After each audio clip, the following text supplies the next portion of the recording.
Greetings! Welcome. We're back with more Warcraft lore. Yesterday, we covered all of the lore up until the beginning of World of Warcraft. And we even talked about World of Warcraft itself and the Burning Crusade a little bit, because there's not a whole lot of lore that happens between those two. I mean, there's a whole lot more in the Burning Crusade than what there is in the classic WoW. But, yeah. So I need to first turn this way a little bit, I think. Yeah. Oh, did it swap it automatically? It did. Lovely. Lovely. Oh, I'm being abducted again. PT is here. Welcome, PT. You need to add alien abduction to your list of things so that I can go and abduct you. I'm spinning. Wah. Okay, I'm dizzy. Yeah, I should be able to go over there and rotate you up to the aliens. I use VTuber Plus because I have a 3D model, not a 2D model. I don't know how you would do it with a live 2D thing. Because I don't have that. My model is 3-dimensional. I have. Oh, you have a 3D model. Oh, Kappa. I use VTuber Plus. It looks like this. You can't really see it, but like, where's abduction? There's the abduction. Whoa, I triggered an alien abduction. I'm abducted now. That button right there. There's a bunch of cool things that I can do. I can do confetti.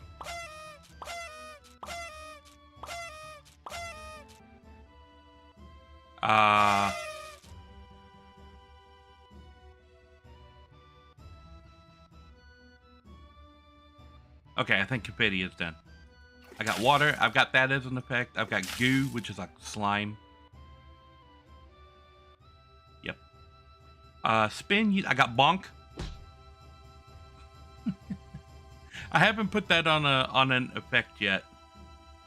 I've got the freeze effect. I've got fire. There, I'm back. Fire. I haven't put that on an effect yet. Fire's rather new for effects. I can go blurry. I can go glitchy, which is like 3D. It's more 3D glasses than glitchy. I can pixelate. And I can go wavy. Ooh, I'm underwater. But yeah, this program, VTuber Plus, is what I use for my for my stuff. So yesterday we had covered all of the WoW lore up until World of Warcraft, and now going into World of Warcraft, I need to talk about the dragon flights before I get deep diving into World of Warcraft, because we're going to very quickly run across some of the stuff with the dragon flights.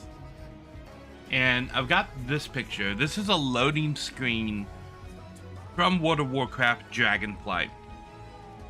And we've got basically the 5 flights right here. This is Rathian and this is Kalagos, and we're going to talk about them, but we're going to talk about their progenitors first.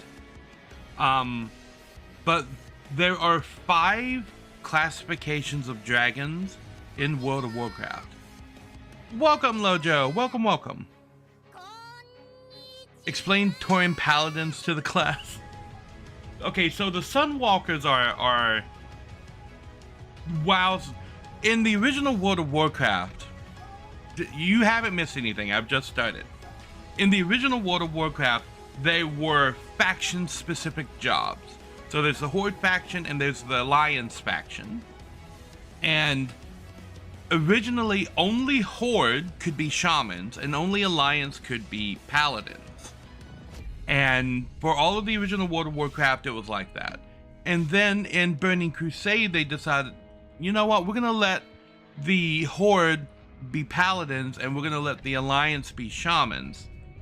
So they opened up the shaman class to the new Janai that came in. And I forget the other class on the Alliance side that was allowed to be shamans. But two shaman class races opened up on the Alliance side. And then the new Blood Elves were allowed to be paladins. And then they gave the Tauren people the ability to become paladins too. And people were like, well, how are the Tauren like paladins? It's like, oh, there's a certain sect of Tauren that worship a sun. The dwarf, yes, the dwarves and the Janai were allowed to be shaman, and I think that was actually opened up in Burning. It might have been Cataclysm. No, I think it was before Cataclysm. But it might have been. But I know the Janai shamans were in Burning Crusade because that was one of the things about them adding the new class in. It might have been Cataclysm. You're probably right on that. This was. I'm doing good to remember all of the lore. Anyway, before we can really move into the lore about World of Warcraft, I need to talk about the Dragonflights because I'm going to be referencing the Dragonflights several times in the upcoming videos. So this is basically the 5 Dragonflights. As I mentioned, Wrathion technically isn't a Dragonflight leader, and Kalecgos is the second leader of the Blue Dragonflight, because we're going to be talking about what happened to Malygos in the Wrath of the Lich King trailer. But there's 5 of them. This lady right here is Alexstrasza. This guy is oh my god, what is his name? Back in my brain. Nosdormu. That's his name. This is Nosdormu. That's Ysera. This is Kalecgos, and this is Wrathion. So first we've got Alexstrasza. She's the leader of the Red Dragonflight. I mentioned her in reference to Warcraft 2 because she was captured by the orcs in Warcraft 2. One of the other Dragonflights, Netherian, told the orcs how they could capture an aspect. And they captured Alexstrasza and was using her Red Dragonflight to become Dragon Riders in Warcraft 2. And there's a mission in Warcraft 2 where you have to go rescue Alexstrasza and free the Red Dragons from orcish control. Alexstrasza's name is the Lifebinder, and her aspect controls life, right? So she makes things grow and protects life and everything that has to do with life. Alexstrasza, the Lifebinder, leader of the Red Dragons.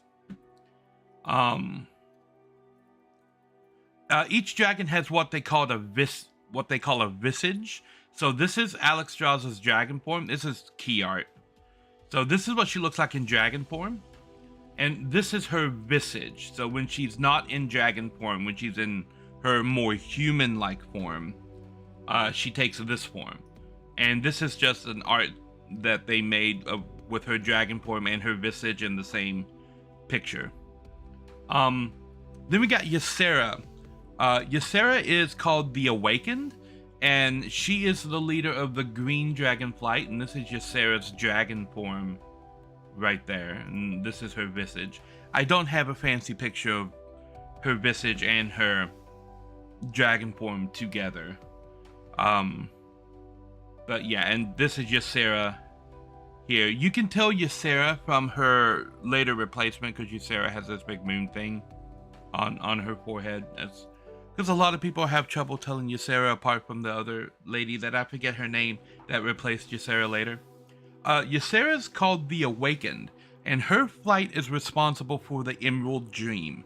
Now, if you were paying attention to the lore yesterday in Warcraft 3, the druids were talking about that they were sleeping in hibernation, and while they were sleeping, they were part of something called the Emerald Dream. Ysera and her green dragons are responsible for protecting the Emerald Dream. So she is heavily tied in with the druids. And her name is Ysera the Awakened, the leader of the Green Dragon Flight. I know at some point in World of Warcraft, something happens with the Emerald Dream. I'm not 100% sure because that is lore that I kind of skipped because I wasn't playing WoW at the time. So that's some of the lore that I'm aiming to get caught up on going through this. But something happened and Ysera is no longer the aspect of the Green Dragons. She was replaced by another dragon, which does happen. Okay, moving on to the next one is Nozdormu. He's called Nozdormu, the Timeless One. This is his visage. This is his dragon form. And Nozdormu is responsible for time. He and his bronze dragonflight are controlled and safeguard the time ways. So whenever someone is time traveling and messing with time, it gets Nozdormu's attention. And we have encountered him several times over the course of WoW, of the WoW storyline when someone was manipulating with time. Nozdormu or one of his other dragons, usually Chromie, if not Nozdormu himself, will interfere and in several cases send us to go and fix a problem that he can't fix himself, because he's like a sledgehammer and sometimes he needs like a pin hammer to fix a problem. And so he will recruit adventurers to help him repair the timeline from time to time. I think the first time Nozdormu,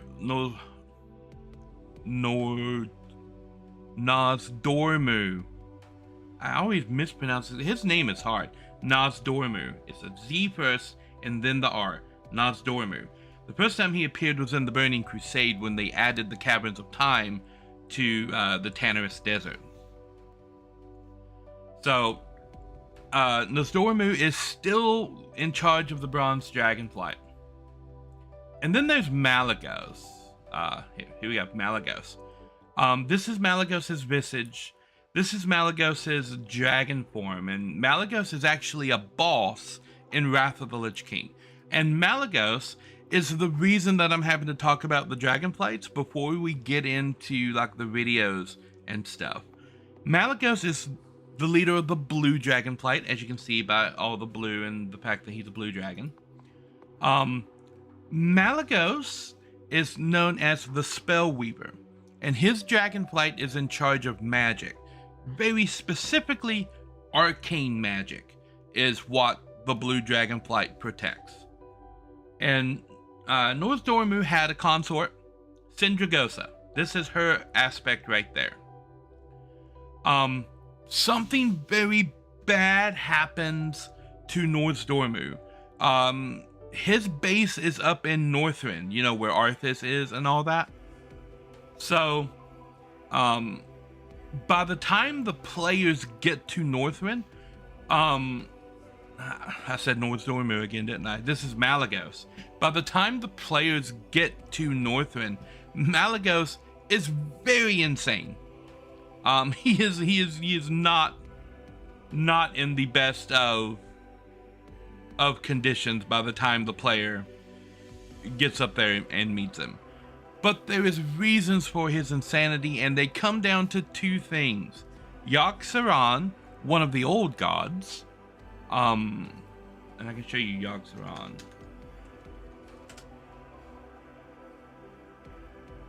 Nice picture of Yogg-Saron up here.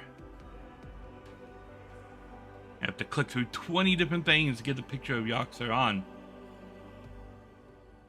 Bam, Yogg-Saron. One of the old gods. Yogg-Saron is in Northrend under the ground. Remember I said the old gods were imprisoned on Azeroth? Northrend is where Yogg-Saron's prison is. But prison is like a loose term here. Because Yogg-Saron is manipulating a lot of stuff in Northrend. He's whispering to people who make their home there and slowly driving them insane. Part of the reason that Malygos is as insane as he is because he's been hearing the whispers of Yogg-Saron in his mind, telling him crazy things for a long time and slowly driving him crazy. But he was holding that together. And then Arthas showed up. And I believe it was Arthas that killed Sindragosa?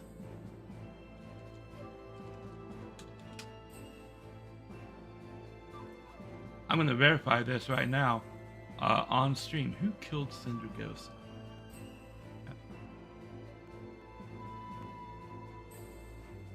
Or did she die earlier? Oh, she died before the Great Sundering. Okay, so Arthas just spat on her corpse.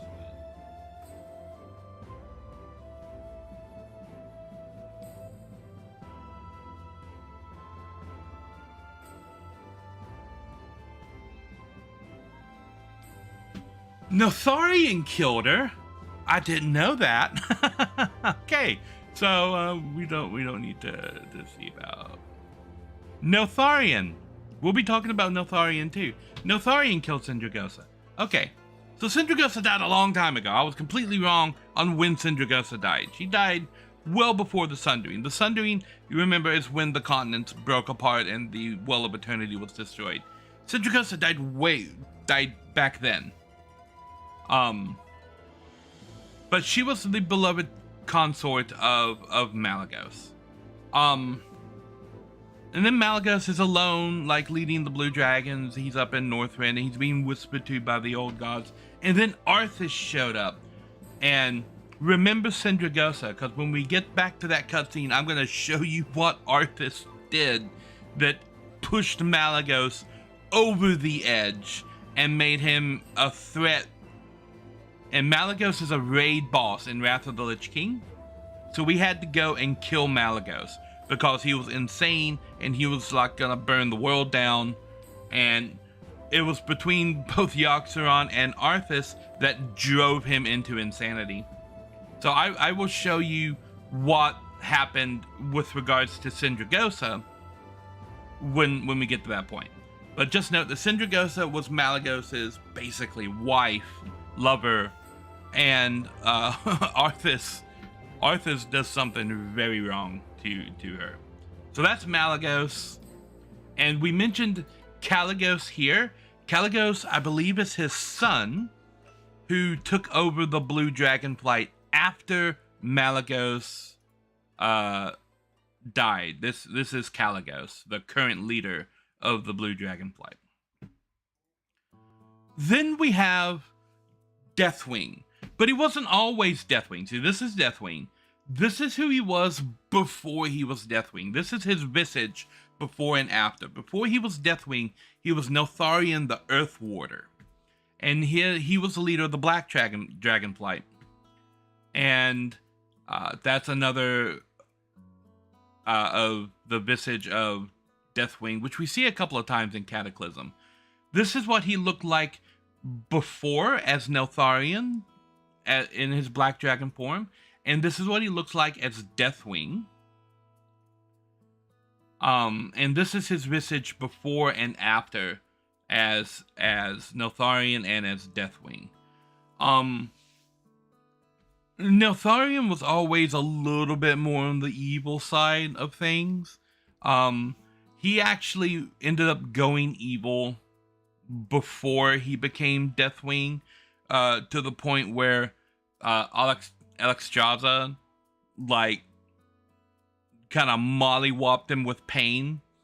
She did kind of like, I don't know if you know the what's the stare, the penance stare that Ghost Rider has. That's basically what Alexstrasza did to Neltharion. And I think that was as late as Warcraft 2 when that happened. Because it was Neltharion that told the orcs how to enslave Alexstrasza's brood. And she lost so many of her children in that. And her punishment on Neltharion was to make him feel the pain of every parent who's ever lost a child. Like, that's a mindfuck. She literally broke him with that. And then the aspects locked him up and chained him down in the earth, because he was an earth warder, so they imprisoned him down there. While he was in the earth, he was whispered to by another one of the old gods.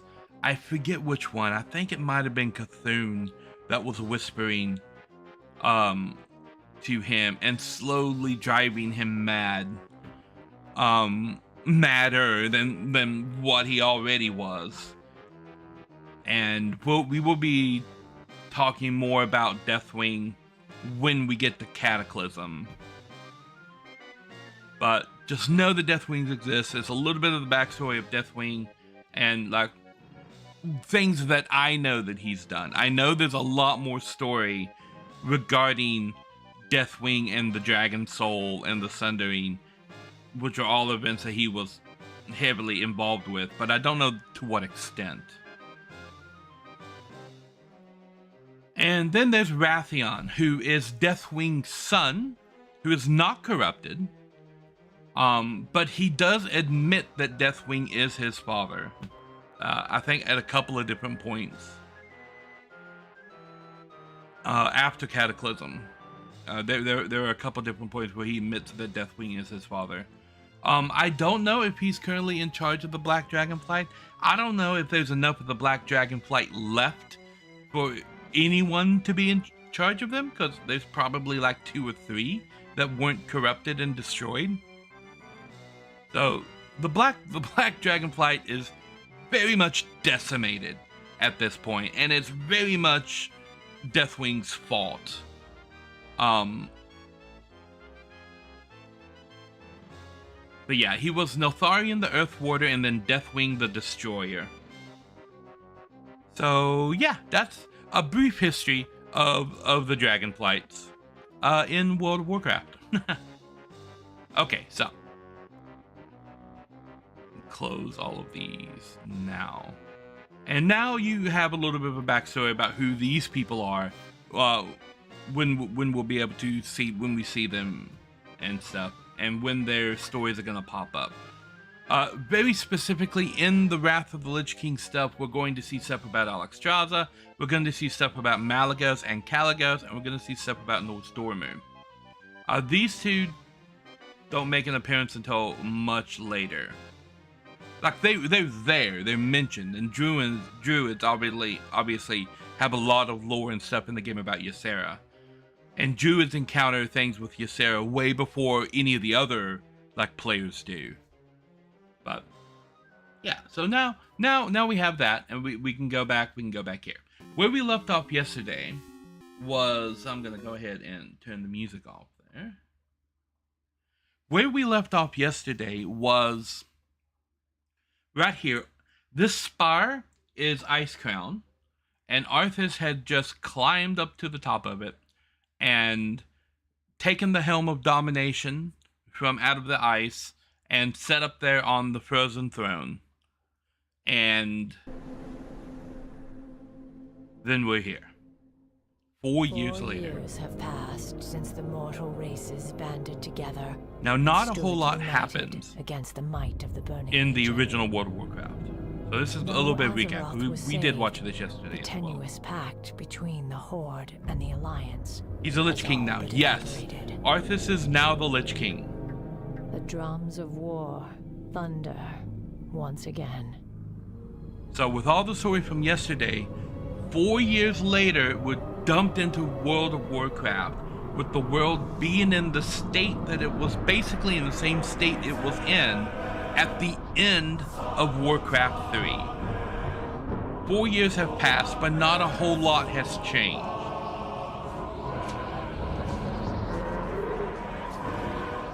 No, he has not been heard from. The one who was in the sword? Oh no, that's... Okay, so the one that was in the sword was Ner'zhul, the orc. And he was the Lich King, and his soul was bound to the armor that Arthas is now wearing, the armor in that sword. But there's a book called Arthas, and throughout like the first half of that book, whenever we get Arthas' internal monologue, there's two. There's Arthas and then there's Ner'zhul, who are both inside of Arthas' head, and they refer to themselves as we. And then Arthas gets like tired of it halfway through this book, and he calls him out on it. And there's a part in the book where Arthas is like, "What we? I am the Lich King." And from that point forward, you don't hear from Ner'zhul again. So because of that book and that part of the story, it is very heavily implied that at the point where we see Arthas in World of Warcraft, Ner'zhul is dead. Arthas has killed him and just taken all of his power.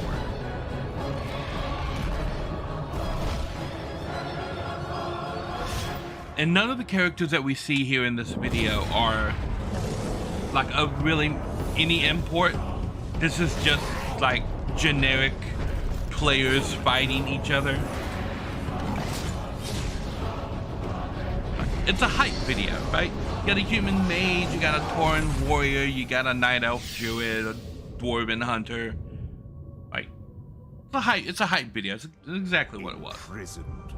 Then Burning Crusade. We had 2 years of World of Warcraft Classic, and they were slowly introducing other characters. We were reintroduced to the Black Dragonflight in the Blackwing Lair raid. We were introduced to some of the elementals and Ragnaros in the Molten Core. And then the Zandalari trolls were reintroduced right before the Burning Crusade, or it might have been in the Burning Crusade with Zul'Gurub. And then we were introduced to one of the old gods in Anchorage. Oh my god, I just forgot his name. What's the name of the old god in Old god in Anchorage was...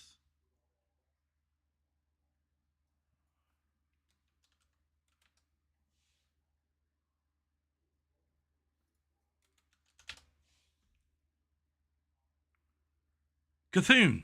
That's right. Cthulhu in Anchorage. I had to type in 4 different things into Google to get it to actually show me the actual Cthulhu and not the god that Cthulhu is based on out of, I think it's this Middle Eastern lore. But yeah, we're introduced to the old gods in Cthulhu and Anchorage, and then right at the end of Classic WoW, we get our first taste of something from Warcraft 3. We get the Naxxramas raid, and Kel'Thuzad, the Necromancer, now Lich, was the final boss of Naxxramas.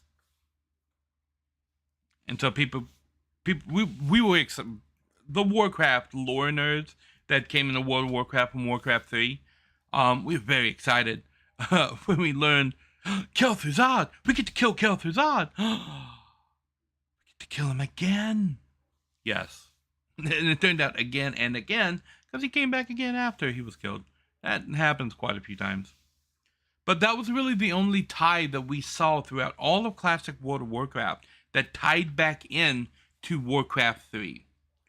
There was all these questions, all these storylines that were just kind of left hanging in Warcraft 3, and we never really got a resolution to it. And then the Burning Crusade dropped with this trailer.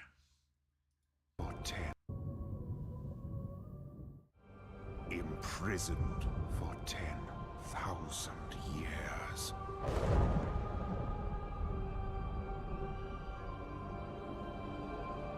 Banished from my own homeland.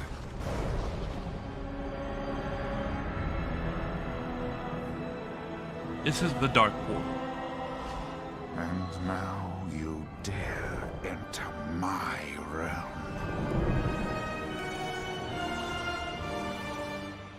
You are not prepared. So this is the Janai, the new race that joined the Alliance. And one of the interesting things about the Janai, he looks like the demon guys that we were fighting in Warcraft 3. Archimond and Kil'jaeden, both look like this guy. There's a reason for that. So the history of the Janai are from a different planet. I forget what their planet was called. But there were three brothers, Archimond, Kil'jaeden, and Velen. And they were approached by Sargeras of the Burning Legion, who offered them a large amount of power in exchange for their loyalty and their people to help with the crusade of the Burning Legion. Archimond and Kil'jaeden accepted his offer. Velen did not, and Velen took all his people into a spaceship and fled from the planet, and they were like in space. And this kind of fractured the Janai people a little bit. I don't remember how they ended up on Draenor, but they did. Velen and his people ended up on Draenor, where they were conversing with the orcs, and the orcs were like just barely sentient and shamanistic, and the Janai kind of elevated the orcs and taught them about civilization, and then the orcs became all warmongery and started fighting with each other, and then they became like powerful shamans, and then they got in touch with the Burning Legion, which was mildly panic-inducing for the Janai. And yeah, they I think Velen and a group of Janai fled again from Draenor and ended up on Azeroth. But the Burning Legion had been looking for the Janai for a long time. And then the orcs get in touch with them, and they're like, oh, orcs, we can enslave these people. But what really killed Draenor was when the Burning Legion realized that the other race that had been helping the orcs were the Janai that they've been looking for the past like several 100,000 years or however long it had been. They've been looking for these guys for a long time. And then they get contacted by these like shamans on this backwater planet. And turns out the shamans on the backwater planet were being educated by the people they'd been looking for the whole time. And the Legion's like, wait, what? They're over there. And then the Legion turns up on Draenor, and it ends very poorly for Draenor. With the orcs, and then Ner'zhul opens portals to like 20 different worlds and stuff, and the energies of the twisting nether like tear the planet apart, and then Ner'zhul tries to betray the Burning Legion, and he gets caught and tortured and put into armor, and the Lich King, yeah. So the Janai kind of preface all of that. But Velen and his group of uncorrupted Janai come to Azeroth, which is the planet where the humans and everyone's are, and they end up joining the Alliance. And so now uncorrupted Janai are a playable race for the Alliance.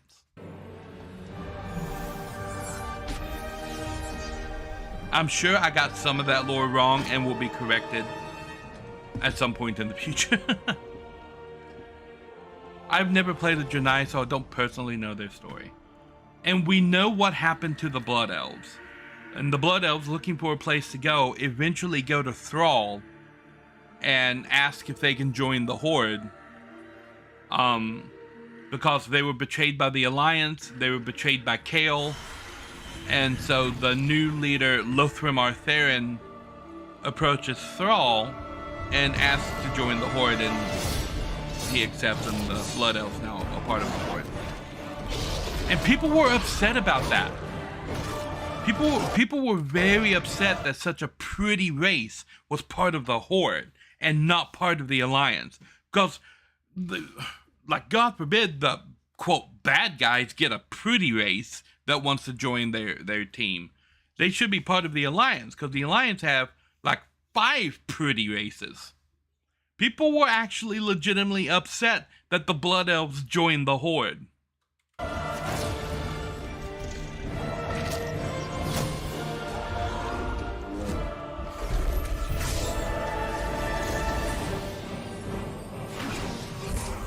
Mollymore.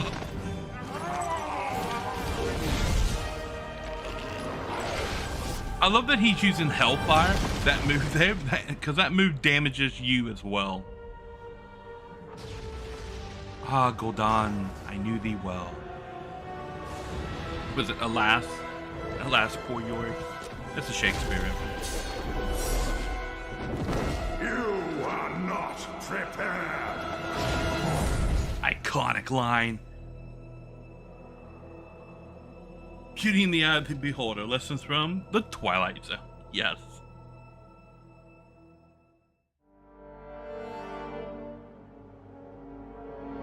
Ilidari. So this is doing the raid on the Black Temple. My demon hunters. Illidan. With countless worlds burning in the Legion's wake, you answered the call. So Illidan has gone full on, I'm gonna murder all of these demons because I'm tired of being chased by them. Like, goes, he swore allegiance to Sargeras to kill the Lich King, and then he failed to kill the Lich King twice. And then, yeah, so he's being chased by Sargeras, and he's like, you know what? I'm just gonna kill the Burning Legion. That's what I'm gonna do. And then he puts out a call to other elves. He's like, why don't you join me, and I will give you demon powers, and together with our demon powers, we can go to the demons' worlds. It won't kill us because we'll be part demon, and then we can tear their worlds apart. And so that's what Illidan was doing in Outland as part demon. He was recruiting other elves who wanted to be demon hunters. And then they were just going to demon world after demon world and shredding the worlds apart. Because you can't actually kill demons. When you kill them, they get reborn in the Twisty Nether. But if you destroy all of the worlds that they've taken over, eventually they will only be in the Twisty Nether, and then you only have to destroy the Twisty Nether to destroy all the demons. This is Illidan's thought process. So that's what he was doing when the heroes decided, we gotta go kill Illidan because he's a bad guy. Yet these mortals in their ignorance. So this is actually the raid on their own salvation. the Black Temple. Our time is short. I will deal with these intruders. You must venture to Mardoom and retrieve the Sargerite keystone. Now go. But remember, should you fail, all worlds will burn. Yeah, no pressure. Now we see that part of the story in game. Demon Hunter is now a class in World of Warcraft. It was added in Legion. And that cutscene that we saw right there is part of the Demon Hunter starting zone. So we see, when you create a Demon Hunter in World of Warcraft, you play through this part of the story in game.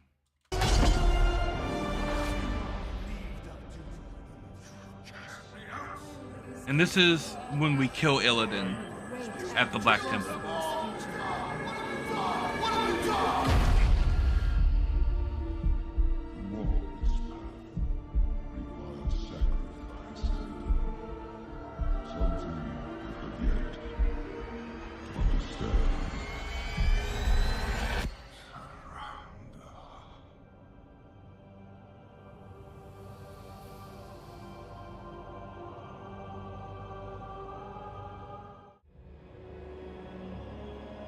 And then there was Wrath of the Lich King.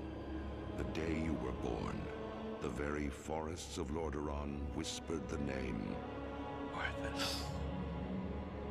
Arthas. The captions spell everything wrong. So this is a part of Northrend called Icecrown.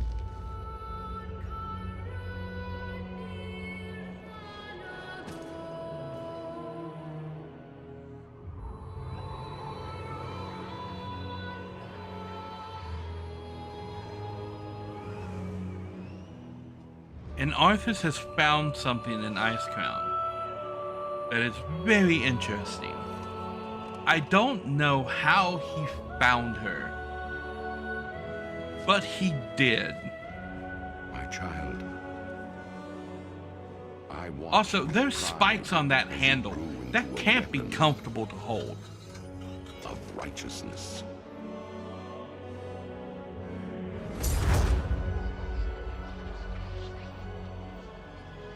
Remember, our line has always ruled with wisdom and strength. And I know you will show restraint when exercising your great power.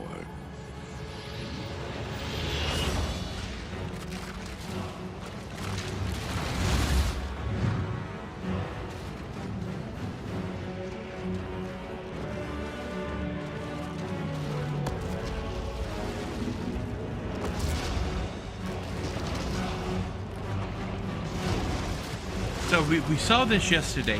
He resurrected a dragon that he found under the ice. Oh, he doesn't care. But he resurrected this dragon that he found under the ice. Now here's the thing that drove Malagos insane. This is Sindragosa.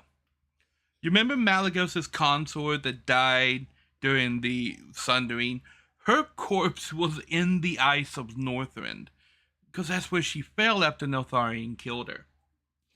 The dragon that Arthas chooses to resurrect as his most powerful lieutenant is Sindragosa. This was the tipping point that drove Malagos completely insane. He was already being whispered to by the old gods, but when Arthas did this to the corpse of his consort, yeah, that was one straw too many for poor old Malagos, and he decides, screw the world, I'm gonna burn it down.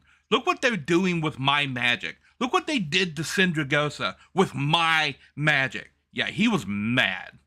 And then he went mad. And this is what did it. But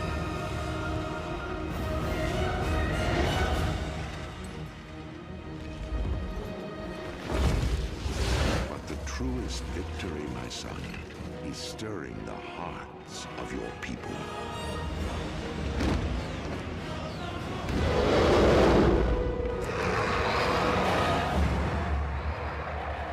I tell you this, for when my days have come to an end, you shall be king.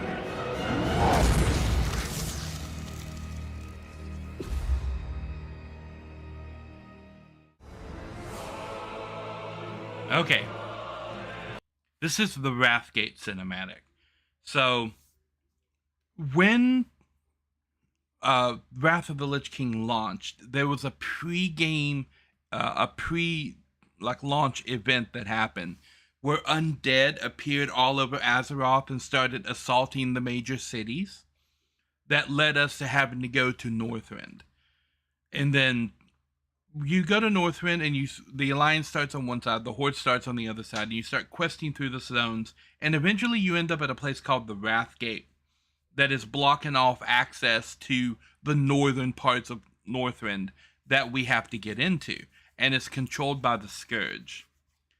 And the Alliance and the Horde basically arrive at the same time, and this is what happens with us trying to get through the Wrathgate.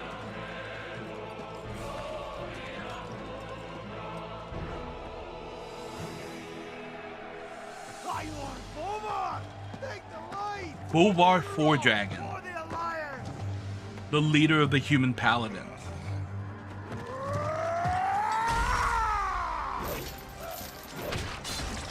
Back, you mindless wretches!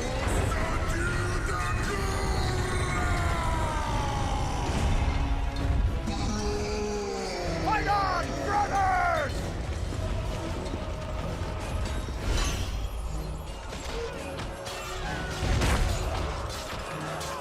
Rise up, sons of the Horde! Blood and glory await us! Now that orc that was up there, that's Dranosh Morgraine. I was wondering if you'd show up. I couldn't let the Alliance have all the fun today.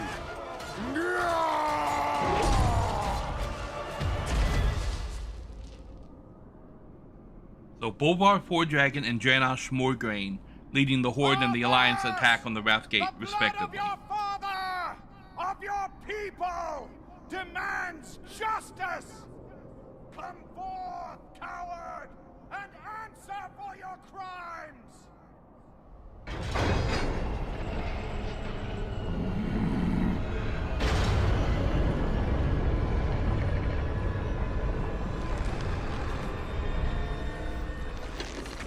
You speak of justice, of cowardice. I will show you the justice of the grave and the true meaning of fear. Enough talk! Let it be finished!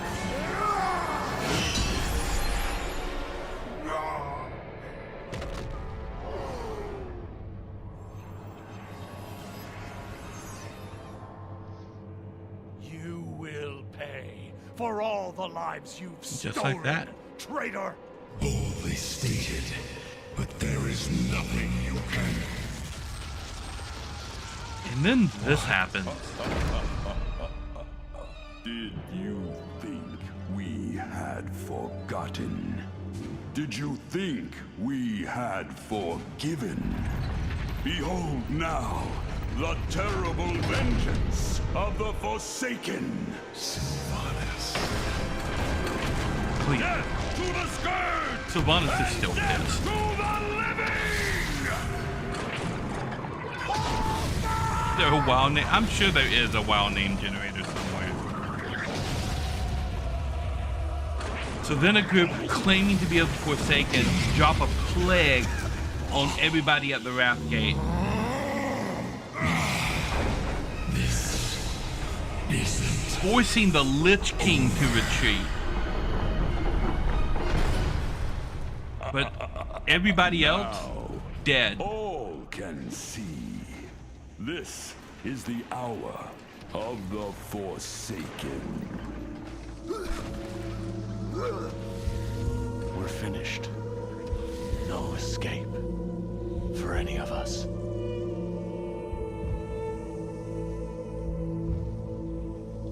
But the Dragonflights come to the rescue. Specifically, Alexstrasza comes to the rescue. Well, I say rescue. They come to contain this situation. Alexstrasza and her red Dragonflight burn out like the Forsaken that's there and this corruption. So that it doesn't spread. Several impact, yes. Not surprising. Okay, so Alexstrasza arrives with her red dragons and they burn out that entire area of the Wrathgate. All the living that are still there being mutated by that Forsaken plague. And to stop it from spreading, they just burn the whole area down. But yes, in Warcraft 2, which is several years before this, and we actually free them back in Warcraft 2. So the Red Dragons have been free for quite a while.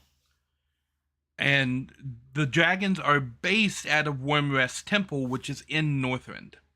That's why Syndragos' corpse was here. So the dragon's home has always been in Northrend. Anyway, I'm going to take a quick little break, and then we'll come back and we'll dive into Dalaran and talk about that for a moment. I will be right back.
Alrighty, I am back.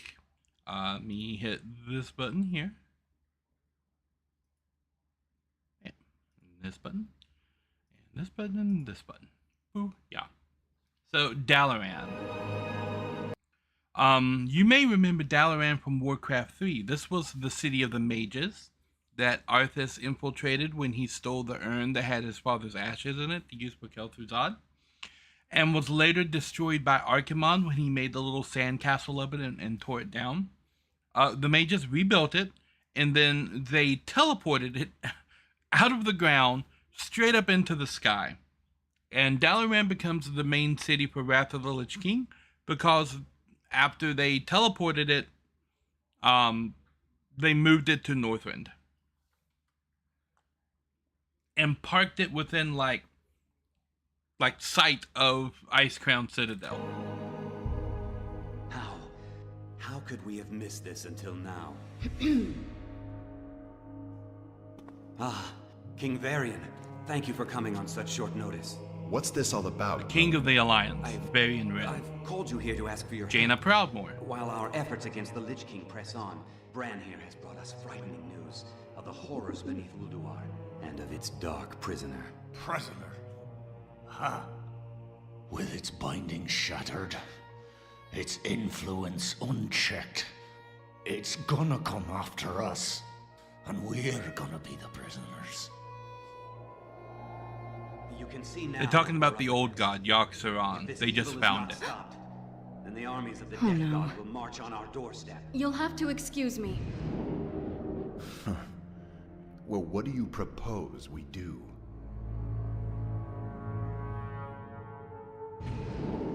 Thrall, what are you doing here so soon?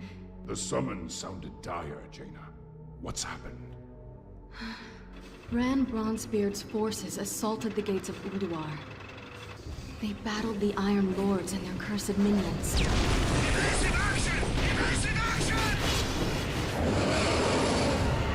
See that dragon right there? That's my mount. That's my mount. This raid here, Ulduar, was the one where I earned that back in Wrath.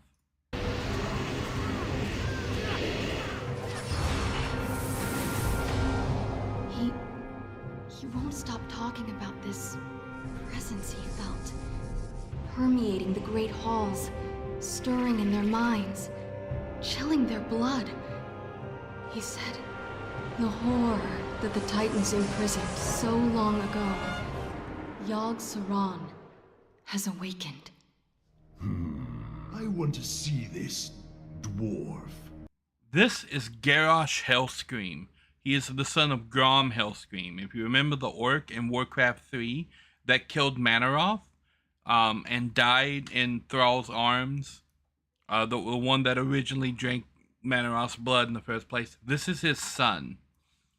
Thrall, when we went back to Outland in the Burning Crusade, what was left of Draenor, Thrall found Garrosh Hellscream, Ogrim Hellscream's son, or Gromish Hellscream. Yeah, Ogrim is somebody else. He found Grom's son, Garrosh, and Garrosh hated his father because his father is the one that enslaved the orcs to Manaroth, and then Thrall was telling them that it was Grom's efforts that ultimately freed the orcs from that enslavement too. So he's looked on now as a hero for all the things that he has done for the Horde.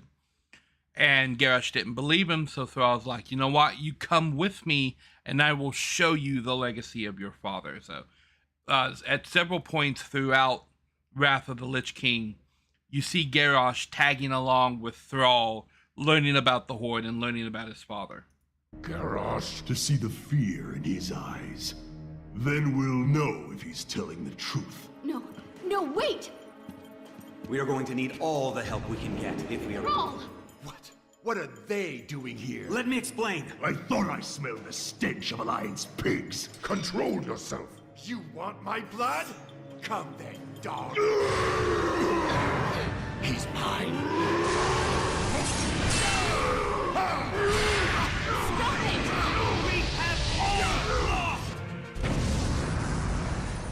A great deal in this conflict. But we stand to lose everything if we do not stop fighting and work together! So, A true war chief would never partner with cowards. you can see that Garrosh is kind of like war hungry. And this is Wherein Nari. He's the current leader of the Alliance, the son of the last king Lane that was killed in the First War by Garona Half-Organ. But he didn't take up the mantle of king directly from his father. He was gone for like 20 years or something, where he was in an orc internment camp having to fight as a gladiator. There's a novel called Wolfheart that is about Wherein Nari and his time being enslaved by the orcs before he was rescued, and they realized who he was, and they restored him to the throne of Stormwind. Wherein Nari is one of the really cool things about the Alliance, and was really the start, in my mind, of cool things coming back to the Alliance. Because in World of Warcraft, a lot of people started playing that didn't understand the history from Warcraft 3 and how evil the Alliance was in Warcraft history. That they were very much the bad guys for a lot of the stuff that happened over the course of the history in Warcraft. But new players coming into World of Warcraft just saw, oh, the pretty races are over here, so I'm going to make a pretty character. And so that's how so many people got on the Alliance side, not realizing that the Horde were actually very much more the good guys than the Alliance were. And then they started, over the course of Warcraft, World of Warcraft, the Burning Crusade, introducing us to some Alliance characters that are actually pretty freaking awesome. And one of the first ones is Wherein Nari. Wrathgate. The Horde's partnership killed more of our men than the Scourge. I'm done with your Horde. May this Death God take you all. You disappoint me, Garrosh. The old god is laughing, toying with us. Who will be our hope? Who will stand and face Yogg-Saron? Me. So this is a cinematic for when they opened up Icecrown. It's interesting. So a little bit of, I will tell you a little bit about my personal history with that raid. The day that I earned the Ironbound Proto-Drake reward, we had been wiping on Yogg-Saron. We had wiped on him like 10 times. We just couldn't get the fight down. There's a mechanic in Yogg-Saron called Insanity. And the more the fight goes on, the more stacks of Insanity you build up. Now, you can run to certain areas of the arena to clear your Insanity. So when you realize that your Insanity is starting to get too high, you have to go get your Insanity cleansed and then come back. And then there's some places in the arena where if you stand, you immediately go insane. And if you go insane, you get enslaved by Yogg-Saron and start attacking the rest of the raid. And it usually leads to a wipe. And everybody suffers from Insanity, including the tank. So you have to rotate through tanks during this fight. In order for one tank to peel off, go get their Insanity cleared, another tank has to come in and take over. And then when that tank starts getting his Insanity too high, the other tank has to come back, take over again, and then that tank has to go get their Insanity cleared. And we had lost the fight like 10 times to this Insanity mechanic. Like, both tanks went insane, and then Yogg-Saron killed everybody. Then all the healers went insane, and then all the tanks died, and then Yogg-Saron killed everybody. Like, it kept happening. And there are checks that you can do to make the fight easier. They're called Lights in the Darkness. And there are 4 guardians that are inside of Ulduar that when you turn one on, it makes an aspect of the final fight against Yaxaron a little bit easier. So after like 3 wipes, we turned on one of the lights that helps with insanity. We wiped a couple more times, we turned on a second light. Wiped a couple more times, we turned on 3 lights. Wiped again, we turned on all 4 and wiped 2 more times. Everybody was like pretty much done. We were right in the launch event for Cataclysm. We were right at the end. Like, this was the hardest challenge that we had to clear, and we had to clear it with no more than 1 light on. So we just decided to YOLO it 1 more time. And went in there, we didn't have any of the lights on. We're like, we're gonna go in there 1 more time. And we went in there, and not only did we clear him with the achievement No Lights in the Darkness, nobody went insane during the fight. We did not lose 1 person to insanity during the hardest version of the fight on our last attempt. And we cleared it, and we got all the achievements. Because when you clear it with no lights, earn the achievement No Light in the Darkness, you earn the other 3 achievements like posthumously. 1 light, 2 light, 3 lights, and in the darkness. Good job. Thank you. It was a group effort. I was just one of the DPS standing up back over in the corner, outside of the fog, next to the little house that I had to run into for phase 2. Just standing over there in the corner. Yep. So I wasn't doing a lot of the hard part. All I had to do was not go insane and then go into the house for phase 2. That was my job. And I succeeded. But then I had not actually gone insane on any of the previous attempts either. So I wasn't the one wiping us due to insanity. Although I did die on several of the previous attempts. That did happen a couple times. Anyway. But yeah, when we actually cleared it, we cleared it with no lights and nobody went insane. I think that achievement is called a tribute to madness. When you get it, nobody goes insane. Yes, the closest I got to insanity was looking for the right half of Thunderon's eternal prison for 10 years because the damn thing wouldn't drop. 0.003.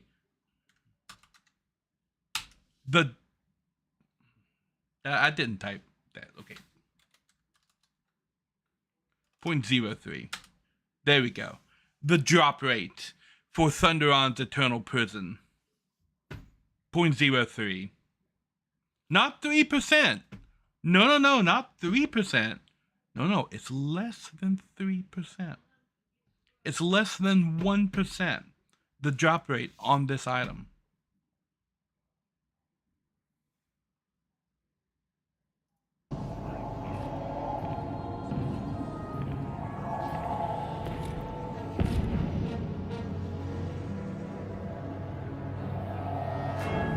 Can you feel it, my son? Closing in all around you. The light's justice has been awakened. The sins of the past have finally caught up to you. You will be called to account. Though my soul was one of the first to be devoured by your evil, there are thousands more bound within this blade, and they cry out for release.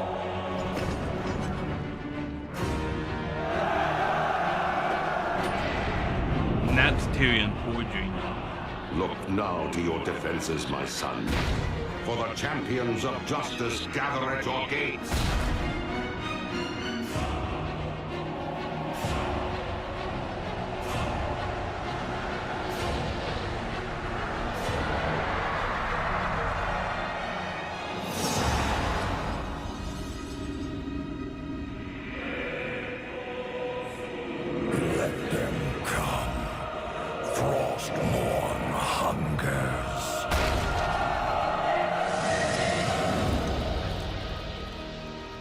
All of the Lich King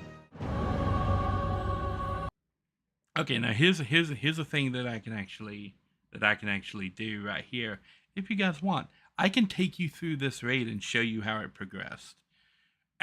Even with what I did in Ulduar and earning the Ironbound Proto Drake, easily the place where I spent the most amount of time raiding was in Icecrown Citadel. This place is difficult. It was very difficult at the time. There were a lot of mechanics. There's a lot of wings, a lot of boss fights. I can. Would you like to see the raid? Because I can do that. I can like literally go there in my World of Warcraft character and show you Icecrown Citadel. Also, apparently a new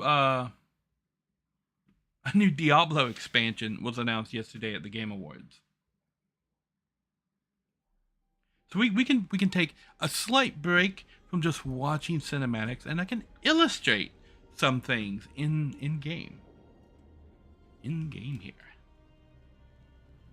Now, it's not going to be exactly the same as it was back in the day, because I'm just going to be one person going through and clearing everything.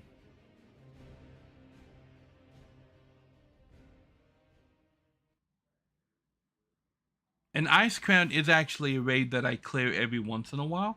If you were in Northrend at the time, you could get this Argent Crusade tabard, which a lot of players don't have, but I have it.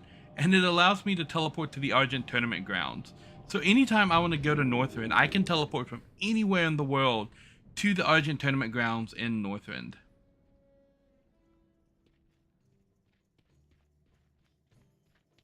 All the way up here. Okay.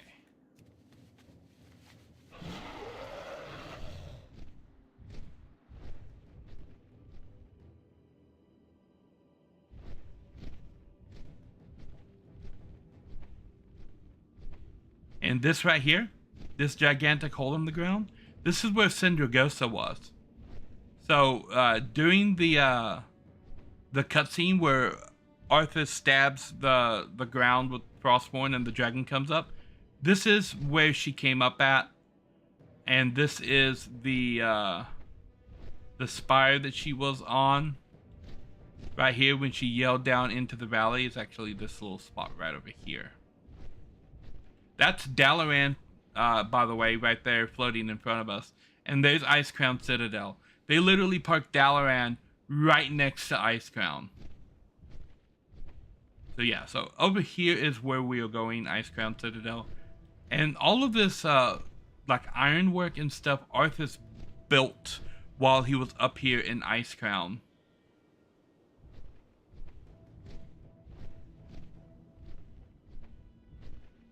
And there's Dalaran just floating right there.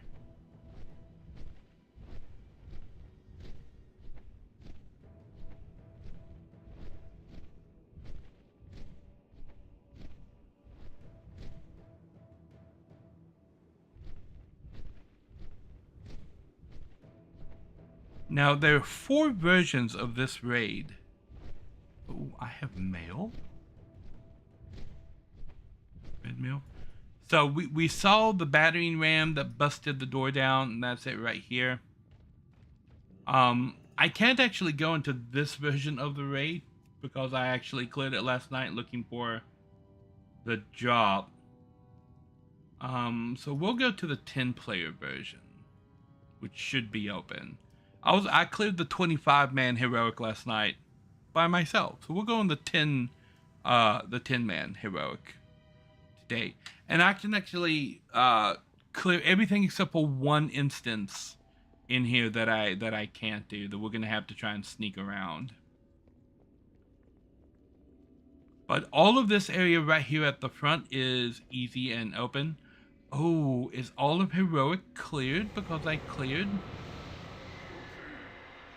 the heroic version? Okay, I'll go outside and turn it onto the non-heroic version.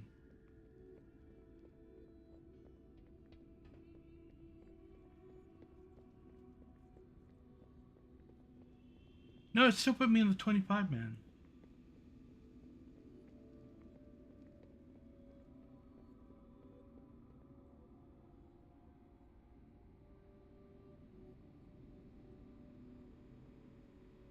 It's weird that they still have lockout rules for legacy raids. A raid typical heroic Templar. Okay, so I go in here.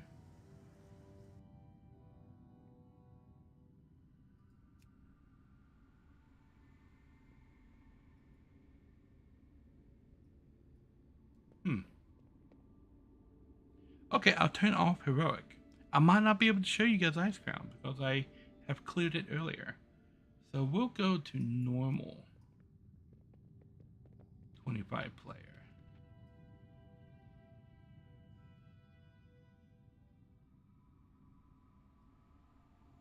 Nope, and it locks it. Okay. So apparently I'm locked to 25 player heroic mode. I can't clear the other modes. I don't know why they raid lockouts kind of make sense when it's normal content, but when it's not normal content that is just being farmed, why have lockouts on it? I think that's stupid. They should take the lockouts out for legacy content because all you're doing is making things take longer. Can I reset and clear the lockout?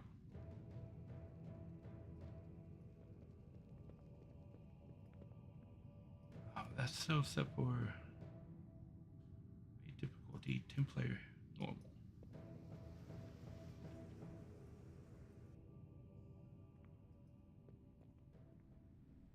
Player heroic. Okay, no. Yeah, apparently I'm locked out, and the lockout is across all versions of the thing. Well, I guess we can come back in 3 days. And maybe look at Ice Crown again. This is one of the things that I don't agree with. I don't agree with legacy raid content having lockout rules. Like when it's for progression items and okay, you're looking at the gear that you need. Having people having to give it like one attempt a week, that makes sense.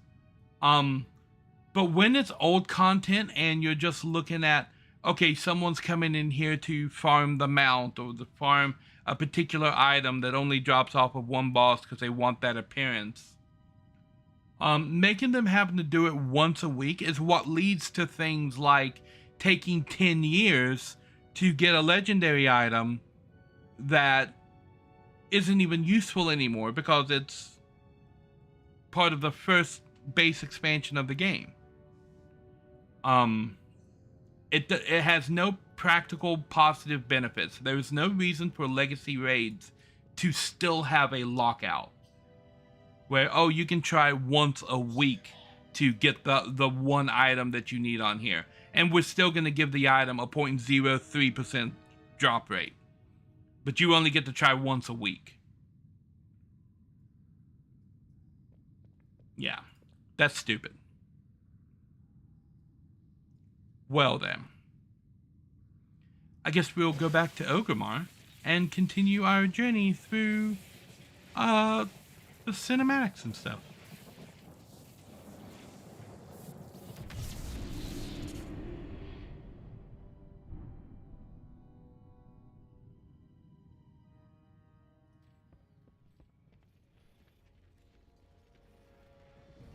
And we will exit game.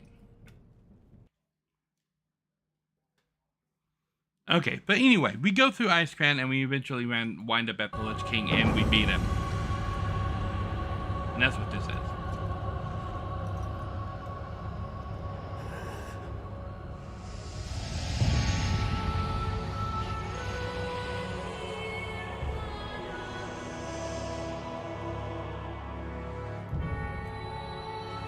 Father, is it over? At long last. No king rules forever, my son. I see only darkness before me.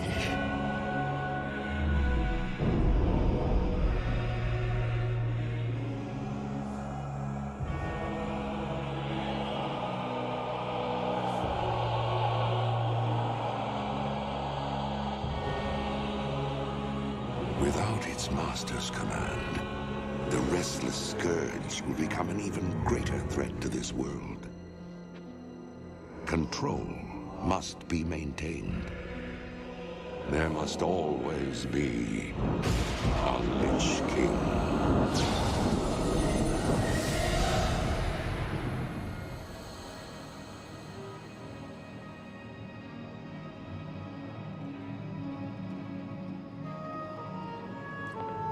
There must always be a Lich King.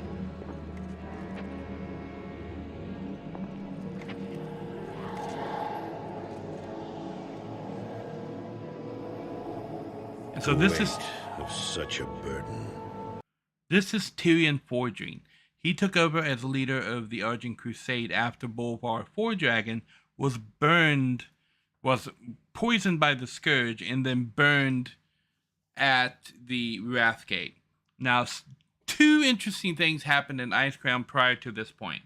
When we come in, we hear Bolvar Foredragon in the main room of Icecrown that I was in, down at the bottom. We hear him screaming in agony from the top of Icecrown. Turns out Bolvar Foredragon didn't die at the Wrathgate. Remember, Alexstrasza is the Lifebinder. Her fire is a purification fire, right? He was burned from head to toe with life fire, which scarred him horribly, burning alive, all that. But it didn't actually kill him because she's the Lifebinder, and her thing is preserving life. So her fire, although it burned away all of the evil, it didn't actually kill him. Bolvar Foredragon survived being burned alive because of the nature of Alexstrasza being the Lifebinder. And he was then picked up by the Lich King. But the other person that was picked up by the Lich King was that orc that he killed and then took his soul. Arthas turned him into a Death Knight. And he's one of the bosses inside of Icecrown. And his father actually comes to that fight and is talking to his Death Knight son. And he's like, my boy died at the Wrathgate. I came to collect his body. And then we kill his son, the Death Knight, and he takes his body. He's like, I'm going to take him back to Draenor and bury him with his own people. Yeah, that whole scene, that scene kind of slaps, dude. And both of those things happen in Icecrown prior to this. It must be mine, for there is no other. Tyrion! You hold a grim destiny in your hands, brother. But it is not your own. Bolvar! By all that is holy. The dragon's flame seal my fate. The world of the living can no longer comfort me.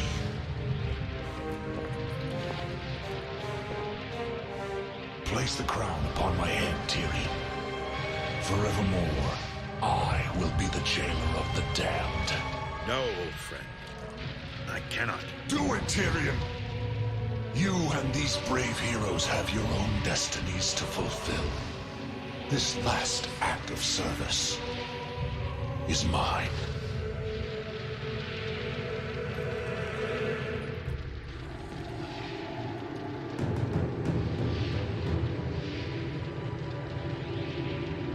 You will not be forgotten, brother. I must be forgotten, Tyrion. If the world is to live free from the tyranny of fear, they must never know what was done here today.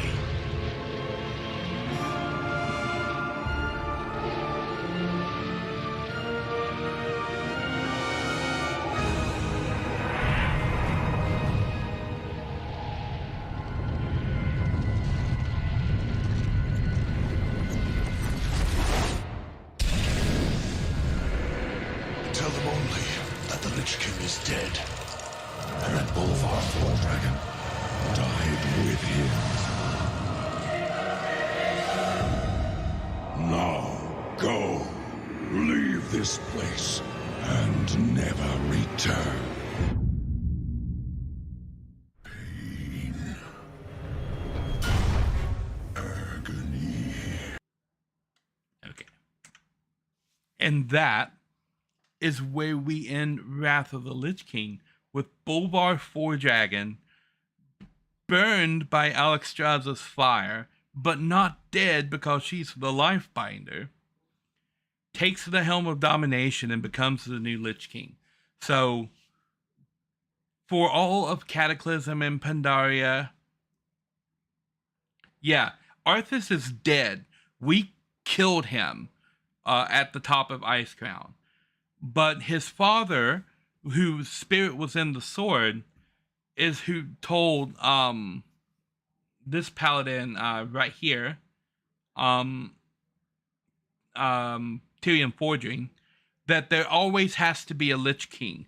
Without a Lich King, the undead would run rampant and swarm over the world. There has to be a Lich King to keep them in order, to keep them in line, and prevent them from just swarming over all of Azeroth.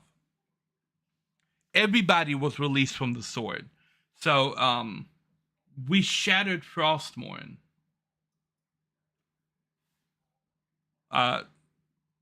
So, all of the spirits that were inside of Frostmourne were freed when Frostmourne was shattered. So, we shattered Frostmourne. We deliver a killing blow to Arthas. And so as he's dying, you can see all of the spirits that are being freed. And the spirit of his father. Is it? I see. And then, yeah, Arthas dies.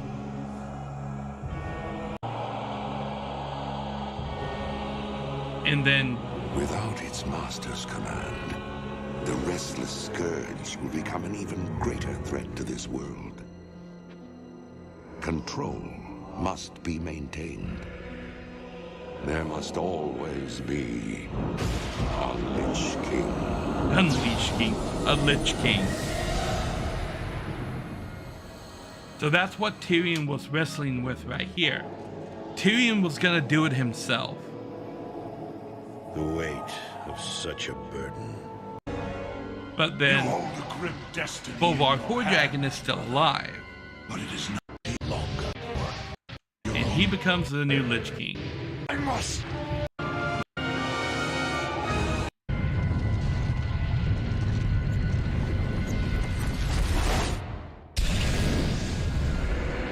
Tell them only that the Lich King is dead, and that Bolvar Foredragon died with him. Tell them that the Lich King is dead. Go. And Bolvar Foredragon died with him. And never return.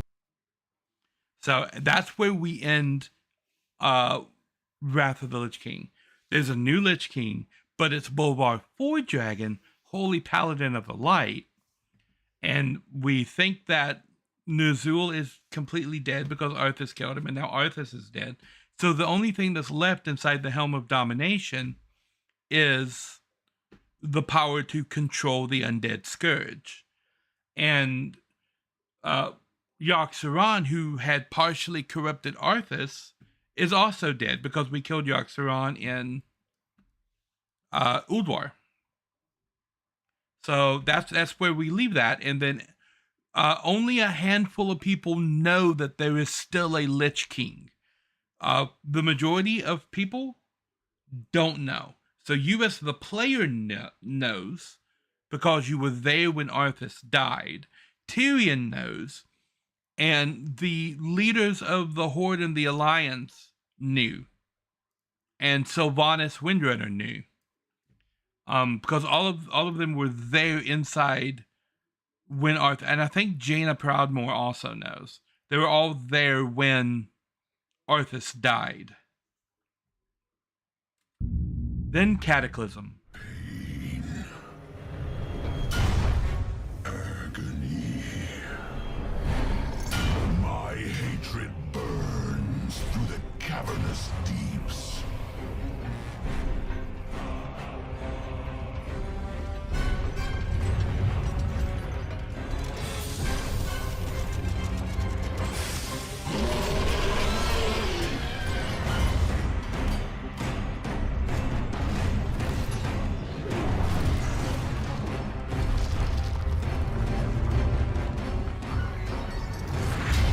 So this is Deathwing.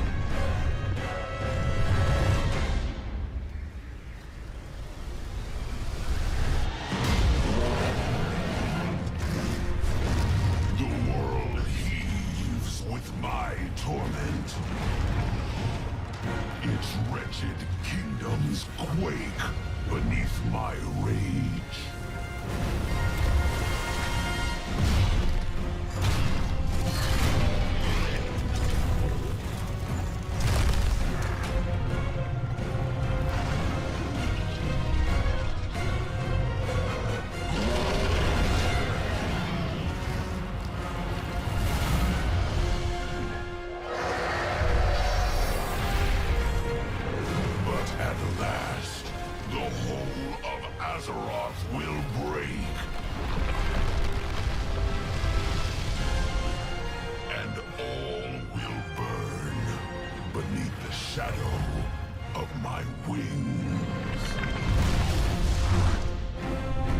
This is the human capital of Stormwind.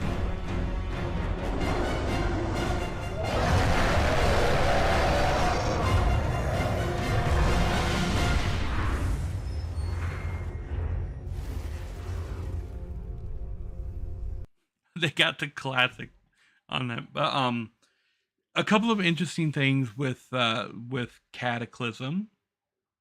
If I shrink this back down,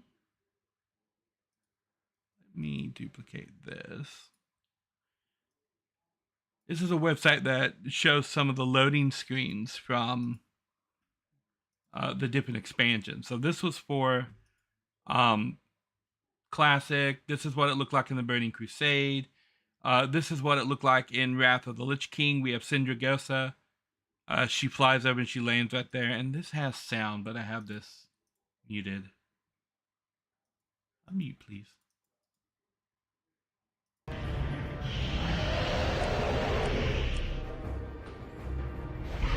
And then in Cataclysm, the opening scene was actually Deathwing sitting on top of Stormwind. Was the login screen for Cataclysm. I thought that was pretty cool. And throughout all of Cataclysm, whenever you went to Stormwind, you saw these dragon marks cut into the tower. So all through Cataclysm, the front gates of Stormwind were destroyed, and you saw the cutout marks in the tower. And all through the next expansion, there was construction work going on to repair the damage to the front of Stormwind. I thought that was a nice touch. I need to mute over here. There we go.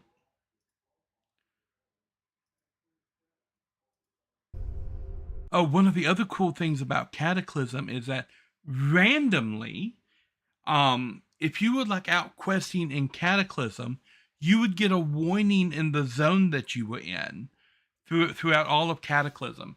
And Deathwing would fly over the zone and literally set the entire zone on fire. And everybody in there would get killed. Deathwing would just do that randomly to different zones throughout all of Cataclysm. There's probably a way to predict when and what zone he was about to set on fire. But I didn't know of it, and I got killed several times while doing some of the quests in Cataclysm because Deathwing just showed up and set the whole world on fire.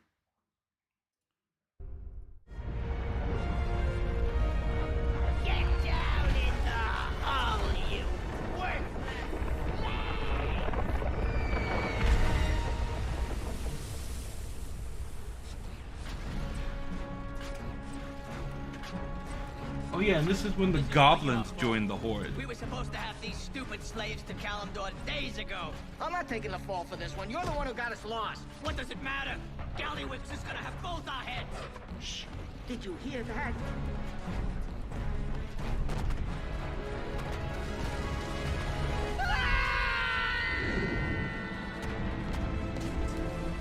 Captain, who are they? It doesn't matter. Our orders are to capture the Horde target at all costs. No witnesses. Oh no, the Alliance being evil again. Who would have thought? Abandon ship! Make for the escape pod! Let us out! Don't leave us down here, please!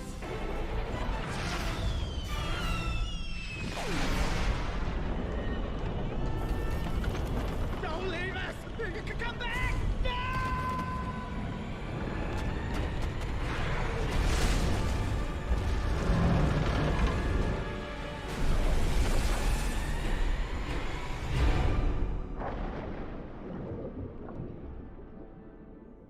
This is the goblin As starting destruction engulfs the far corners of the world, the Greymane Wall, the fortified entrance to the human kingdom of Gilneas, has been shattered.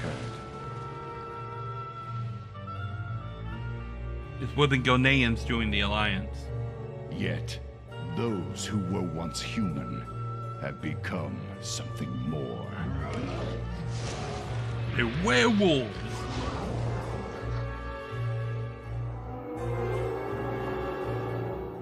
And led by their indomitable king, I'm gonna say there was outrage about this as well. Like, wait, why are the werewolves joining the Alliance? They should join the Horde. We need to have all the cool races on the Horde side. Like, why would the Alliance take the Greymanes back? They never took any of the other races back. They spit on the Forsaken. They spit on the Blood Elves. Why would they take the Ghanaians back? Which is a good argument, but, like, the Ghanaians joined the Alliance. Deal with it. You want to play a werewolf? Go join the Alliance. But a lot of people were really upset that the werewolves didn't join the Horde. Gen Greymane, the proud citizen. And these are the people that were telling the Alliance. A lot of these people were the same people that were telling the Alliance people to get over it when the Blood Elves joined the Horde. Same thing, opposite side of the fence here. Citizens of Gilneas once stood with the Alliance against the vile Orcish horde that sought to conquer all of Lordaeron.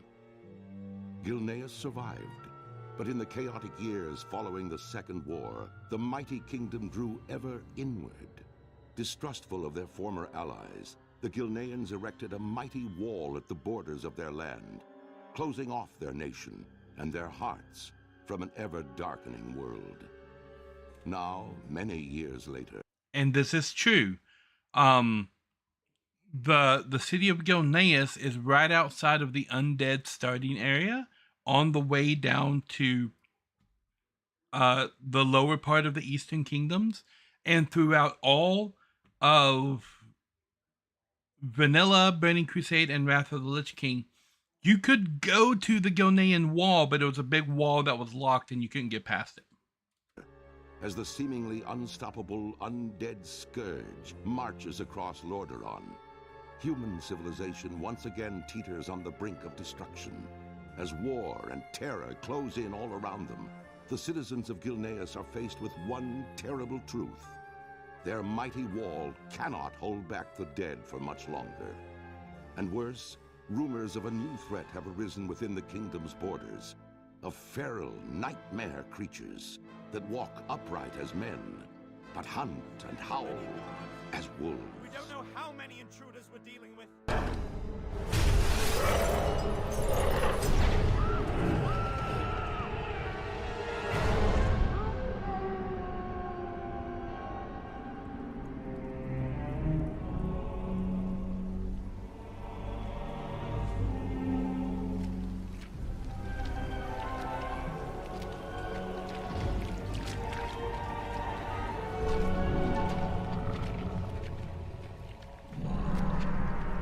Look at what you've become.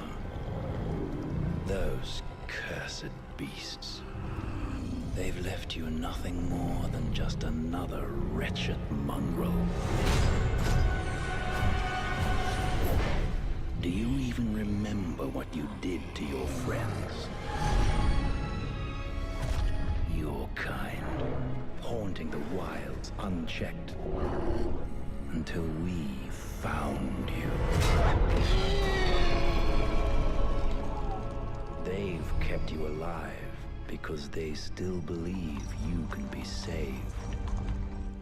To which I must ask, is there even a shred of humanity left within you?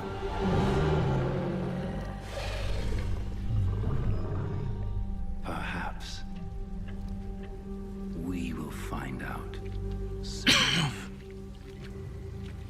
So I admit I don't know a lot about the Ghanaians other than their leader, How Gingrame. wrong they are!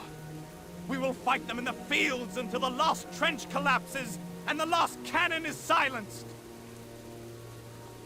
We will fight them on the streets until the last shot is fired. And when there is no more ammunition, we'll crush their skulls with the stones that pave our city. We will fight them in the alleys until our knuckles are skinned and bloody and our rapiers lay on the ground shattered. And if we find ourselves surrounded The and rapiers disarmed, shatter? wounded and without hope, we will lift our heads in defiance and spit in their faces. But we will never surrender! For Gilneas! Father! No! Such a waste. That arrow's poison was not meant to be wasted on your whelp.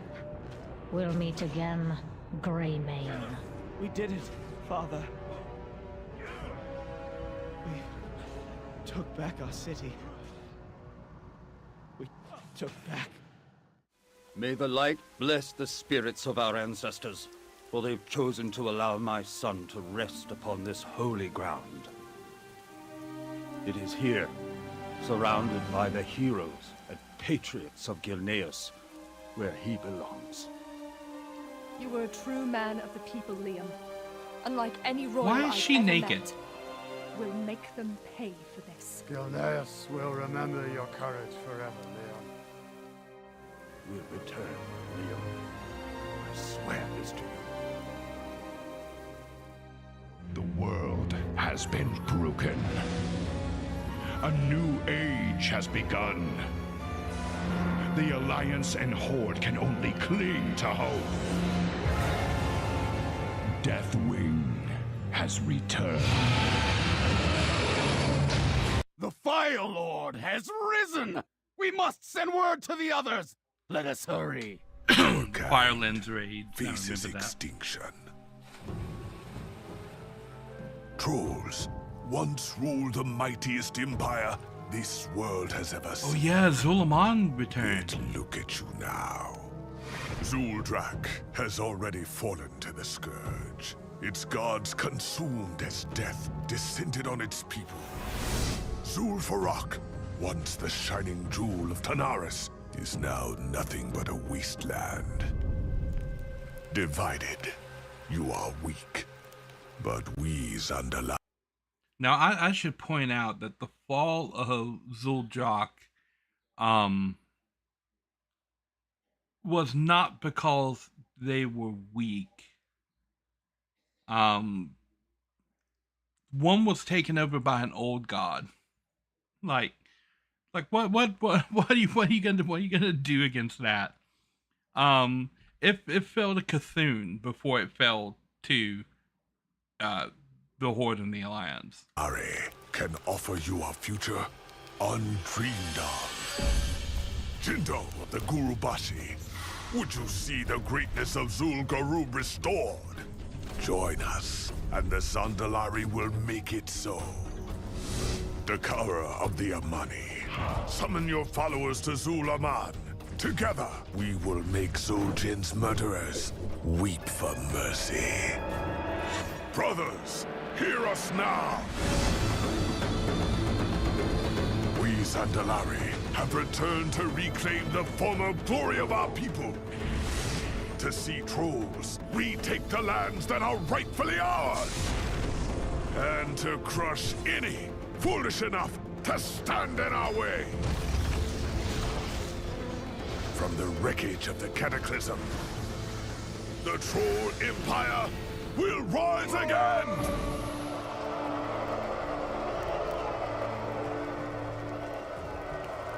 Vol'jin of the Dark Spear. You would turn your back on your own people? The Horde is my people. If it be war you bring, then I stand against you. So be it, Dark Spear. But against the That was powers we Vol'jin. will soon unleash, none shall stand for long. This was a new raid tier that was announced for Cataclysm. They brought back some of the old Zandalari raids. Zulamont and Zul'Gurub, I believe, were the two. And so, also with Cataclysm came Thrall stepping down as War Chief of the Horde and promoting Garrosh Hellscream to War Chief. And Thrall decided to embrace his shamanistic roots and start to commune with the elements to find out what was going on with the world being like torn asunder and stuff. So he actually goes to the Maelstrom in the middle of the ocean, the big whirlpool. And this is what Thrall looked like after in his shaman days. Great spirits, please speak to me. Show me what I must do.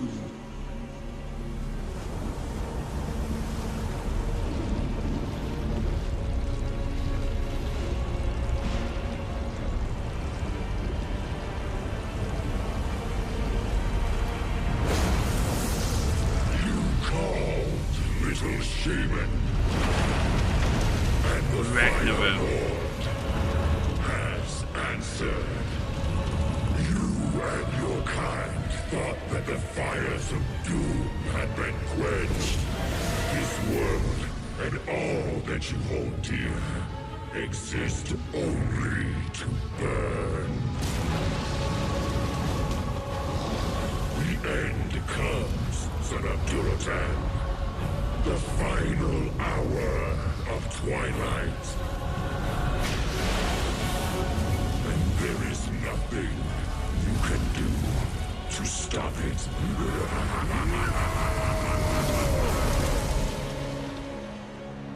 Goel! I heard you call out. What's happened? Fire, Agra. It's coming for us. Goel was Thrall's actual given name. He took the name Thrall because that's what he was. He was raised in a human internment camp where he was like mistreated with a bunch of the other orcs, and they just called them Thralls because they were slaves. So that's why he took the name Thrall. And this is his wife. When he went back to Draenor, when he met Garrosh, he also met Drakva, who becomes his wife. Unstoppable. Unending rage. Take heart, Goel. The end is not upon us yet.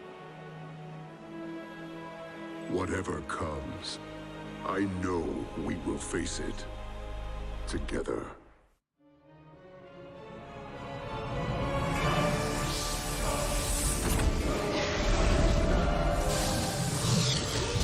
That's the dragon soul, actually.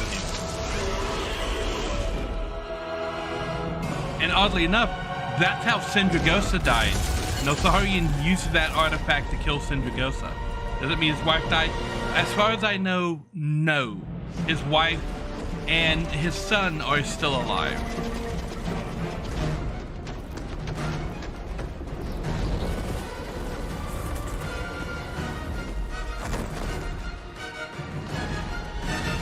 And that's the final raid against Deathwing. We actually parachute onto his back and we have to rip his armor scales off of his back.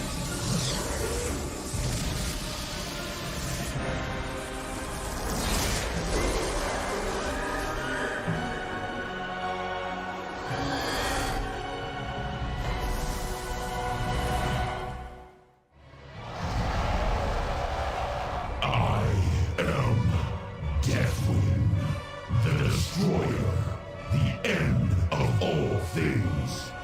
inevitable, indomitable. I am the Cataclysm. The fire of my heart The other glows, dragon flights the are here. brilliant purity unmatched. Every spark of it I will channel into the dragon soul.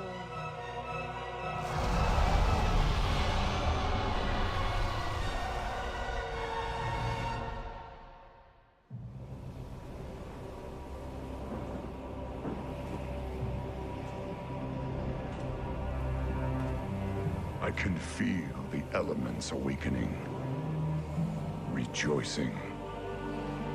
The cataclysm is over. The champions who fought at our side assured the survival of our world. But now, we must see it with mortal eyes. We dragon aspects have fulfilled our great purpose, and our ancient power is expended.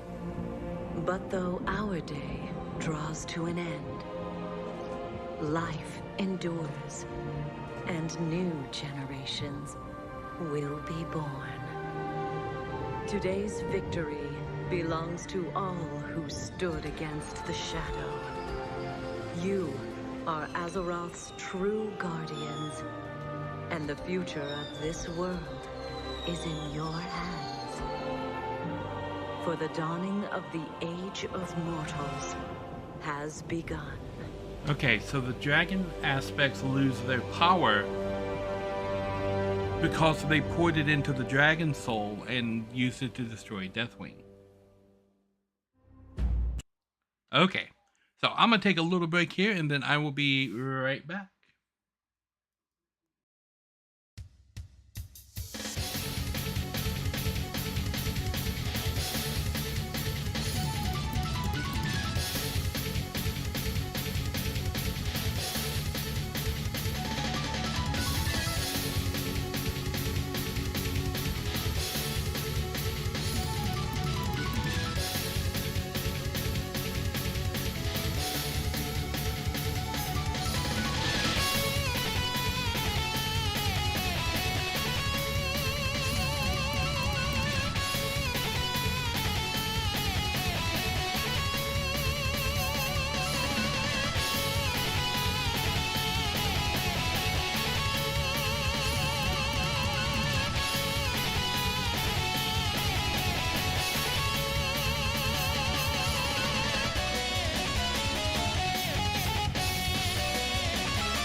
Alrighty, I'm back. So that last part of Cataclysm there, I had actually not seen because I stopped playing like halfway through Cataclysm because I was just not. I think I was more burnt out than anything else. I was just not really having fun with the game or anything. But I did come back for this next expansion. To ask why we fight is to ask why the leaves fall. It is in their nature. Perhaps there is a better question.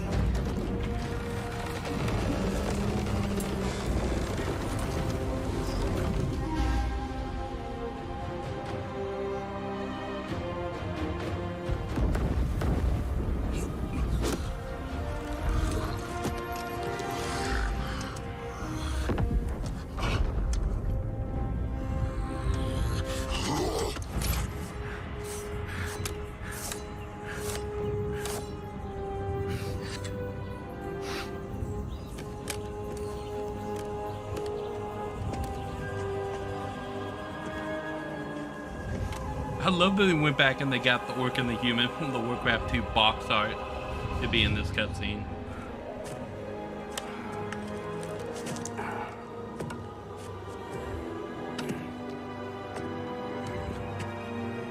Well, I guess not cutscene. This is the opening cinematic. Oh, there's the orc.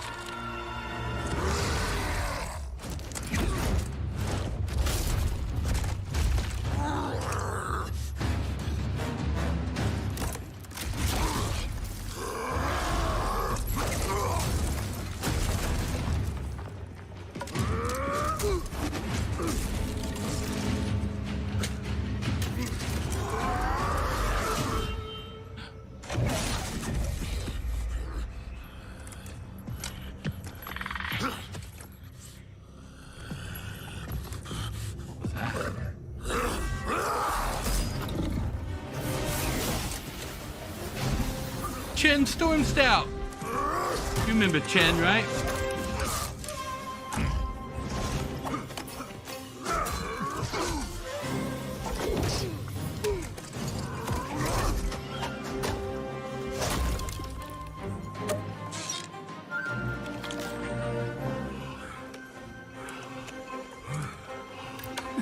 He just his hands in the spear.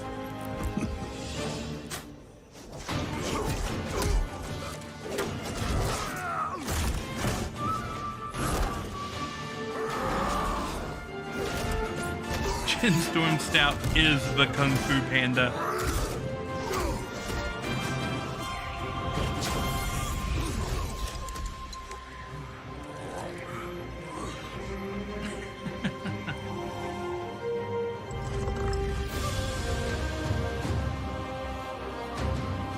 So what started as a practical joke in Warcraft 3 is a whole ass expansion in World of Warcraft. To preserve balance and bring harmony. And the hero that helped found Orgrimmar with Rexxar and Thrall. There he is. Chen Storm Stout is back.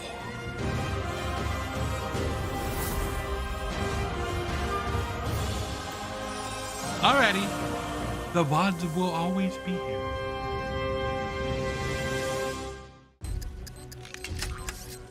Oh, that's a goblin image. Oh, there's a lot of them. Okay, they launched that shit.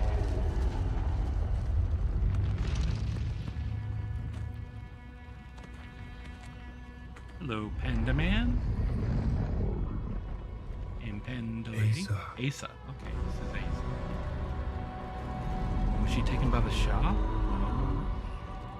He is dying. Oh, this is the starting zone. Wounds can be healed. Oh yeah, the big turtle. I hope you can forgive yourself for what you have done to him.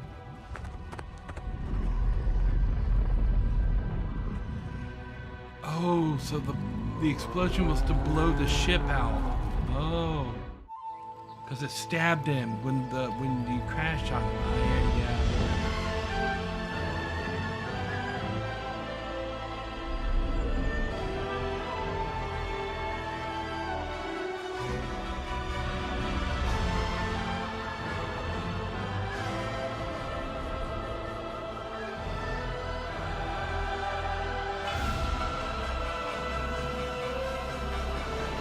Yes, the Pandaren starting zone is this giant turtle.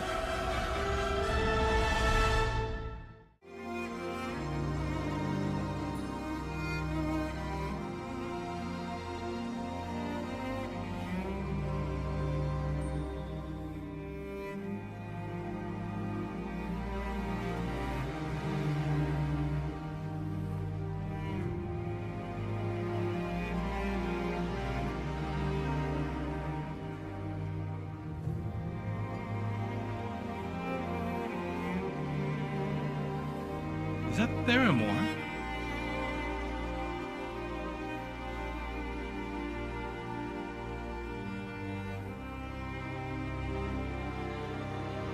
We've made a thorough inspection of the wreckage, Your Majesty. There is no sign of Admiral Taylor or his ship. 200 ships at my disposal, yet the one carrying my son goes missing. What of their last message? Show me whatever you have. We have been drawn off course. Horde air fleet. Many casualties. Shipwrecked on an uncharted isle. But the White Pawn is accounted for. Repeat, the White Pawn is safe. Anduin. Surprise attack! Requesting immediate, if anyone's received. Sir, the 7th Fleet has already been dispatched, but it could take weeks before it... There's no time to waste. We'll send a small elite force to secure this new land and bring back my son. I His son is report Anduin. that the battle at sea goes well, War Chief. Our forces report decisive victories off the coasts of Narishm and Tol Barad. Alliance blood spills. This pleases You remember me, Garrosh General. from Wrath? There's more. I received word that our southern fleet engaged an Alliance envoy. We chased the royal flagship until it ran aground. Aground? Where? Apparently they found a massive, uncharted landmass, shrouded by dense mists. And Daria. Let the Alliance get there first! Redirect the invasion fleet. General, you and your best veterans will pave our way. Storm the shore and paint this new continent red!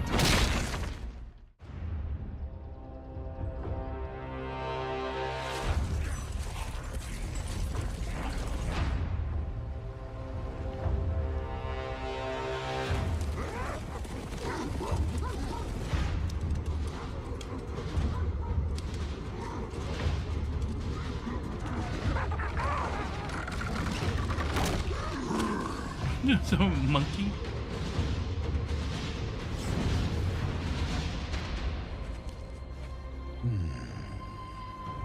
A message must lie within. What fate did the Emperor foresee?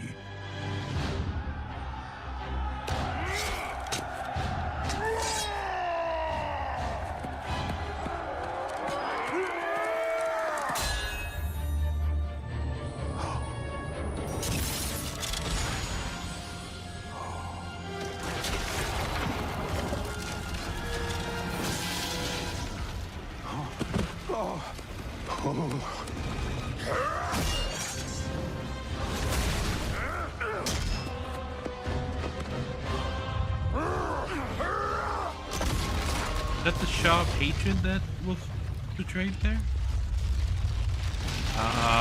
Better move. They did not go to the Prometheus School of running away completely.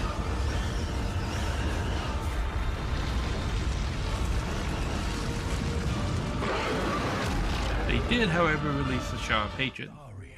Her hills of gold, in dark and mournful times of old, did once a hopeless horror hold. When from her sacred veil did spring, with storm and flash, a monstrous thing, his name, Leishen, the Thunder King. His thunder boomed across the land, and none who dared and fought could stand against the Iron Tyrant's hands. A palace grand, a walled domain, such mighty works born of his reign, built by slaves, their hearts in chains. But seasons change and tyrants die. His fury spent in times gone by. The thunder slept beneath Kunlai. Secure the remains, brothers. By Zandalari hands, he has been taken. By Zandalari voice, he has awakened.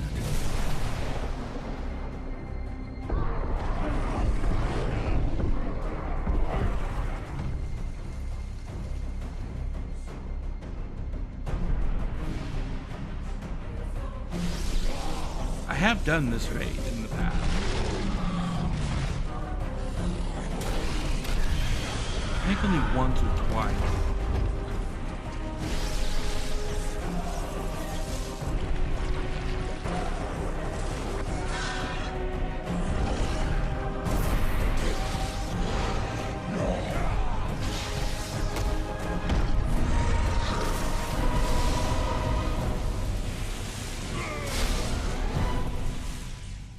Gather heroes. Sound the drums. The Thunder King comes. The Thunder King comes. Okay.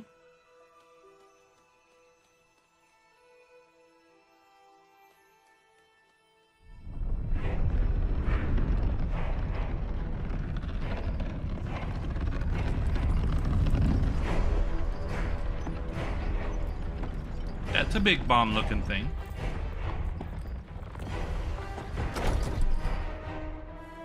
Oh, another bomb. It's a chest. It thirsts. Bring it to the pools.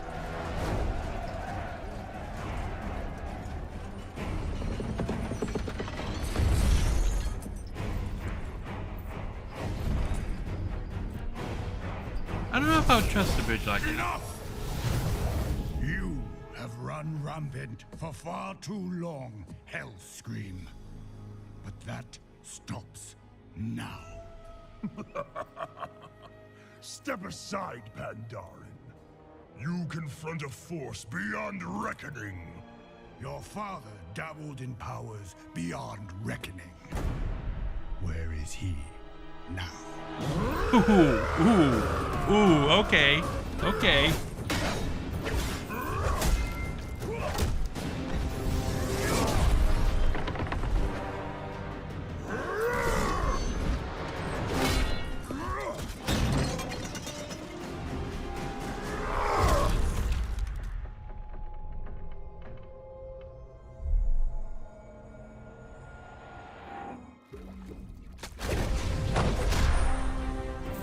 Sure you can. Fought beside the Tauren, trolls, and others.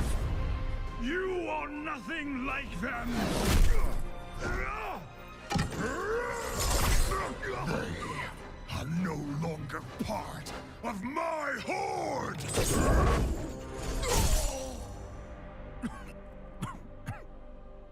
The world will hear of this.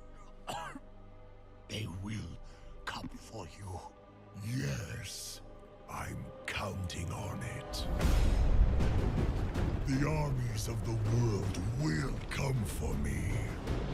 And within my fortress, they will face all the terrible creatures I have wrought.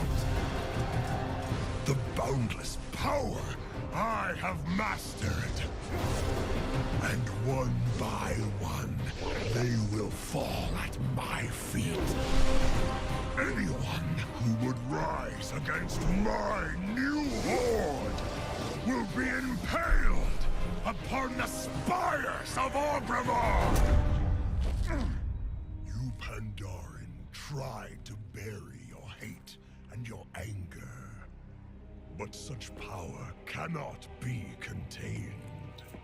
It must be unleashed!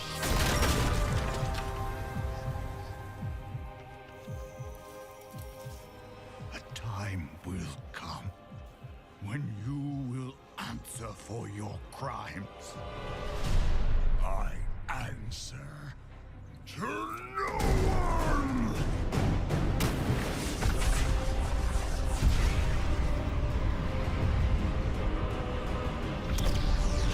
I remember this. This event forever changed this zone in the game. Challenge me will burn in the fires of my hatred. And the Siege of Orgrimmar is in the game. This is another raid where I could log in and take you through the raid, but it's actually not possible to finish this raid with just one person. Because there's a part where you're fighting a dragon, and you have to climb up this tower and shoot the dragon with this gun that's on top of the tower. But the gun has like a 5-second reload, and you have to shoot the dragon every 3 seconds with the gun like 5 times. But you can't do it with only one gun. There's another gun on top of another tower that's on the other side of the road. So somebody has to be on top of both of the towers shooting the dragon, alternating with each gun in order to hit the dragon enough to down the dragon. One person can't do it because there's no way to get from one tower to the other to fire both guns. The closest class that would have had a chance to do this would be my class, the Warlock, if I could get my Demon Gate on top of both towers.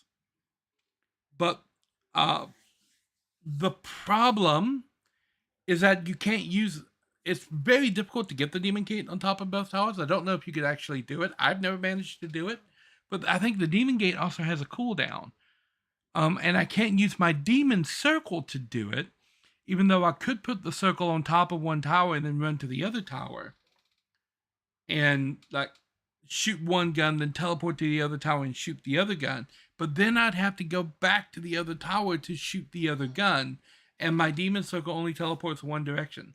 So I can't, as far as I know, it can't actually be cleared with one person. You need 2 because you have to have 2 people to fire the guns.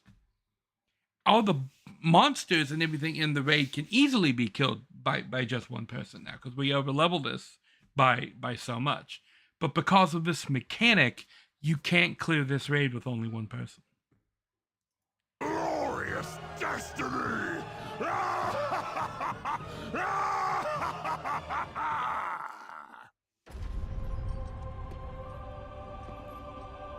You disappoint me, Garrosh. You are not worthy of your father's legacy. His punishment is not for you alone to decide. I won't let you take him. We have all suffered from his atrocities. My people, more than any other. Arguable, Let him but stand trial in Pandaria. There, we will mete out justice for all.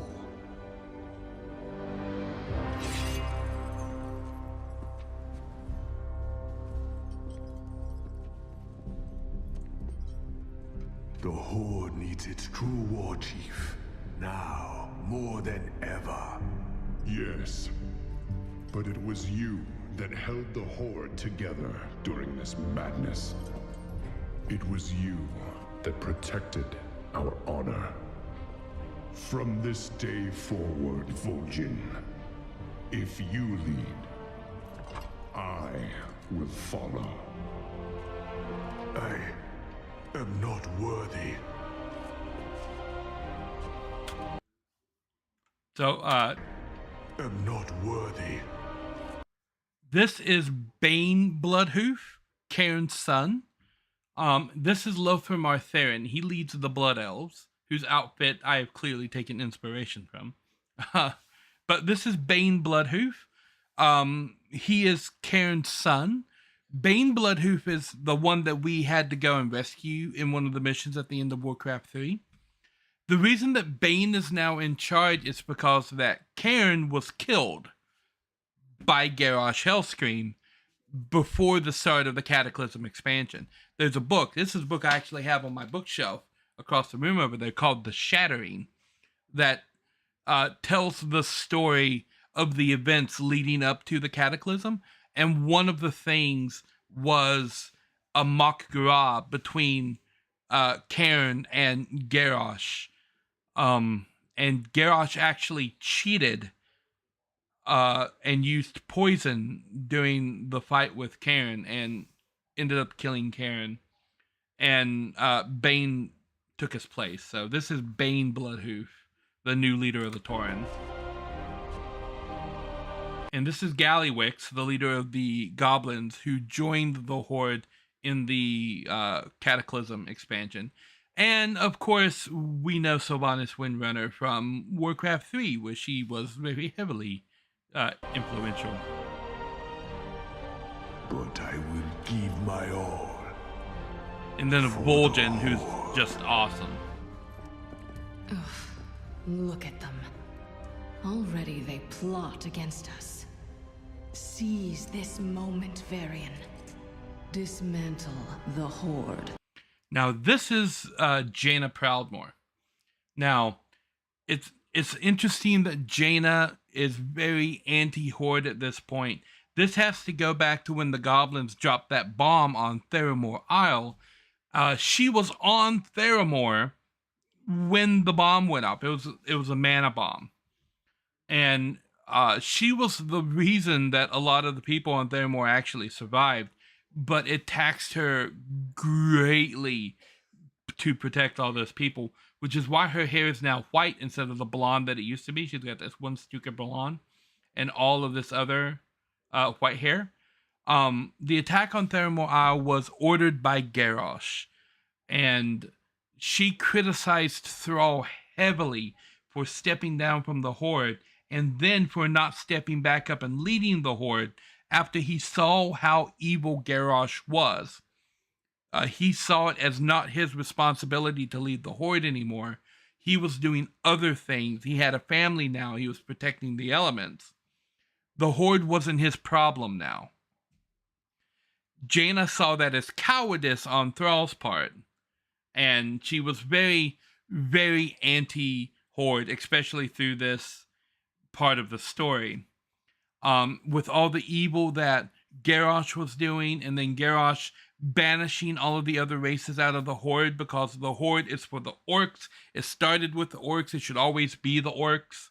So he kicked all of the other races out, and it was Vol'jin that actually held everybody together and said, no, the Horde is a conglomerate of races that didn't have anywhere else to go, that banded together under this banner for protection. That's what the Horde is. It's not this evil conquering force. It's not that anymore.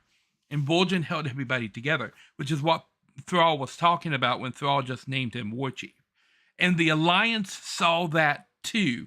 Particularly Varian has a lot of respect for Vol'jin, because it was Vol'jin that actually came and offered peace to the Alliance and to go get Garrosh. Like, it was Vol'jin that set all that stuff up. And so Vol'jin made a lot of inroads with Varian during this expansion.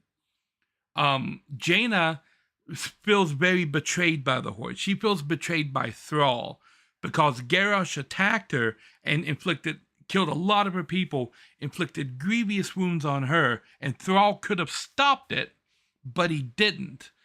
And Thrall was her friend, so she blames Thrall and the Horde for a lot of stuff that happens. So that's what her change in attitude is here. And a lot of that is revealed throughout the expansion and the books that isn't really in these cutscenes.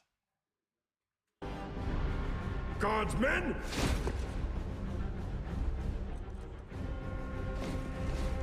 Father, what are you doing? That's Anduin, his son. We're going to see more of him later.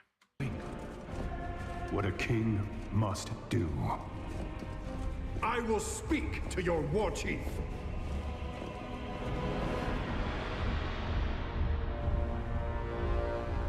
I speak for the Horde.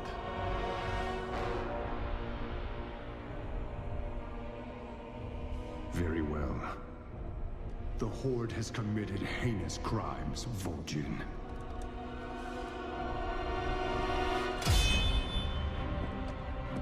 but some among you fought against Garrosh's tyranny. For that, I am willing to end this bloodshed. But know this. If your horde fails to uphold honor as Garrosh did, we will end you. Our bond is up. Now that ending only came about because Vol'jin was named War Chief of the Horde. If anybody else had taken up that mantle, it would not have ended the same way. Yeah. So at this point, I really stopped playing WoW altogether, right? I was very heavily in Wrath of the Lich King. I was there for the first part of Cataclysm, but I kind of skipped the ending of Cataclysm. I came back for Pandaria, and then I skipped like the middle of Pandaria, and then I came back right at the end of Pandaria. So I know a little bit of the story, and a lot of the story of Pandaria was not covered here because it's about the Shah, which are ancient spirits of Pandaria that were sealed away ages ago. And the conflict between the Horde and Alliance that came to Pandaria is what set them free. And Garrosh was actually corrupted by the Shah of Hatred, but he was already kind of a bad guy. Before that, we saw hints of his attitude during the previous two expansions. When he was introduced in Wrath of the Lich King, we saw him lose his temper with Varian before in Wormrest Temple. And that was in Dalaran. That was in the Hall of the Kirin Tor.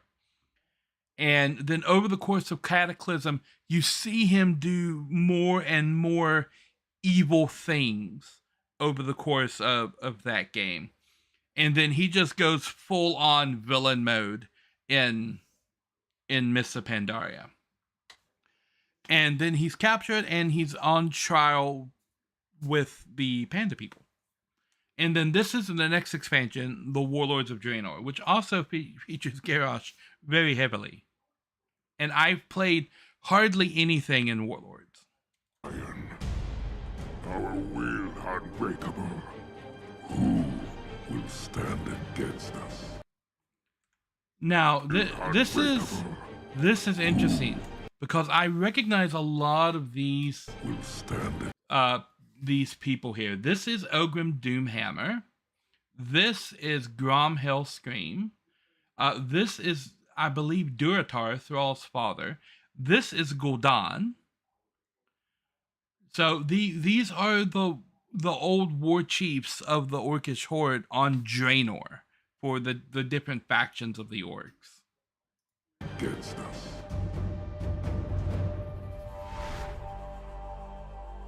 The guy standing beside Gul'dan, by the way, was a Blackhand. I forgot to mention him.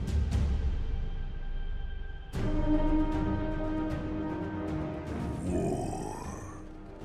It is the lifeblood of this world.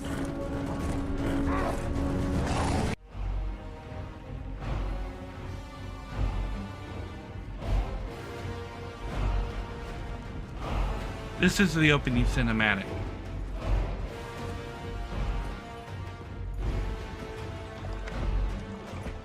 We've seen this before. When Grom drinks the blood of Manaroth. Hellscream. Claim your destiny. You will all be conquerors. And what, Gul'dan, must we give in return? Everything.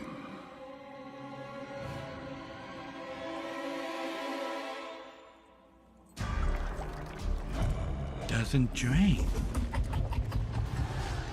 You would reject this gift. And then, of course, Manaroth we met in Warcraft 3.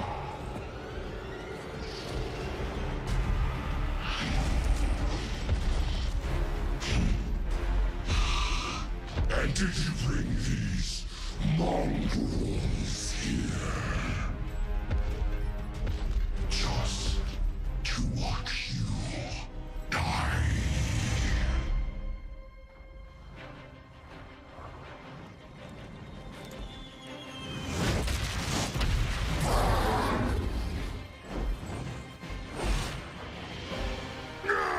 who's that orc? So this is a physics phenomenon called a flywheel, and if you don't know anything about this, these things are terrifying, like absolutely terrifying. Adam Savage did I believe it was Adam Savage, did a video about flywheels and just the energy potential that these things generate. Like if you're remotely interested in science and weapons of war, go look up Adam Savage. Let me see if I can find this video real quick. I will link it in the Discord.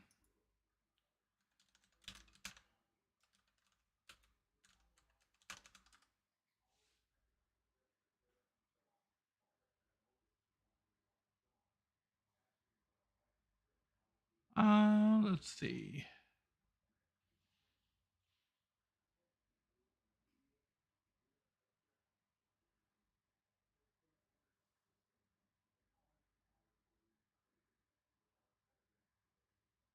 I think it's this video here. This is Adam Still. Okay, so I'm gonna link this video in the Discord about flywheels. So if you're interested about learning about flywheels and the destructive potential of these things, pop into the Discord. There's a video on there from Discovery Australia with Adam Savage where he's talking about how these things terrify him because they are incredibly powerful.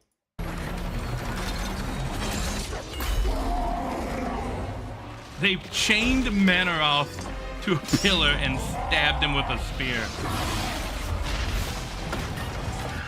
Oh no, he broke it.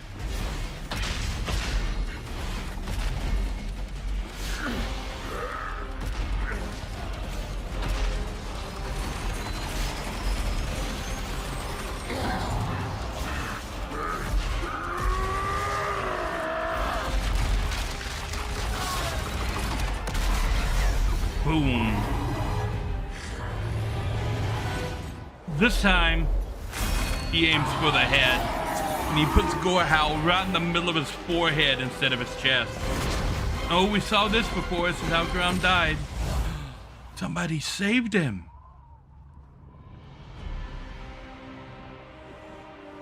And now, once again, Grom Hellscream has killed Manaroth. But why? Why is history different? This isn't what happened 35 years ago. This was not our destiny. Times change. And I just gotta say, like right here, that looks so much like Chris Metzen. Like, there's no way they didn't model this version of Garrosh off of Chris Metzen's face. But this is Garrosh Hellscream. What? I thought he was imprisoned with the panda people. Apparently he escaped, and he managed to go back in time 35 years through the Dark Portal to Draenor and tell the orcs what would happen if they drank the blood of Manaroth and change history. Times change.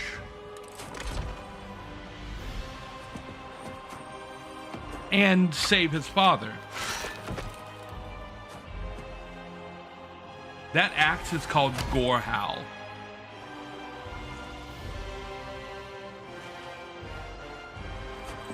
We will never be slaves!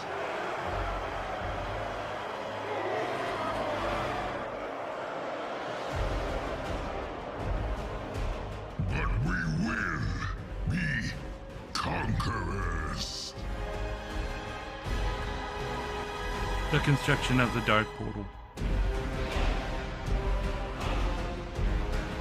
Now that is actually the end of my knowledge of Warlords of Draenor. I know that Garrosh got free from the Pandaren, he went back in time, and he changed history. And then Nozdormu had to step in and seal off this little change in a bubble to protect the rest of history. I remember that event. At the hour grows late. Dark Portal. You must sign the declaration of war. I was just a child when my father rushed to confront this same evil. He didn't understand these warlords at all. That mistake cost him his life and brought this kingdom to ruin. You are not your father. I know. This is the Janai from the But cutscene how in Burning can I Crusade. succeed where he failed? You can start by trusting my counsel. I have faced them before. On Draenor, you were there all those years ago. Yes. Believe me, they are not invincible. Then tell me of them, Murad. Tell me everything. Very Murad. well. Taking the fight to our enemy may be the only option left to stop history from repeating. This very city was nearly burned to the ground by the same warlords we face. Don't lecture me, Murad. I was there. I lived it. The only thing that got my people through those dark days was their faith in the light. Why are you so eager for this fight, Murad? For a paladin, you seem as bloodthirsty as the enemy. It is not blood I seek. When you look at me, what do you see? I see a paragon, a champion of the light. What you cannot see is the burden I carry each day. I know I may not return, but if there is even the barest chance of preventing I'm pretty sure the that hammer has a atrocities name. I don't know witnessed what it is. from happening again, then I offer myself gladly. We are all haunted by the past, Murad. Few of us ever get the opportunity to change it. Summon our champions! Make ready for war! Azeroth needs its heroes now, more than ever. The Hammer of the Nari. Okay. This is our chance. Storm the portal!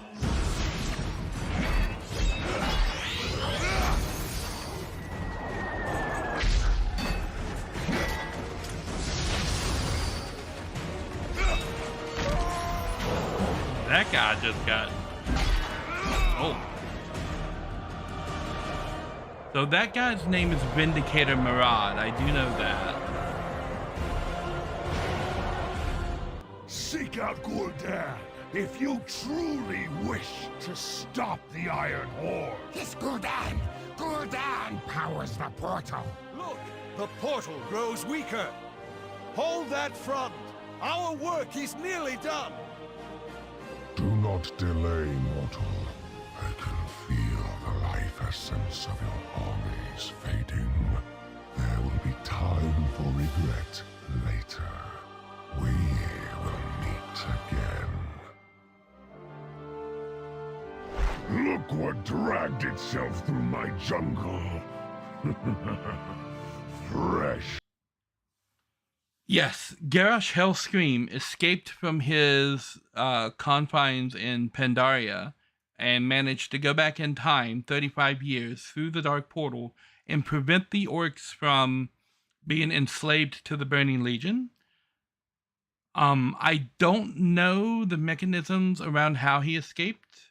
This is part of the story that I am woefully ignorant on. All I know is that it was Garrosh that changed the history. I believe Garrosh gets killed at some point over the course of this expansion, and Gul'dan, who was killed originally, manages to survive this timeline and get out, and he's actually in the next expansion, Legion, which I did play.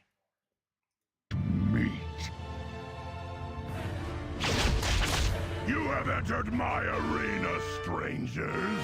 You will either leave Kargoth Blade Fist, I know of him. or as corpses. Now, kill your 100 or die trying. I am pleased. I could watch you rats fight for hours. Sorry, but we don't have that kind of time. I only counted 99 kills, wizard. Then I guess we owe you one.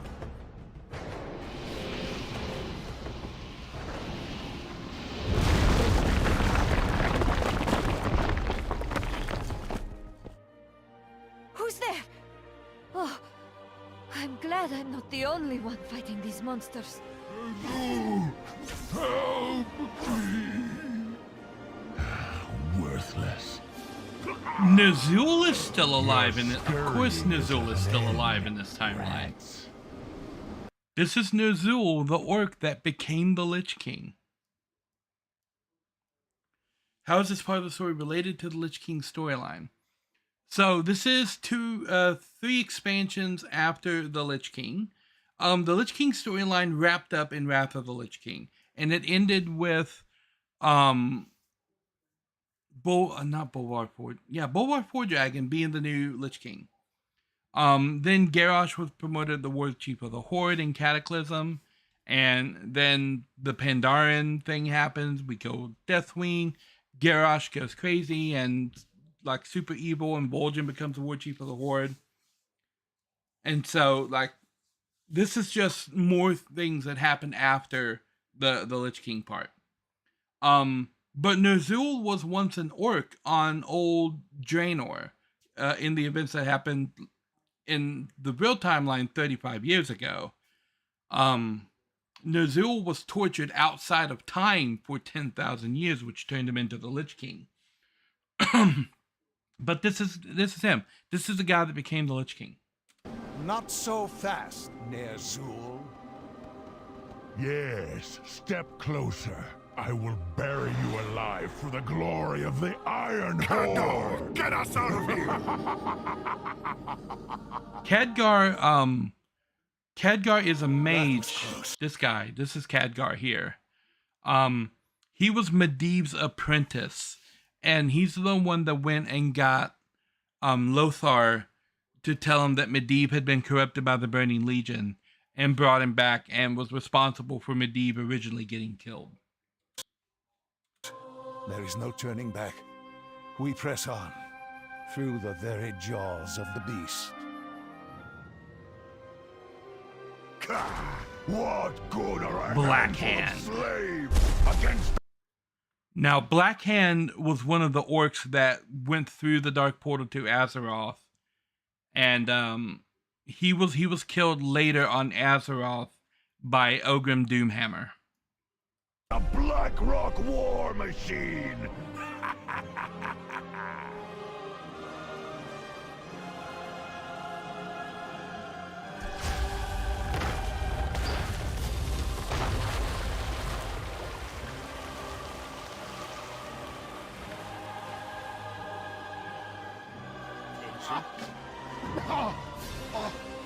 Oh, well now, I'd say we made an impact. Maiev? That was Maiev's Shadow Song.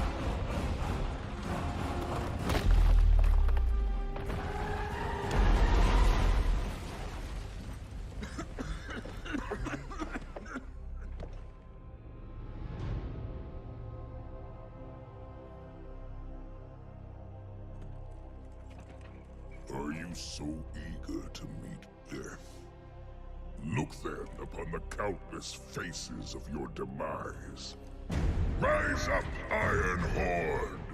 Bring your war chief. Their heads.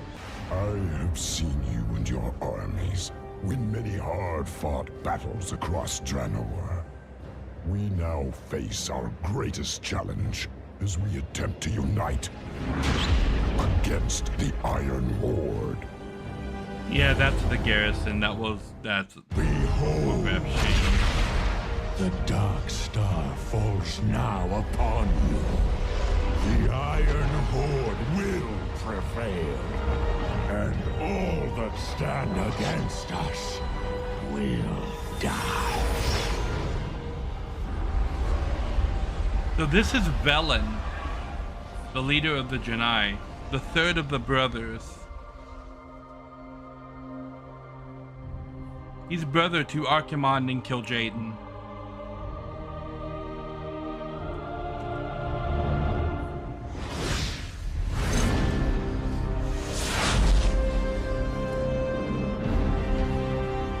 Is that... Did he pass on leadership? Does Velen die?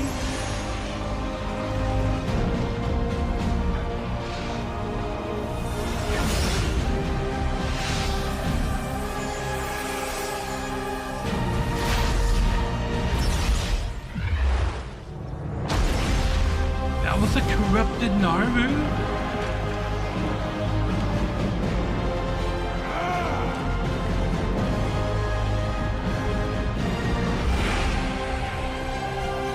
Oh, he purified it. Okay, that's kind of cool. Not gonna lie, that's kind of cool. The darkness, it flows within me. It seeps from every vein. Come, strangers. Cross into the realm of the Shadowlands. I shall deliver you to your death. We'll ripple across eternity. Commander, what's wrong? Maiev again? Khadgar, someone's here. Assassin! Like, he ice blocked. That's funny.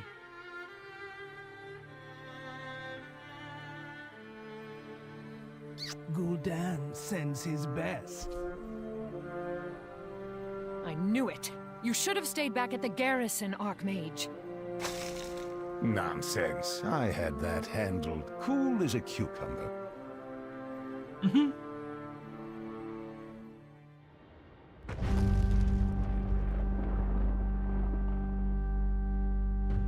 I was there during the assault on Shattrath City. Our beloved dwelling of light, under siege by a relentless army of demon-corrupted orcs.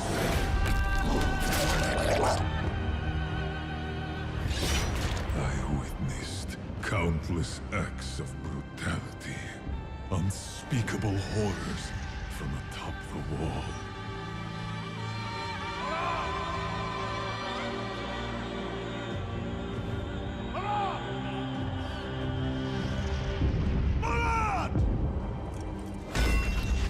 Take the last group of refugees to safety! Go! Now! Yes, Exarch.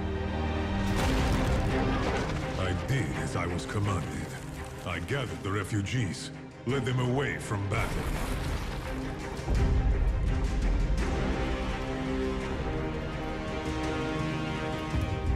And then I saw him. It was my charge to see the refugees to safety, yet the horrors I had witnessed, the suffering. Despite all my vows, vengeance burned in my heart. Does he leave Take the the path to the refugees? tunnel. I'll rejoin you when I can. We have no weapons. The path is safe. The light will be with you. Now go!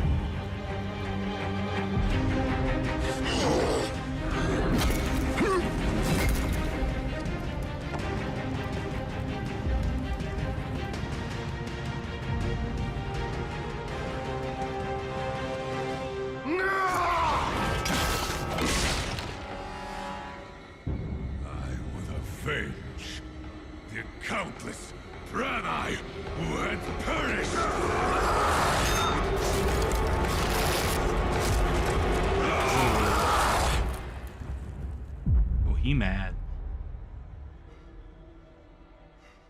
guess the people he was supposed to protect died in the tunnels because he wasn't there to I protect struck them. out to find the refugees. I mean, I can kind of predict the story a little bit. They died in the tunnels. My heart fell. The path had not been safe. The light that I promised would be with them had forsaken them instead. Just as I had.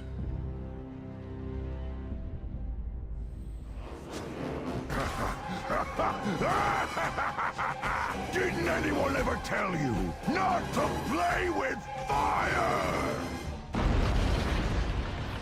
Just had to sloop in a little cutscene from the game. This vessel is set to blow. We should get to safety. Bring the cannon around. We'll send both of these ships to the bottom of the sea. Marad.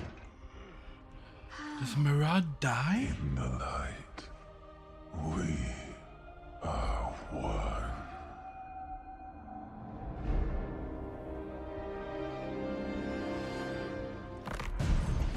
Our bond is iron. But you Okay, this is Duatan. This is Thrall's father, the war chief of the Frostwolf clan. are so easily broken. What do you want, little girl? Your head. Prepare to fire. Such arrogance to believe.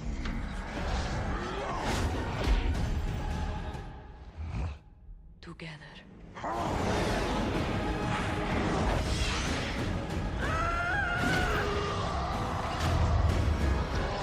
You will all die!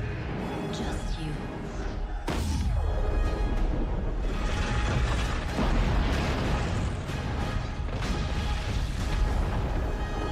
Okay, that was kind of 50 layers of shadow. 50. Percival! You put that back this instant! Wow, nasty bird!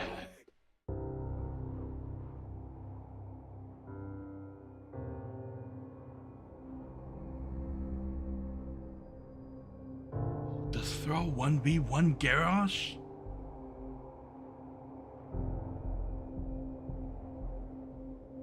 You must answer for your crimes, Garrosh.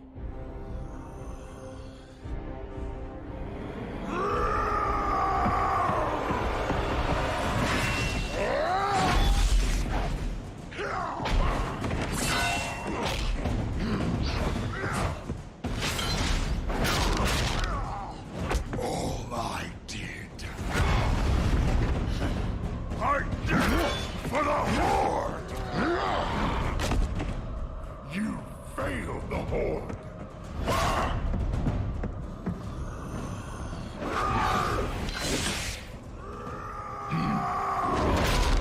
You made me war chief! You left me to pick up your pieces! You failed me!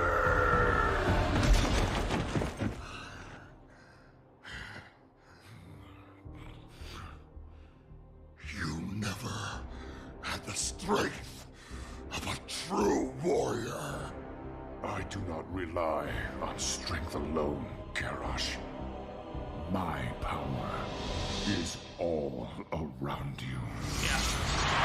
Thrall's a freaking shaman.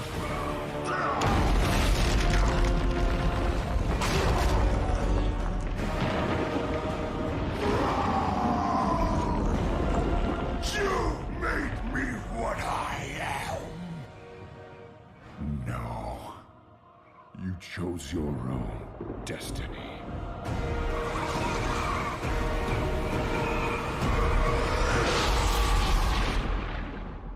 Okay.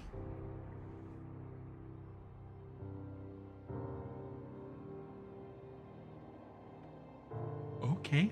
That's how Garrosh died. I did not know that. And there's Gorehowl.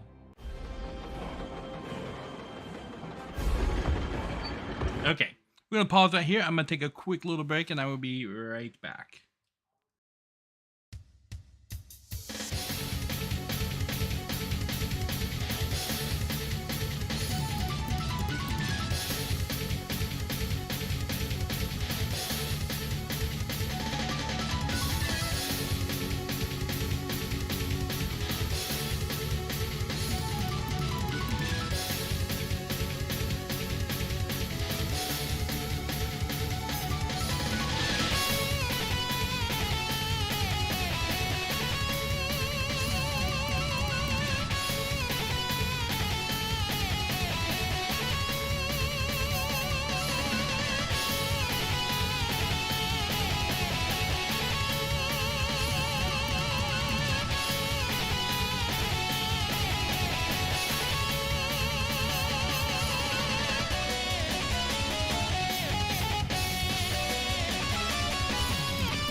Alrighty, we're back. Let's see what this cutscene is about.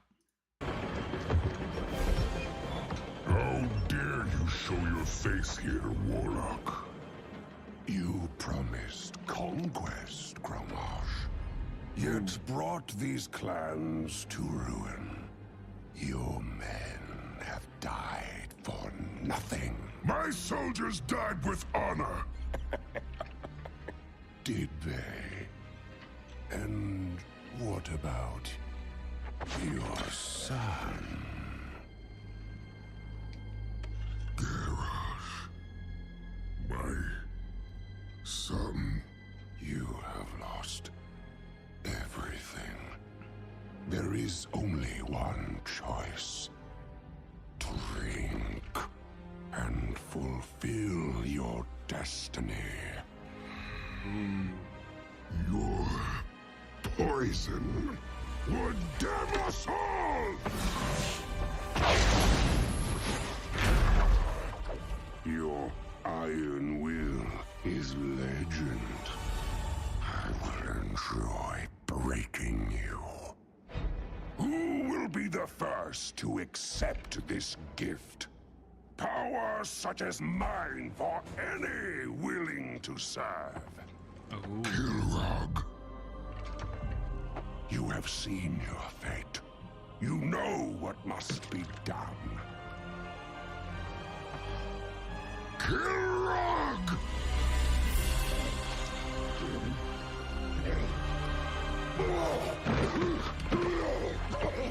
Yes. I will build a new horde. I will forge you into an unstoppable weapon. You will be the scourge of 100 worlds. The might of a legion.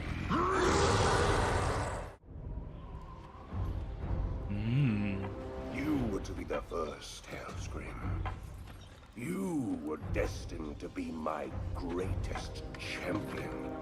And instead, you chose this. You have no vision. Behold, what a true seat of power demands.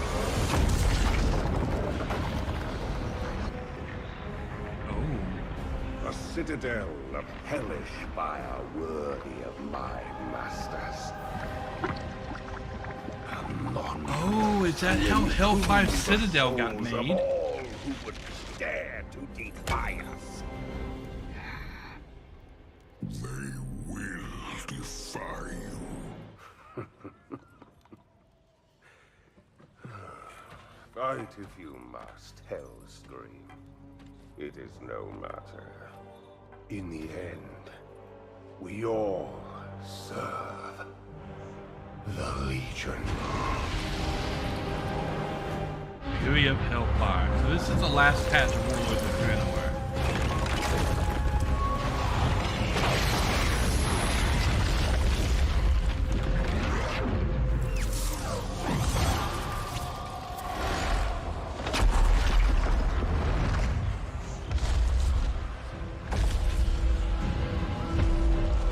Alright, come on.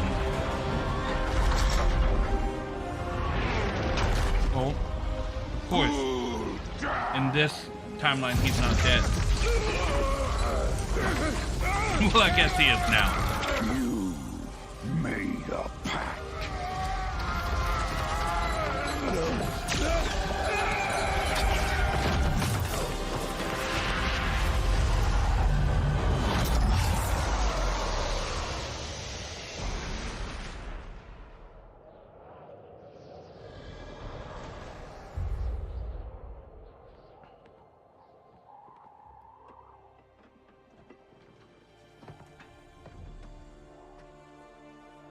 It's done.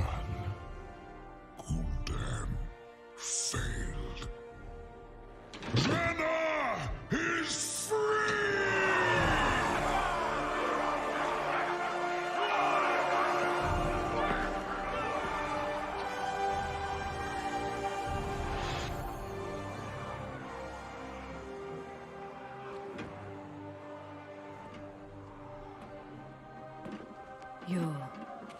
You don't think it's over? Gul'dan and the devils that command him are not so easily banished. I fear this is only beginning. If you ever need us, we will be here. Until we meet again.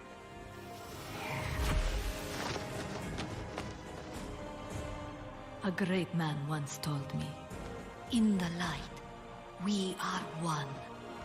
The future is ours, and we will see Draenor rebuilt. Together. As before, it seeks to annihilate everything. Okay, so that was Warlords of Draenor. that was a large part of the story that I had not seen.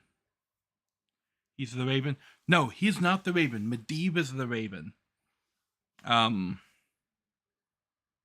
I can do a little bit of cleanup here. Medivh was revealed to be the Raven in Warcraft 3. This guy, Medivh. There he is in Warcraft 3. This is Medivh in the World of Warcraft movie. There's a nice picture of Medivh. He had that staff. That staff is a legendary weapon called Itesh.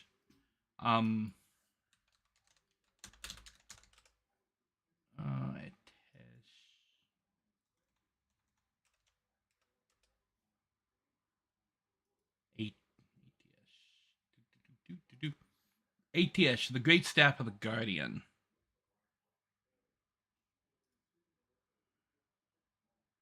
Right there.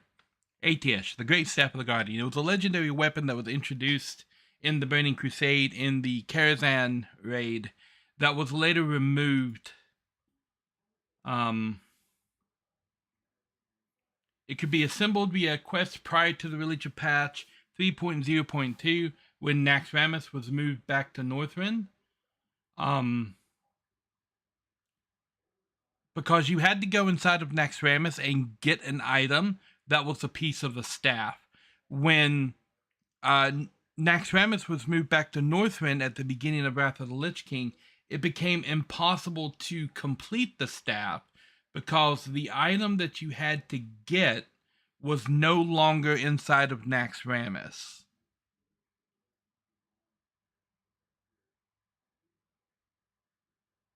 So, yeah, the splinter of Atesh, you had to get 40 of them from Kel'Thuzad's underlings in Naxxramas, and it was taken. I got it. I did not get this. No. This staff would have been perfect for my warlock. It was one of the only like very few legendary caster weapons.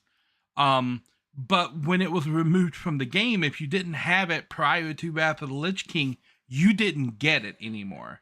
And the only other legendary that was in the game that could even be equipped by a warlock was Thunder Fury, the Blessed Blade of the Windseeker.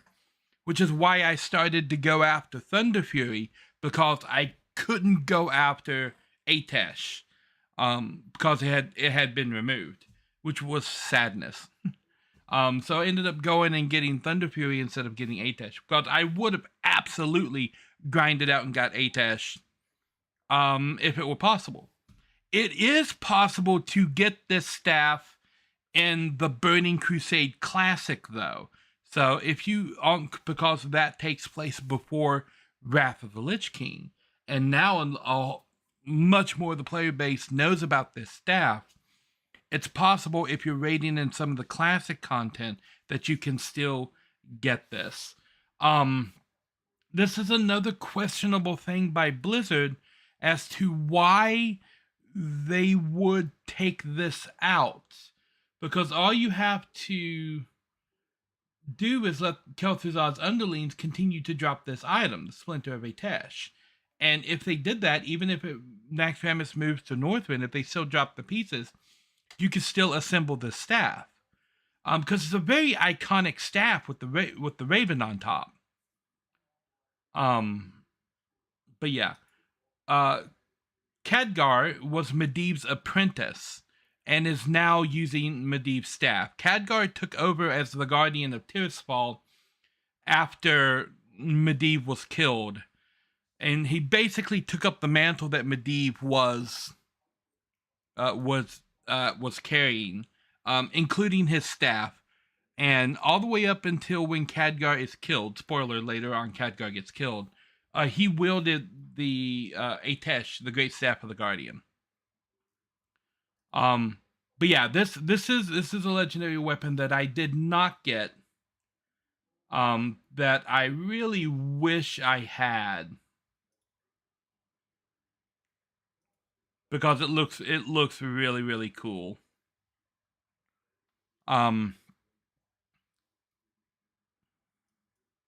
This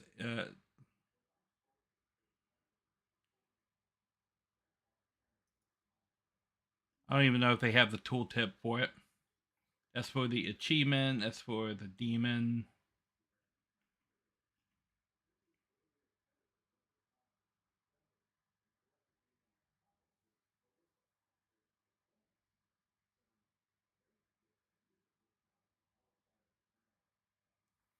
The staff provides an ability to open the portal to Medivh's Tower of Karazhan. Ah, so if you have the staff, you can teleport to Karazhan.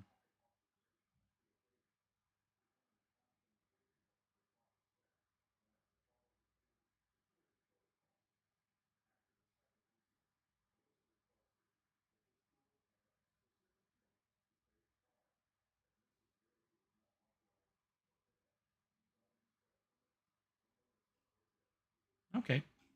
So yeah, I did not get Atesh, but yeah, he is not the Raven was Medivh, and that was Khadgar that we saw. We'll see Drano rebuilt together. So Gul'dan was thrown into that portal at the end of Warlords of Draenor by Archimonde before Archimonde died again. So now we go into Legion. As before, it seeks to annihilate everything that we hold. And now we know who Varian is. Varian Wrynn. I go to face it, the king of knowing Stormwind. I may not return. A big, beautiful cutscene. They're coming! They're coming back! And his son, Anduin.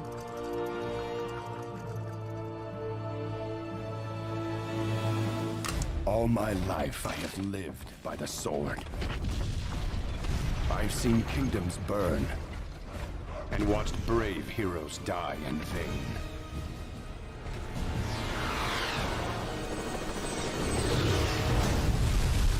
It's been difficult for me to trust after losing so much.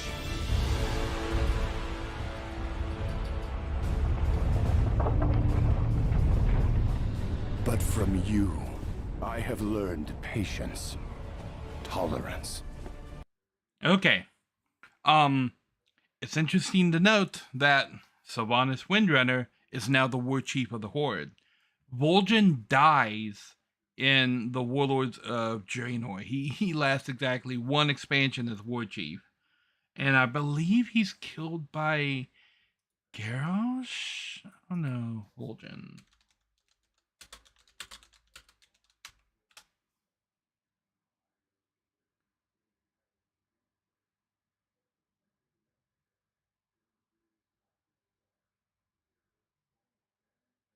Oh no, Vol'jin dies during Legion.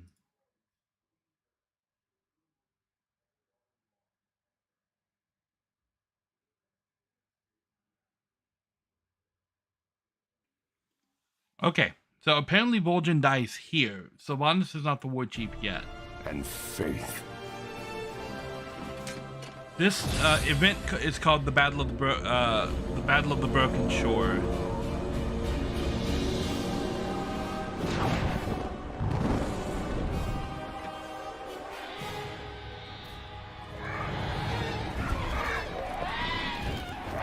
Open fire!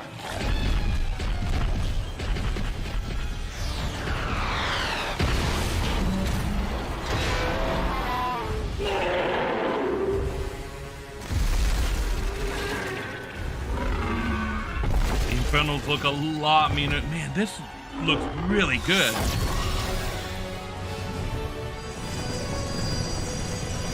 Oh.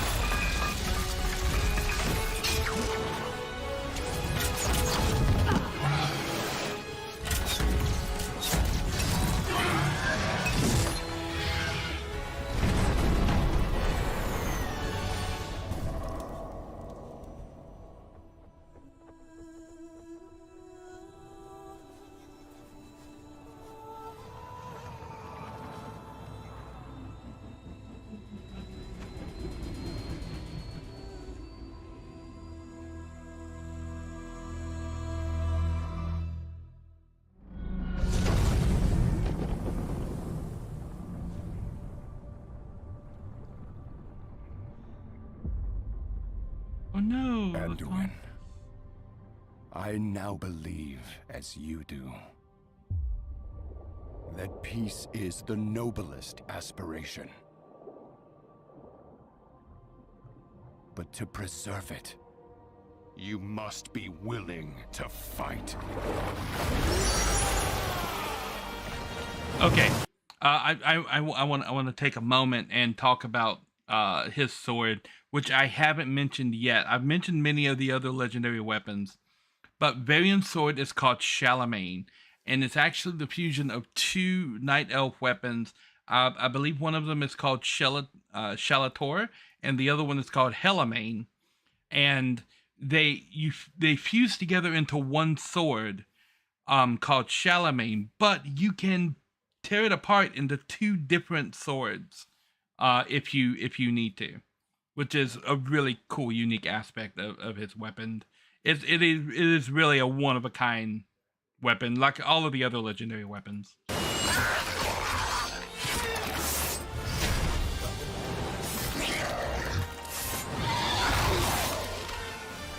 For Azeroth!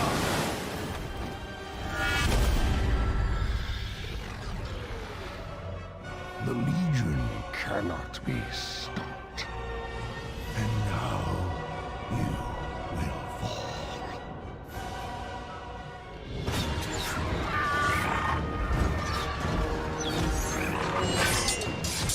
Victory is ours! Hold fast! Mekator! We finish this now! Call in the gunship! Way ahead of you, sir! Mekator, the leader of the gnomes. Right now! Get it! Get it! My lord! King Greymane, we've met him before.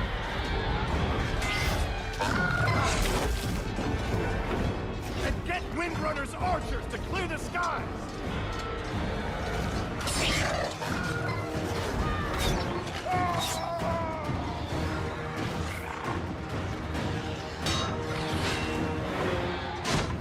They're coming from behind! Cover the flame! War Chief!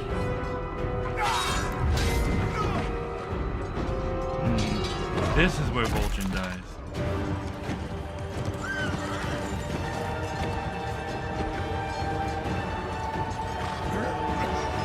Do not let the Horde die this day. So Sylvanas retreats. No, she wouldn't.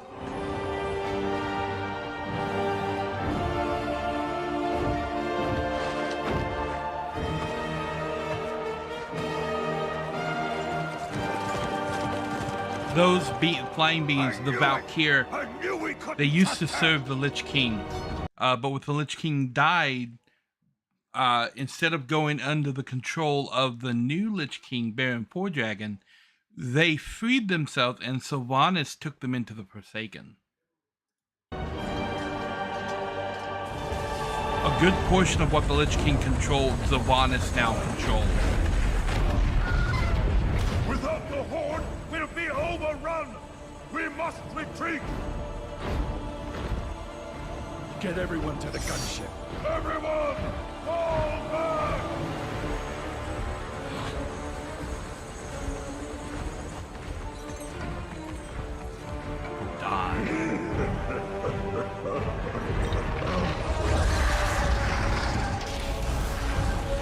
So Gul'dan gave the Legion the one thing that they had always been looking for but never had.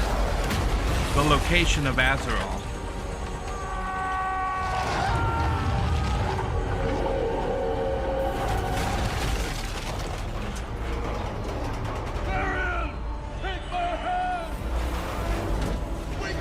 That's getting Greymane and his humans.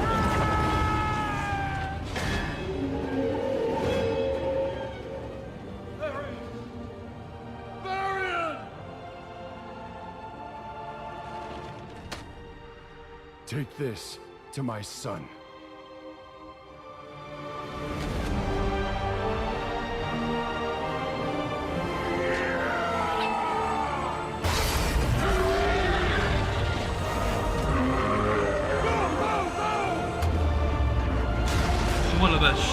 opening moments of the Alliance, Wherein Nari.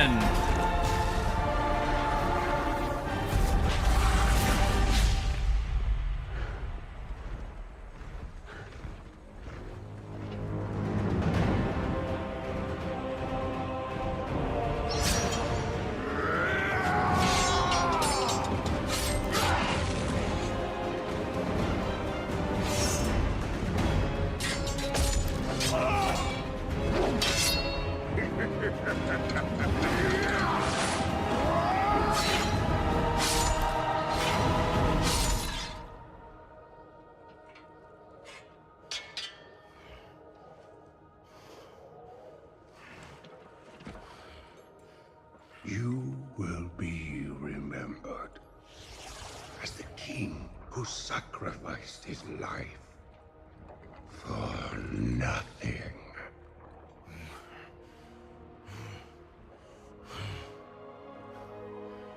For the Alliance.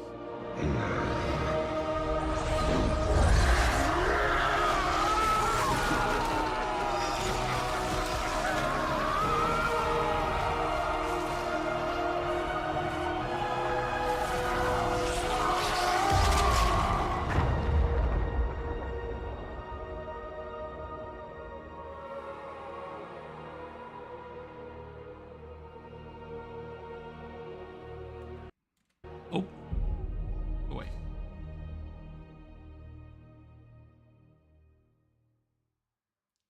So that all of that happened in the opening moments of Legion. Like this was when I knew that WoW had regained something that it had lost, especially coming out of the last couple of expansions. That's all that we saw right there, the Battle of the Broken Shores. That's the opening of World of Warcraft Legion. That's the opening. That's how this expansion started. Like, oh my gosh, we lost Wherein Nari, the leader of the Alliance, the King of Stormrend. And he died in the most epic way possible. But he very much died because Sylvanas sounded the horn to retreat and left him there alone. They were supposed to be assaulting the Isle together, but when Vol'jin fell, Sylvanas roached out of there and left the Alliance to their fate.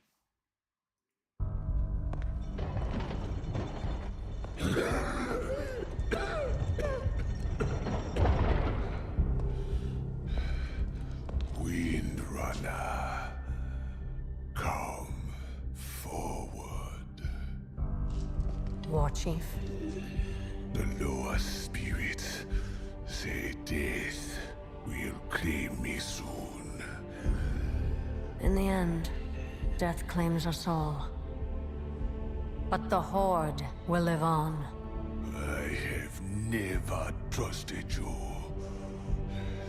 Nor would I have ever imagined in our darkest time that you would be the one to save us.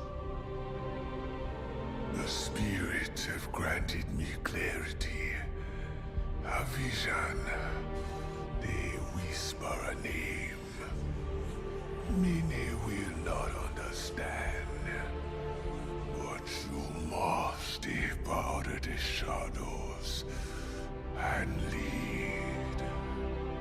You must be War Chief.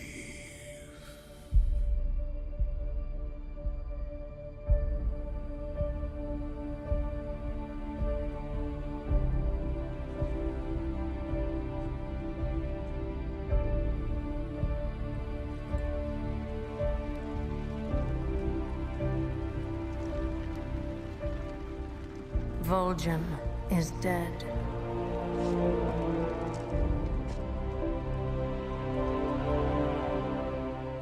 Who among you will help me avenge him?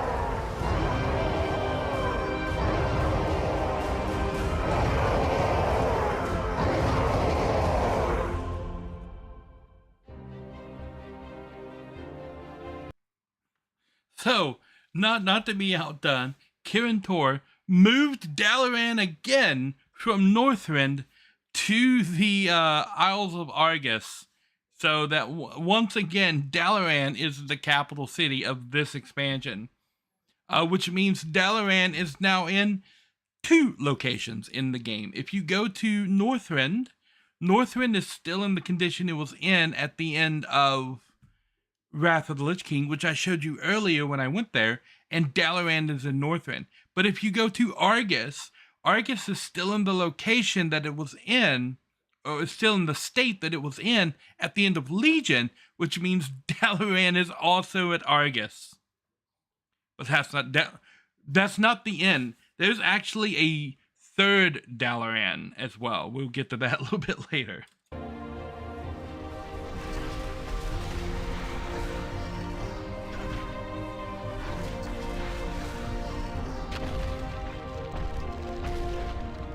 Citizens of Azeroth! Khadgar. Today is the day we turn the tide! Today is the day that we retake our world and send the Legion back to the hell that spawned them! Our path is clear!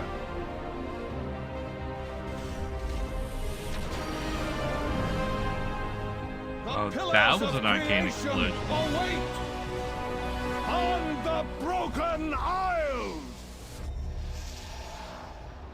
Yep, and they teleported to the Broken Isles. 10,000 years ago, my city was radiant. The jewel of the Night Elf Empire. Suramar. Our people prospered for centuries. Until the Legion came. Entranced by the power they offered, our queen betrayed us to the ruin of the world. That's the Sundoing that I was talking about. As destruction drew ever closer, a desperate choice was made. To conjure a powerful shield that would save our beloved city. That's how Suramar survived. Worked. Centuries passed. Without moonlight. Without sunlight. To survive, we turned to the Night Well, a font of great power in the city's heart.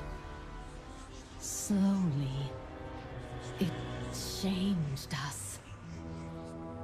And ultimately, drew the Legion once more to our gates.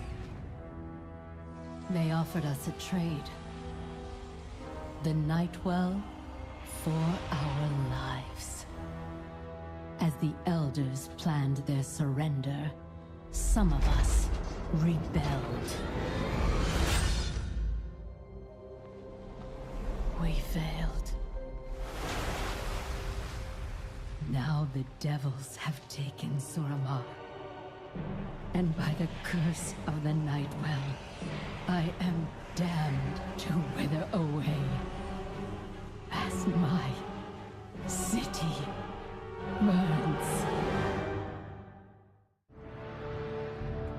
So that was the Void Elves. So the way that I got a warlock that looks exactly like my Blood Elf character on the Alliance side was through the Blood Elves, the Void Elves, which are the same model as the Blood Elves.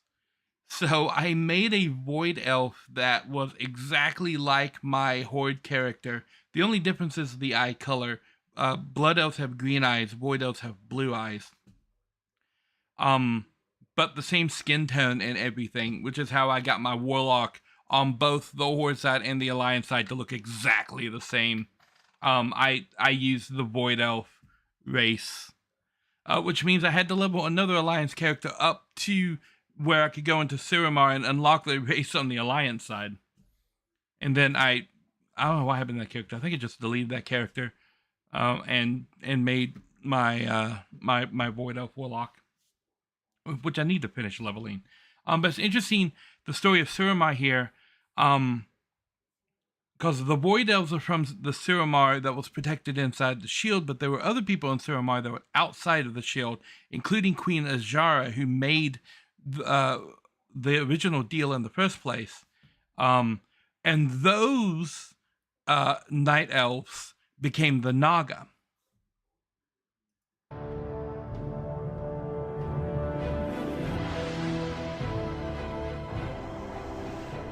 Behold this motley throng in which the rebels put their faith. Kaldorai, you disgrace a glorious past, hiding in trees and cloaking yourselves in false piety. You have grown as savage as the trolls that skulk about your forests. Queldorai, you are peasants playing at nobility, all too willing to mingle with lesser races that dilute your bloodline. You are unworthy of the name High Elves. Sindorai, of all the elves, I thought you might understand the choice I made to save my people. Instead, you ally with misfits and monsters. Each of you has debased your proud lineage. Each of you has forgotten the ancient power that is our birthright. Let this failed rebellion be a lesson to any that would stand against the Shaldorai.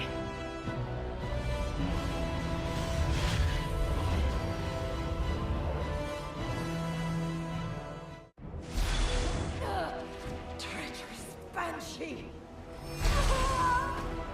You know not what you are meddling with. Submit. The Valkyr are mine.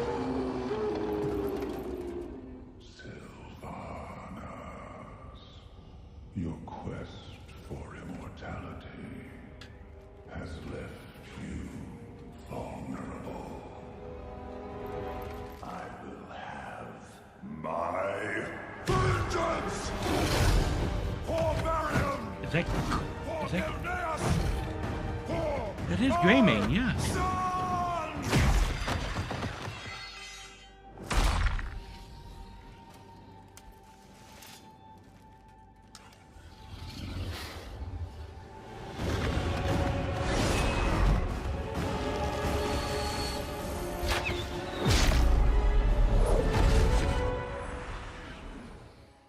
It seems I overestimated you.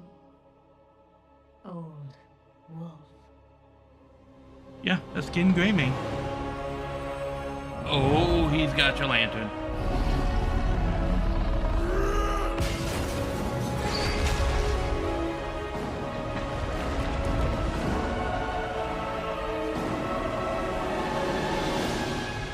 You took my son's future. And now I've taken yours.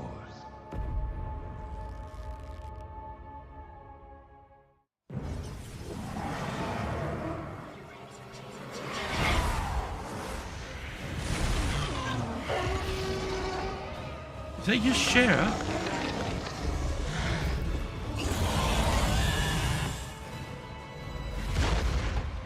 Or is that how the Emerald Dream got corrupted?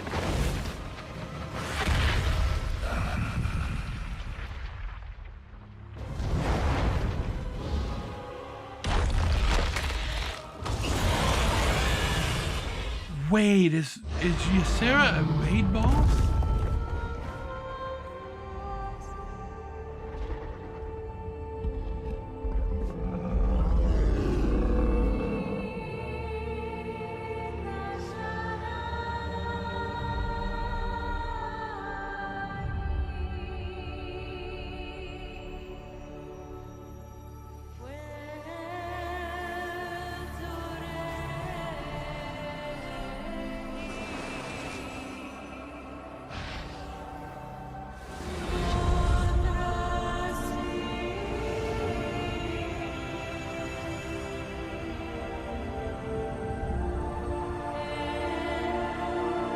Ysera died.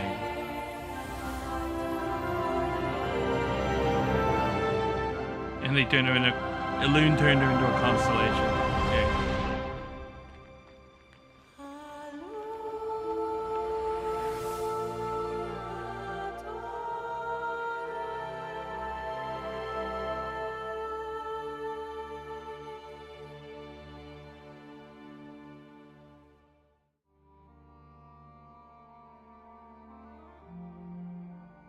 Okay, what's Khadgar doing?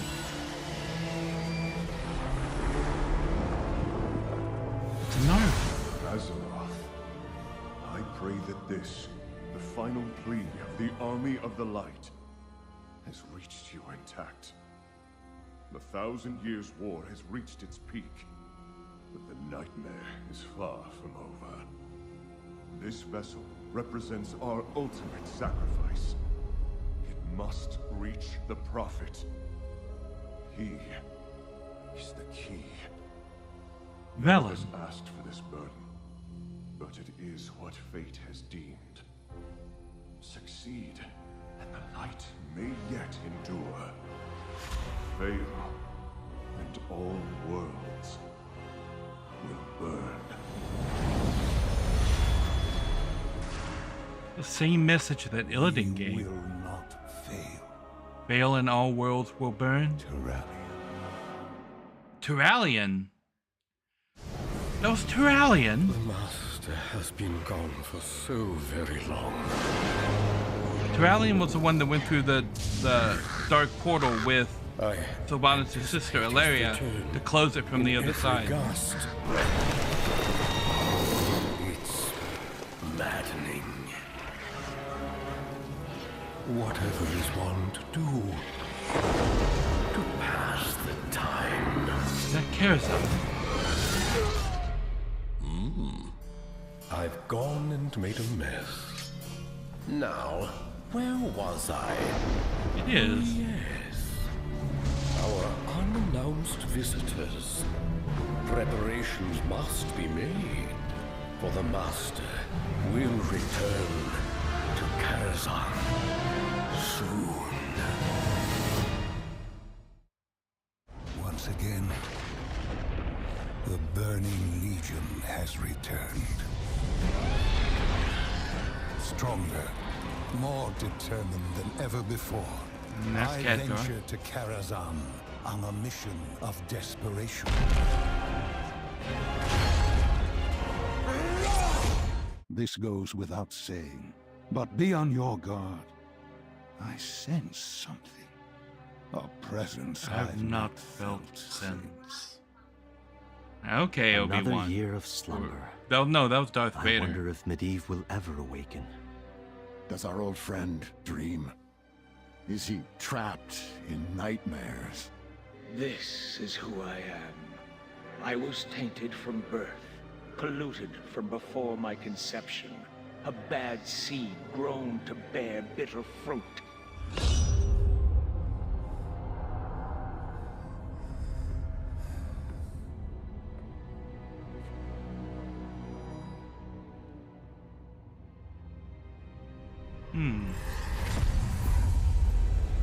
Show yourself. My apprentice returns. It is good to see you again. This is Medivh. Medivh? How? My spirit is bound to this tower. Yes, of course. Medivh, there is so much I need. You look terrible, old friend. Why have you come here? The Burning Legion invades again. I come seeking the knowledge that you kept here. Anything that can help me stand against them. Defeating the Legion this time will take more than some spell, I'm afraid. You came seeking knowledge. What you need is a weapon. I don't understand. You defeated me when I was consumed by fell madness. But you never took the next step toward your destiny. It is time Azeroth had a guardian once again. A guardian? Oh, this is where he becomes After your guardian. failings, it was decided that none could resist the temptation of such power. No, we don't need a guardian, Medivh. Then I ask again, why are you here? If not a guardian, if not you, then who can stop the approaching storm? If you cannot embrace your fate, then all you have accomplished, all you have sacrificed, will have been for nothing.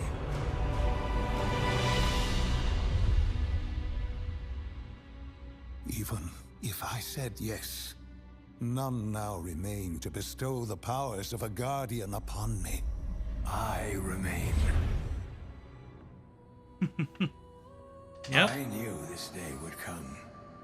Before my death, I imbued this tome with an echo of my essence. Open it. Absorb its energies as your own.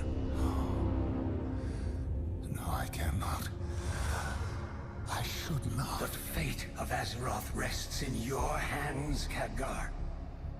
Accept your desires.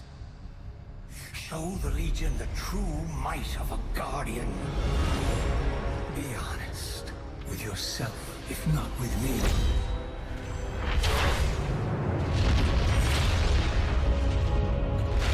That was Medivh doing the first war. You know he did that to help stop the Legion. Not the Legion, the orcs. Oh, it is true. I have thought about becoming the Guardian every day. Even now, I desire it. I've yearned for the Legion to cringe before the fury I would unleash. And that is why I can never accept your offer.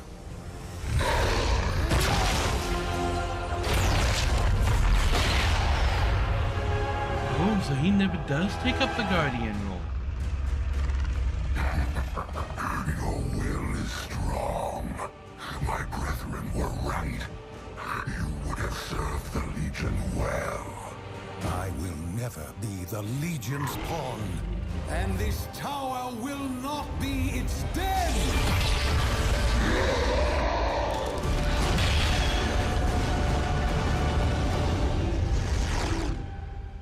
My path leads elsewhere. Besides, Azeroth has found her guardian in you, young trust. I have made it clear before. I do not want such power. You have all the power you will ever need. Khadgar is very powerful. It is your heart, your courage that makes you this world's guardian. And a better one than I ever was. I don't know what to say, Medivh. Enough sentiment. Hear these words before I depart. It may be simpler to shut a door than to pass through it. But sometimes, a step into the unknown is required to break the bonds of fate.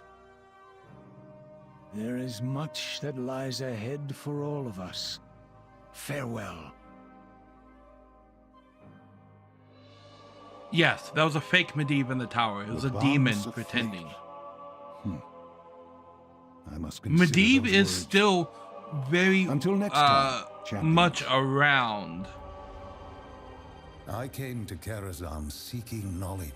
Medivh is still very much around, but that no the nature of him is still shrouded in mystery. Guardian can stand against the Legion alone. As before, we must band together. Okay, so I was kind of right. Khadgar is the new Guardian of Tirisfal, and he has been since Medivh died. The Guardian isn't like a transfer of power or anything. It's who takes up the mantle and is like trained properly. Anyone who is trained properly and chooses to take up the mantle becomes the Guardian. Which is something that Khadgar already did, even though he didn't accept the title of Guardian, he was the Guardian all along. So, I was right about that. United for Azeroth.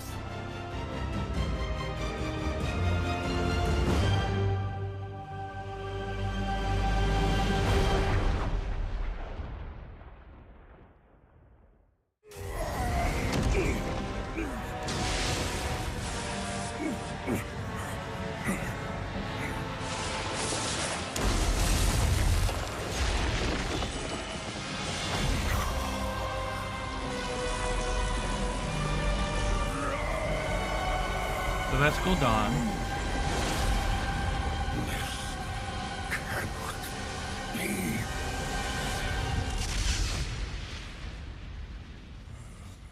Where are we in the lore? We are around the middle part of Legion.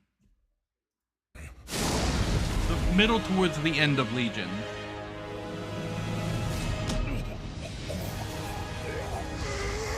Oh. We know this guy.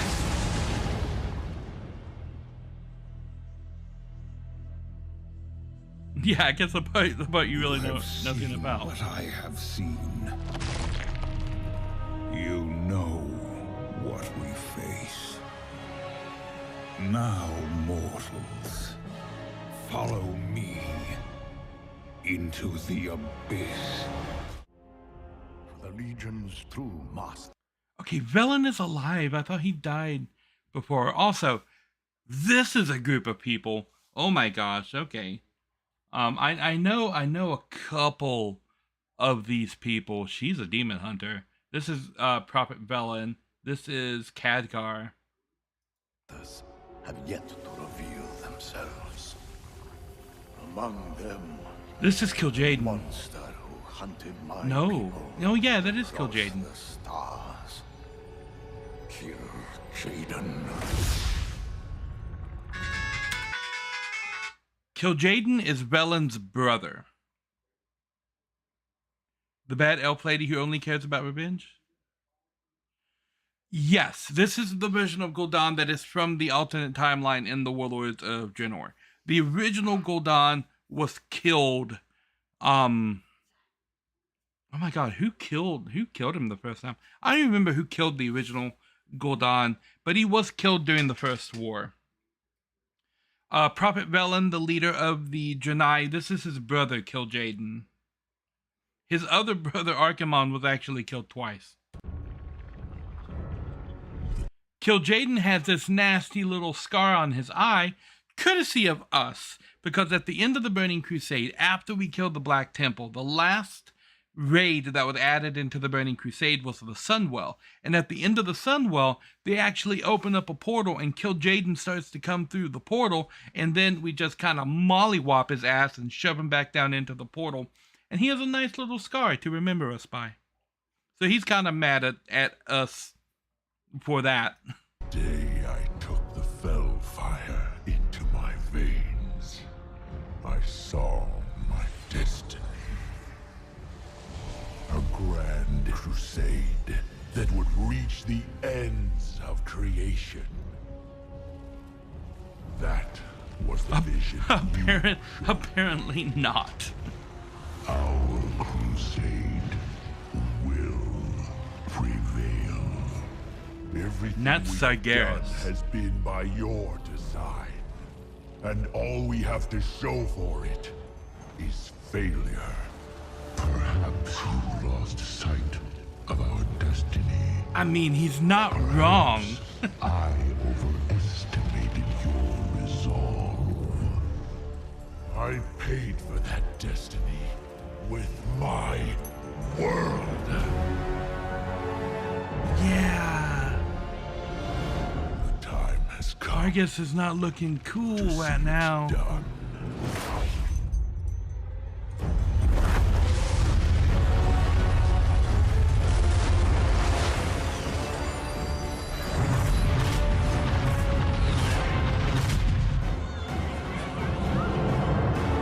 But that's not good. Burn it to ash. Tomb of Sargeras. Now, we've already been to the Tomb of Sargeras once in Warcraft lore. Illidan went there to get the Eye of Sargeras, that little fancy stone that he was using to try and destroy Arthas. Looks like we're going back.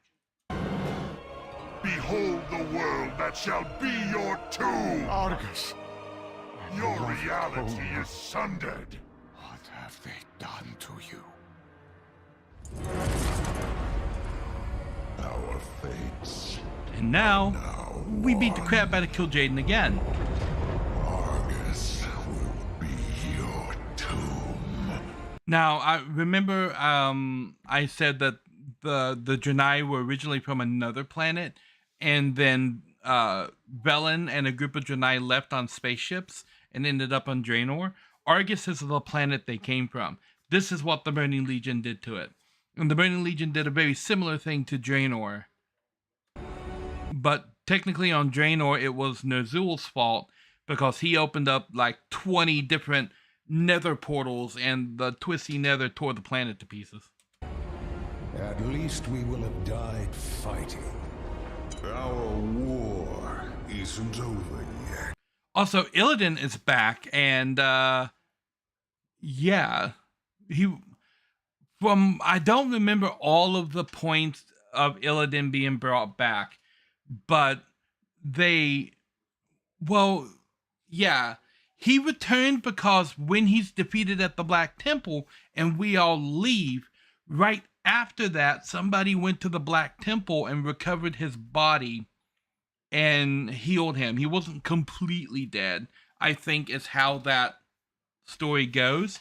That's covered in a book called Illidan, which I know about but haven't actually read. How did Illidan survive?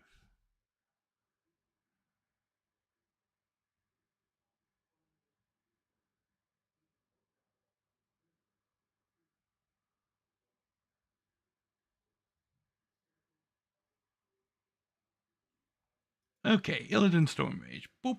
Let's get some lore on Mr. Illidan here. Illidan Stormrage, commonly known as the Betrayer, blah blah blah blah blah, escaped to Outland, Lord of Outland, Wrathful King Legion.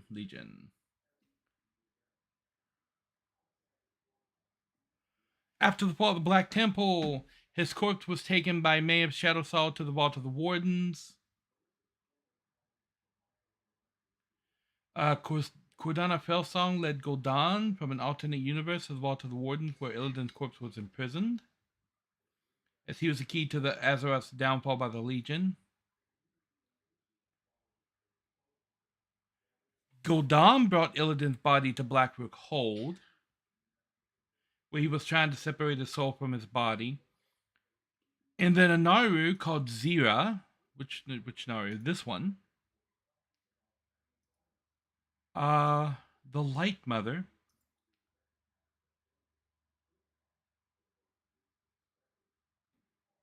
Brought him back to life. Okay, yeah. So Zira, the light that the Paladins worshipped, resurrected Illidan. There you go.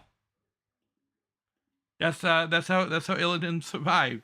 The Naru that gives power to the Paladins brought him back to life because she thought he was the child of light and shadow that would destroy the demons.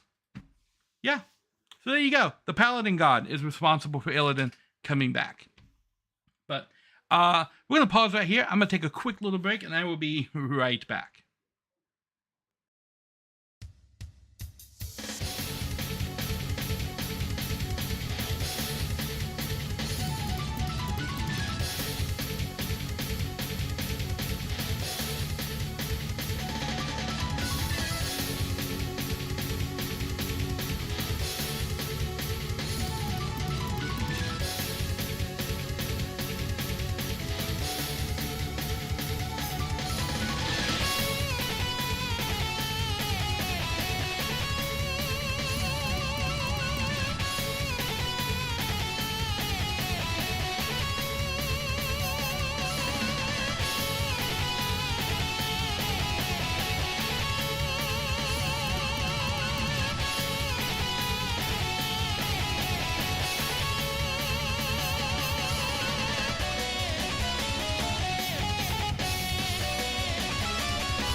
Alrighty, I have returned. Let's this is that keystone thing that Illidan was telling his demon hunters that they needed to find or else all worlds will burn. Looks like they found it. Not where we hold the key to all worlds.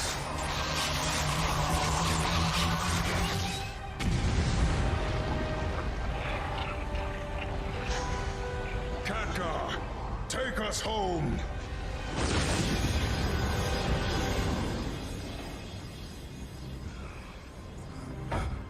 Brothers. I was always envious of you. Your gift, your faith, your vision. I never believed that Sargeras could be stopped. Perhaps okay. You will prove me wrong. Everyone, get ready!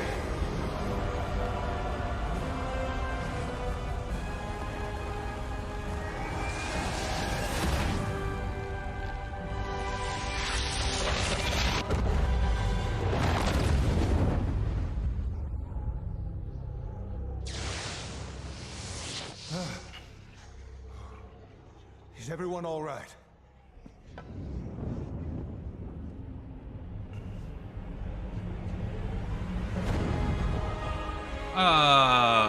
Oops.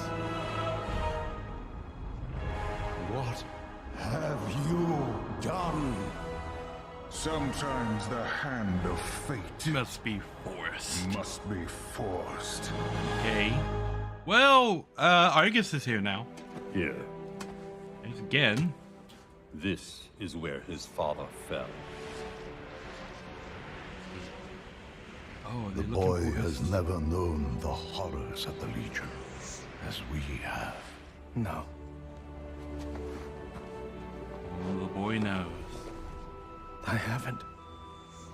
Anduin. Anduin has his own horrors. I had to come here. Boy, you don't need to see this.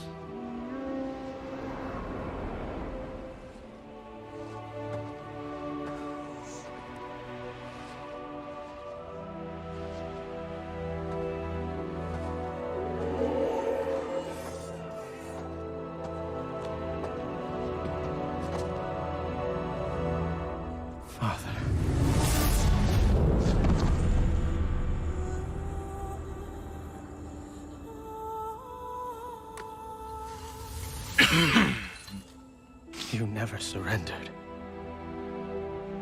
Even here, at the very end.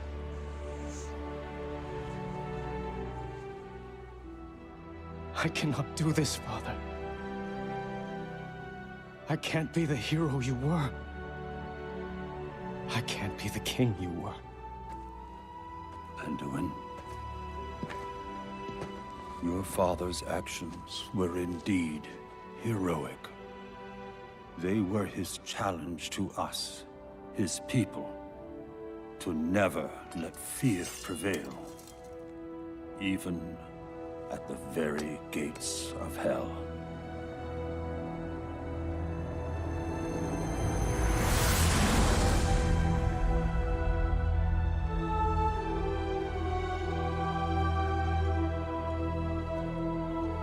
Now, I loved this with Wherein Nari, and it's about fucking time that the Alliance got some heroic, honorable people on their side that you can actually stand behind. Apart from all of the other monsters that have been the Alliance leadership up until this point.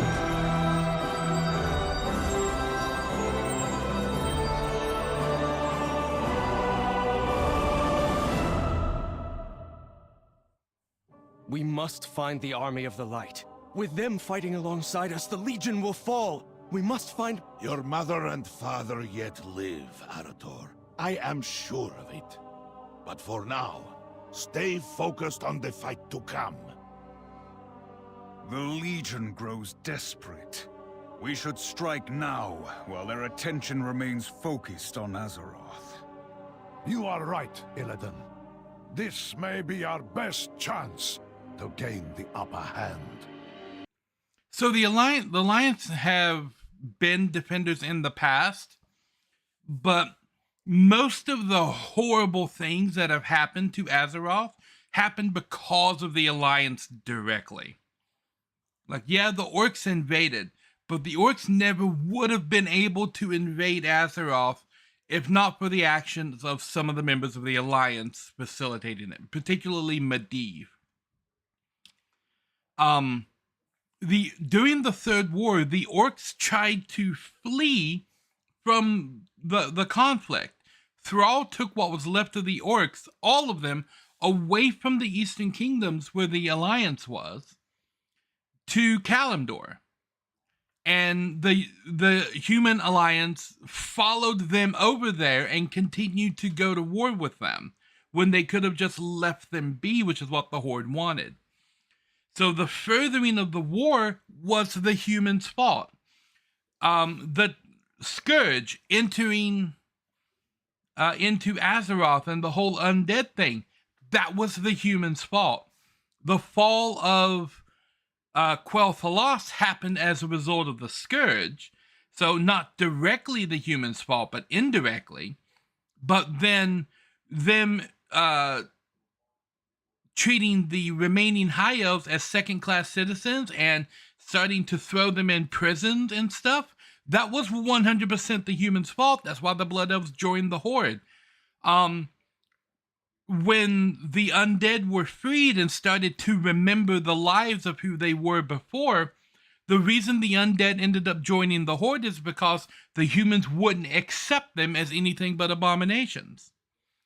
Now, yeah, I can see that, but like, if like your brother dies and then he's resurrected as a mindless undead, that's horrible. But then if that mindlessness is broken because the leader of the undead is slain, and your brother starts to remember who he was, he's just undead now, you would think that you would still have feelings for your brother even though he's now an undead. But the whole thing of the Alliance is like, no, they're a monster and they need to be like burned to death again. Like, yeah, all of the decisions that the Alliance made prior to right around the end of Mists of Pandaria have been horrific miscarriages of justice, with the exception of one or two like solidary characters. Like Uther was always on the up and up, Jaina was typically on the up and up, but that's not even talking about all of the things that the Night Elves did to screw everything over, and all the people that were, it's kind of a hallmark of the Alliance is that they did a really evil thing that caused a lot of destruction, and then the survivors of that destruction are then treated as monsters and outcasts that need to be systematically hunted down and murdered, right? They did it with the undead, the Night Elves did it with the people that survived both of the sunderings that they caused. They did it with the Blood Elves. They originally did it with the Ghanaians. Like, the Alliance has a history of causing a horrible thing, cursing a whole bunch of people, and then treating the people that survived their curse as outcasts that need to be destroyed. That was the legacy of the Alliance for a good half of World of Warcraft. And then they actually started to bring in more like sympathetic characters to the Alliance side.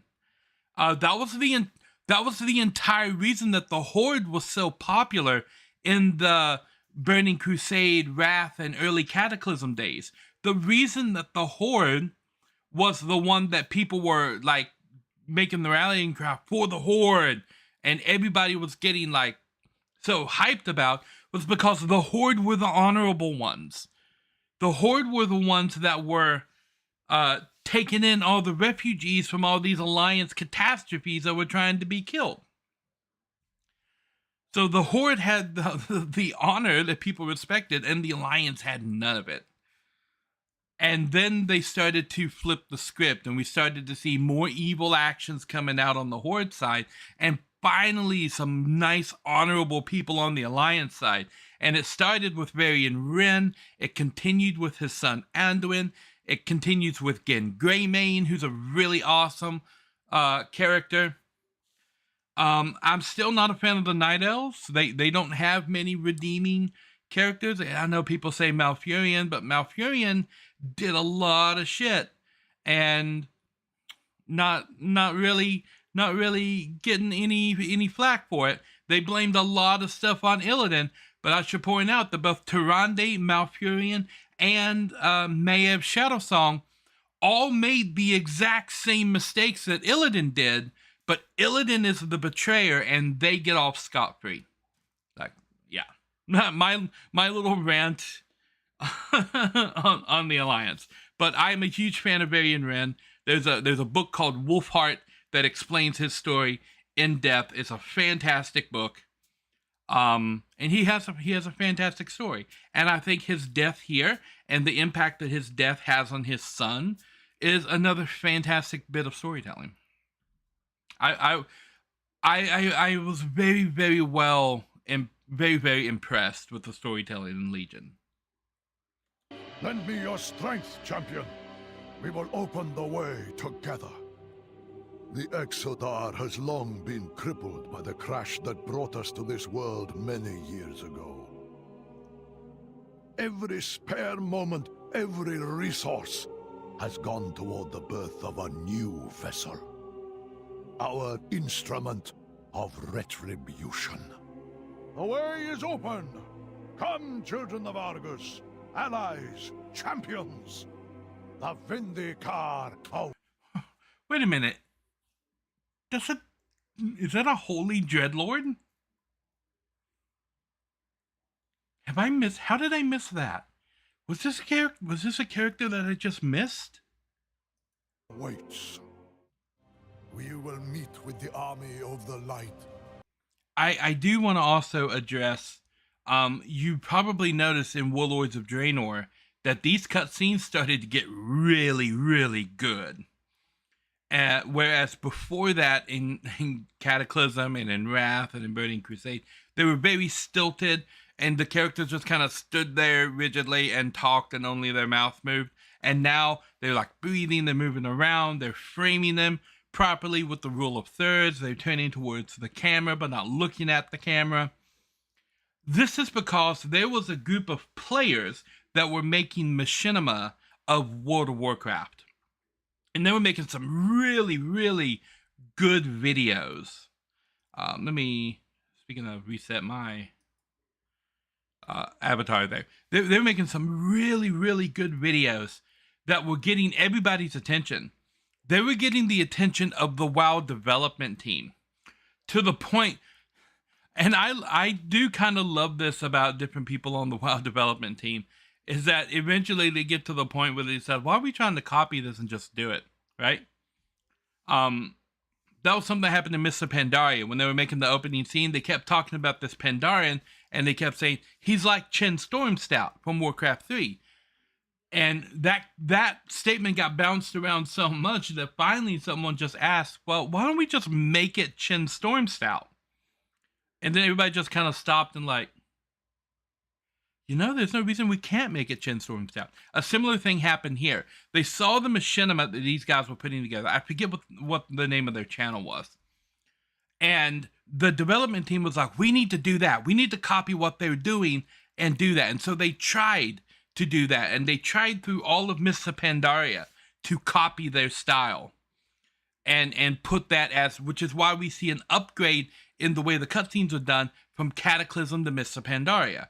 We see an uptick in the quality a little bit. It's not a whole lot, it's a little bit, but it is better. And then there's a huge uptick from Mr. Pandaria to Warlords of Draenor. That's because they decided to stop trying to copy these guys, and they just fucking hired them. Like, you come work for us, and you're our new in-game cinematic department. And this is what the in-game cutscenes are now, and it's because they hired a bunch of fans that were making Warcraft Machinima and doing a better job of it than the developers who are actually making the game. So now they're the cinematic department. I thought that was really cool. And begin our invasion.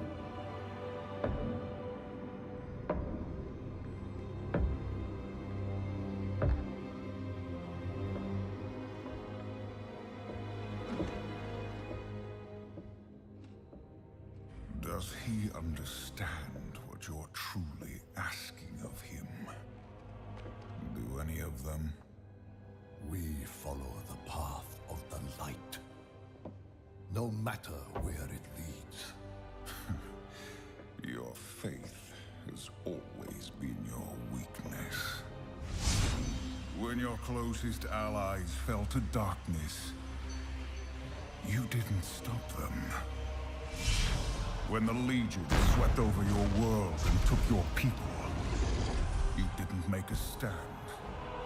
All you did was watch, convinced you were following the light's will. The truth is, you failed your people. Their blood is on your hands.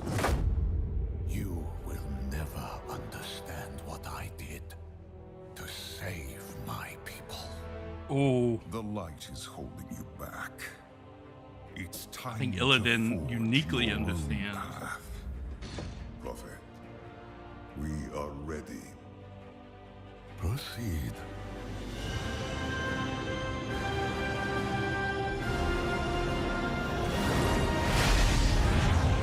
Oh yeah, I love it when companies do that.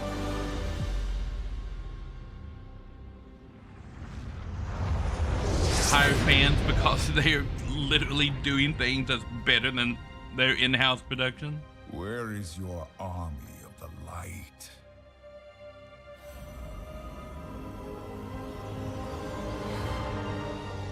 The Zenadar. Something is wrong. The cowards have come out of hiding. Bring them down!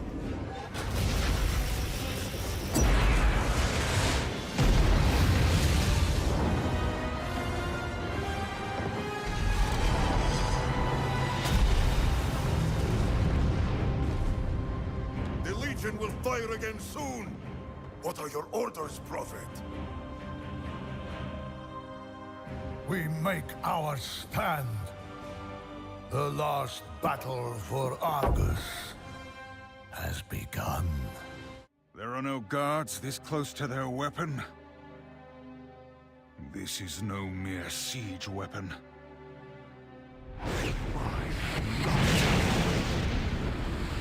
We must keep its attention, Illidan. We have not come this far to fall now. I'll do far more than that. Look out! Whatever that thing was, I doubt that was the only one in Sargeras' arsenal. Oh, he probably has Soon quite the a few. entire Legion will descend upon us. This is true.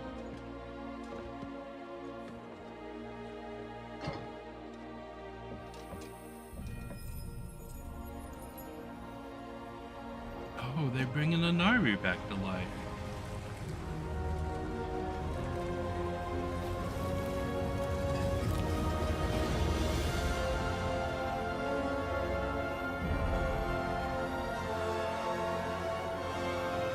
Oh, this is the one that resurrected Illidan.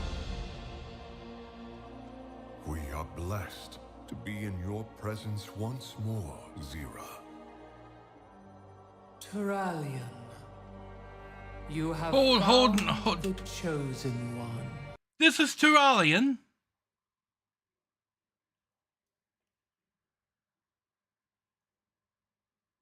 Huh. I didn't realize we found him in Legion.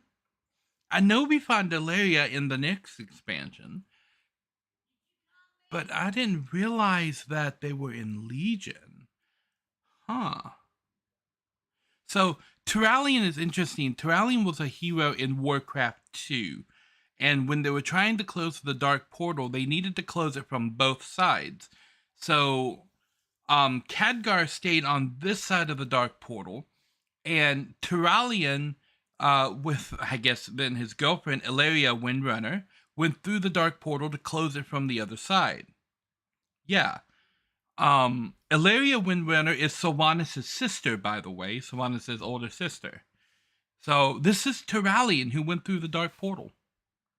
That's cool.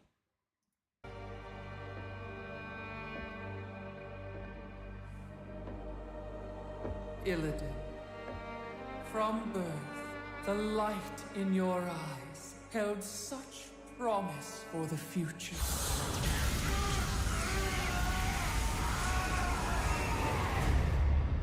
I sacrificed that birthright long ago. Do you not wish to reclaim what was lost? To be whole again? The Legion's end is all I seek. My child, you've given so much for so little. Your true potential, your redemption, lies before you. Let go of your shattered form and embrace the light's power. I've traded my freedom for power before. The prophecy. Okay, never mind. The prophecy. That's her. That's Sylvanas' sister, Ilaria Windrunner.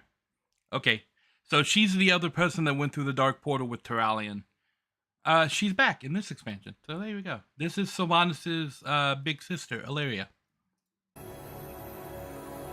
Must be fulfilled. Your old life has passed. The light will forge you a new one. It is not yours to take. The light will heal your scars. I am my scars. The light is your destiny. My destiny is my own.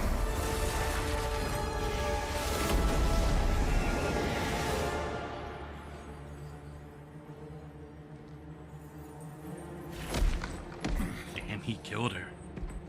You've doomed us all, betrayer! Your faith has blinded you. There can be no chosen one. Only we can save ourselves. The light does not die with the Prime Naru. It shines within each of us. We still have our purpose. We still have a world to save. We must press on. You are right, Prophet. The mission still stands. Though her form has shattered, her light has not left us. Not yet. Her light cannot be allowed to fall into darkness. We must safeguard what we can within. So I guess that Ilaria and Turalyon, the reason we didn't find them in Burning Legion and we found them now, is that they were taken by the Legion when they closed the Dark Portal. That would kind of make sense. Okay. In the Crucible. The beating heart of the Legion. Soon I shall tear it out. The seeds of the Pantheon.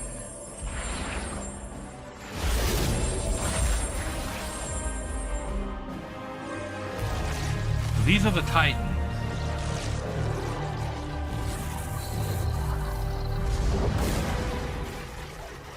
That which you have stolen will be your undoing.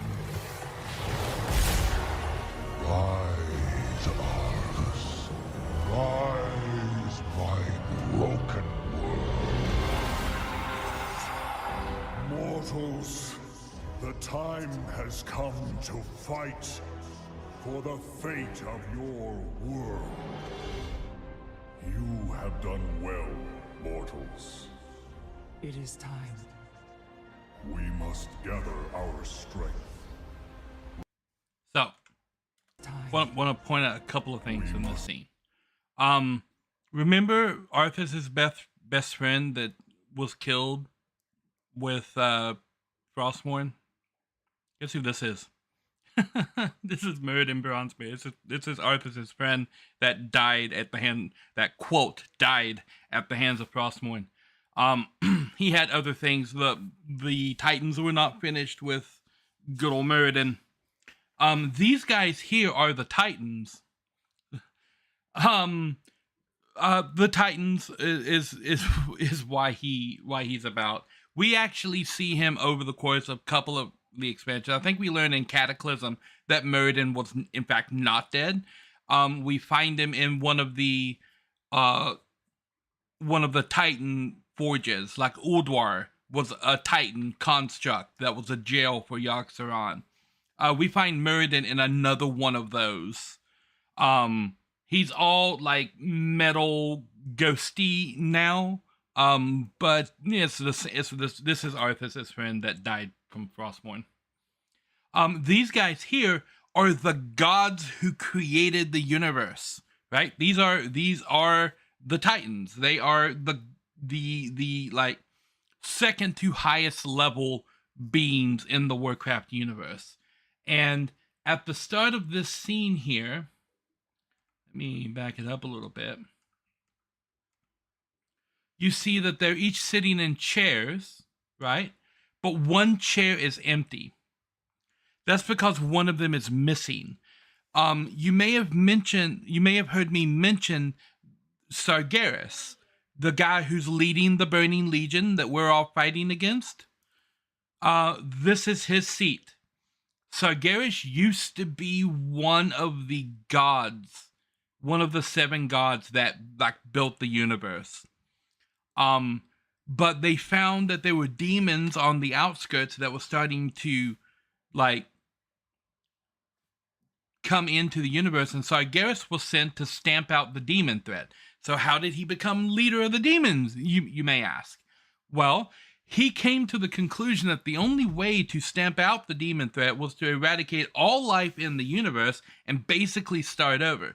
So he came back here and pitched that idea to the other 6 Titans. And they were like, no, that's a stupid idea. We're not going to do that. And he's like, fine, if you won't do it, I'll do it myself. And then he goes out and he tries to do it. And he finds out that the demons are being controlled by these other beings called the Void Lords.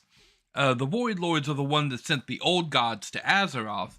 And he gets corrupted by the Void Lords, and now he's in charge of the demons. He's like, fine, if you won't help me eradicate the demons by killing everybody, I'm going to use the demons to kill everybody, and then mission accomplished. So that's Sargeras in a nutshell. So that's the missing seat here is the Titan that is now in control of the Burning Legion. That which you have stolen will be your undoing. Rise, Argus. Rise, my broken world. Okay, so this planet right here is named Argus. And remember that I said that inside of each of the planets there's a being. The being that's inside of the planets is a new Titan, a new god, right? This guy right here is Argus, that planet's being. So what the Titans have done is they've taken the Titan out of corrupted Argus and they're bringing them forth, and I'm going to use them against the Burning Legion. Rise, my broken world. Mortals, the time has come to fight for the fate of your world. You have done well, mortal. And in like what has kind of become traditional storytelling, the gods hold themselves as higher than everybody else. Oh, we're better than you because we're gods and you're mortals. Haha. There was some mortals among us that used to be immortal. Does that make them gods? I don't know. We're going to shelve that argument for later. But the gods are like, we're better because we're taller and we immortal and you're mortal. Haha. But these gods, not even 5 minutes ago, were like, we need you to go help kill this thing that's killing us. And so we go kill that thing, and now they're all like, haha, we're gods because you're immortal. I'm like, oh my, we should have let them all die. Just saying, these gods are screwing up a lot of shit. Like, and when it hits the fan, we have to step in and save them. And then they're like, aha, we're gods and you're mortals. I'm like, you all were about to be very mortal 10 minutes ago. Like, little respect. It is time. We must gather our strength. Return home, children of Azeroth. Illidan, we've done all we can. Every choice, every sacrifice has led me to this moment. To face him once again. You are not coming with us. The hunter is nothing without the hunt. Did you not see this fate, prophet? Fate? Our survival. It is there. Yes, there is a lot of lore in World of Warcraft, which is what makes what happens in the next expansion feel so bad. Because now we're going to get into the expansions where the story starts to fall apart. Oh no, there is a lot of stuff here. Like you are completely okay for not grabbing all of these threads the first time through, because there is a lot of stuff here, and this story was written over, I think we had like 10 or 15 years of story at this point, because they started with all of this story in the 90s, right? And this expansion was like 2016. So that's like, at this point, they already had like 20 years of story. Well, that changing the timeline thing didn't actually change the timeline, because remember at the start of this, I was talking about the dragon aspects and Nozdormu, who is the guardian of time. Nozdormu stepped in and prevented that one event from changing the rest of the timeline. The Bronze Dragonflight was heavily involved with sectioning off what Garrosh did in Draenor and not letting it affect the timeline. To the point now that the Bronze Dragonflight almost vanished, and every time you see Nozdormu, he's kind of transparent and not really there. That's because he's holding the time. He is using a lot of his power holding the timeline together. And although technically one of his forms lost power at the end of Cataclysm, the form of him that was there at the end of Cataclysm is him near the end of his timeline, not the one that was current with the other aspects, if that makes sense, right? So let me borrow paint. So let's make this black. Where's the paint can? Boop, paint can, right? And then we got a pencil, and we're gonna make a timeline. So we have like the timeline, right? A chart. Well, a diagram.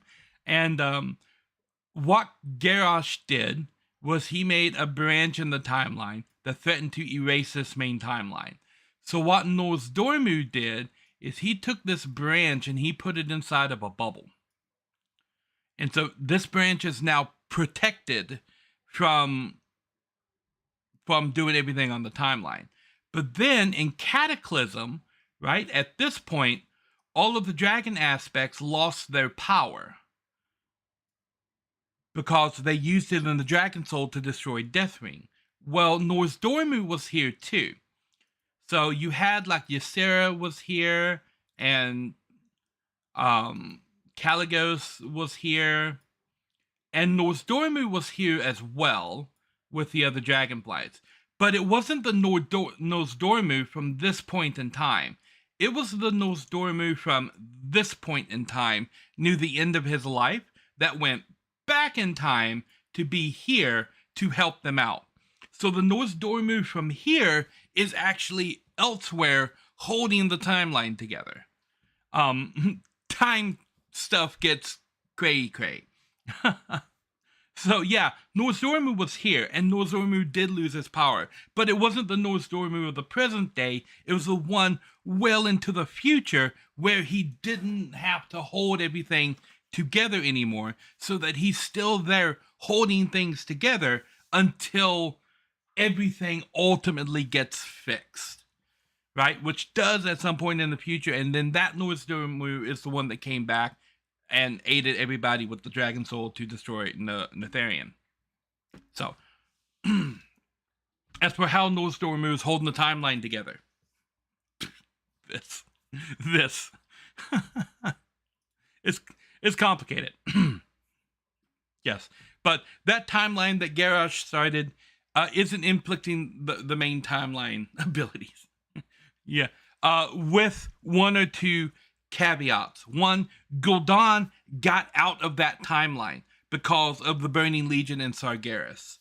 And so Gul'dan started influencing the main timeline because he was thrown out of the bubble by Archimonde before Archimonde died in that alternate timeline.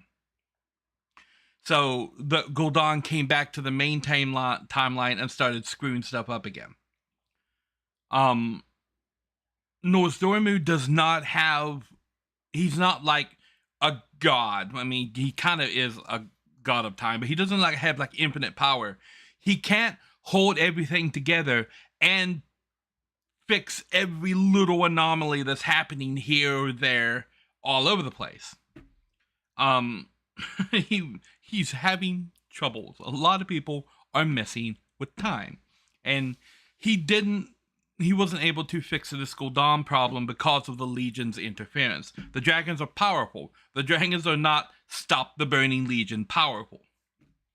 So, yeah, when the Legion got involved with this particular thing, he can't exactly go to war with the Burning Legion and fix it.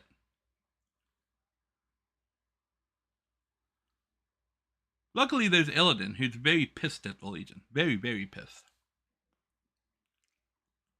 Okay. I think that's everything. Let's continue. Was never in fate's hands. Light be with you, Illidan Stormwraith. And I like that finally somebody realizes Illidan is not the villain. Even though he did totally destroy that Naru was trying to take him over, and he's like, no, I'm not going to be a slave to another being. I'm doing this my own way, and I'm doing pretty well so far. And he had a disagreement with one of with a light. You're like, no, I'm not going to be your slave. You try to do this, like, I warned you. And then he kicked her ass. He's like, I did warn you. Yeah. Illidan's got this. He's like, I got this. Just trust me. He only screws up every once in a while.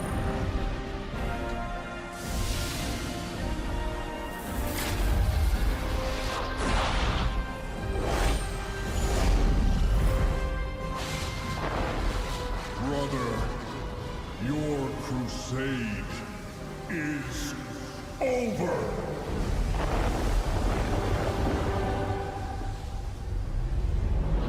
Sargeras, Demon Lord of the Burning Legion.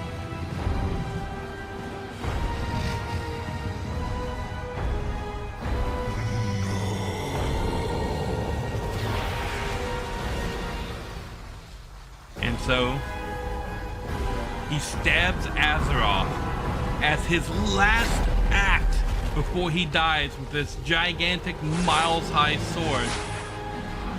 He stabbed Azeroth.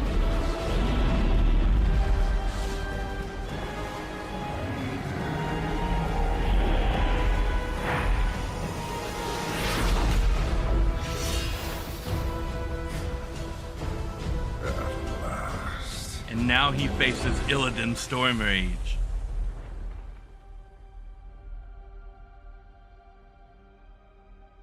Spoiler alert. Illidan totally kicked his ass.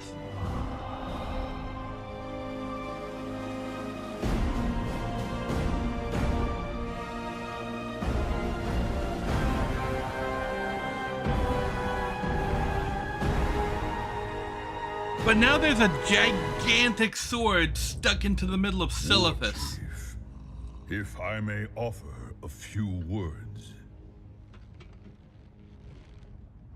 Offer your words. It is with both pain this and guy pride that is we one of my gather favorite here orcs. Today. Pain for many brave heroes of the Horde fell against a terrible foe. And pride, for against all odds, we have vanquished the Legion. We bled. Now we heal. We mourned. Now we celebrate. For the Horde! For the Horde!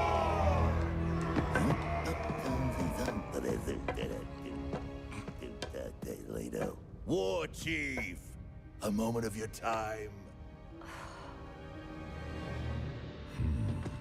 No doubt Gallywix wants to push his latest money-grubbing scheme. Rats scurry about their business. And get eaten if they're not careful.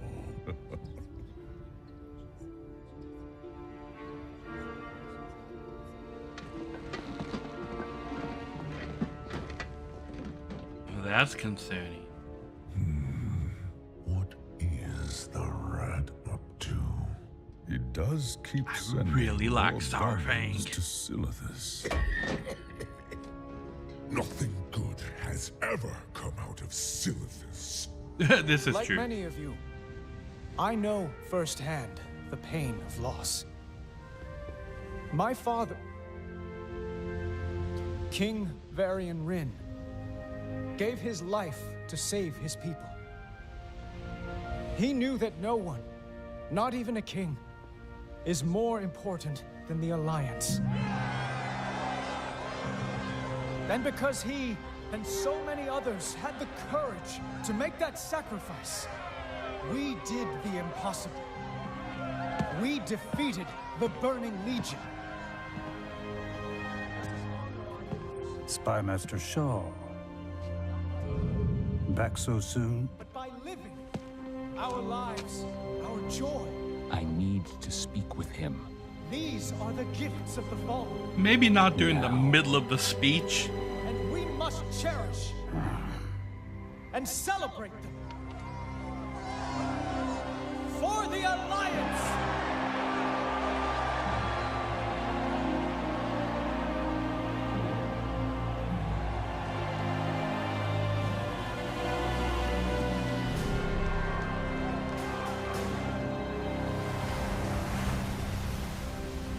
We've observed an unusually large cluster of goblins in Silithus, and the numbers are increasing. Goblins aren't the most charming people, but they do things for a reason. And those reasons usually involve money. So, the Horde has found something valuable then. They have indeed. This. Azerite. Just when the power starts leaking.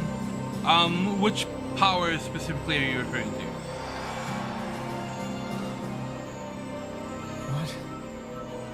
What is this?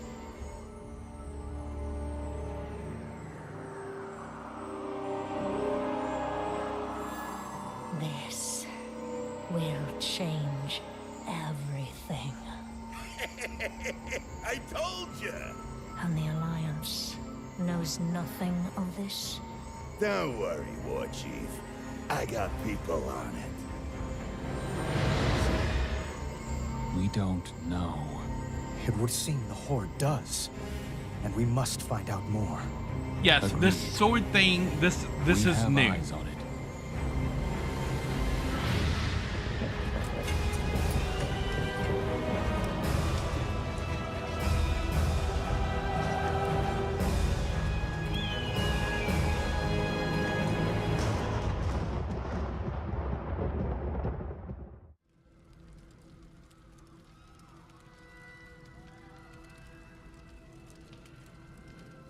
Okay, so before we get into this, I wanna address this real quick. Another raven, different raven. This is just a bird. This isn't a lore raven. Remember when I said when I was talking about the sword that took me 10 years to get, and by the time I actually got it, I almost couldn't complete the quest because the zone that I needed to go to complete the quest had been redesigned? It's this zone.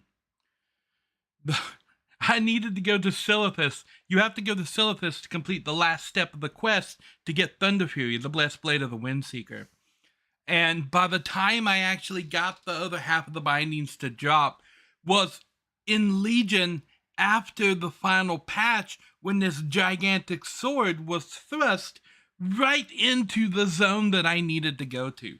Luckily, Blizzard thought about it this time, and instead of just removing Thunder Fury from the game like they did with Atesh, they decided they put an NPC in this zone that lets you go to the old version of the zone where you can still find the quest giver needed to turn in the quest. So it is still possible to get Thunder Fury in this game, even though you can no longer get Atesh.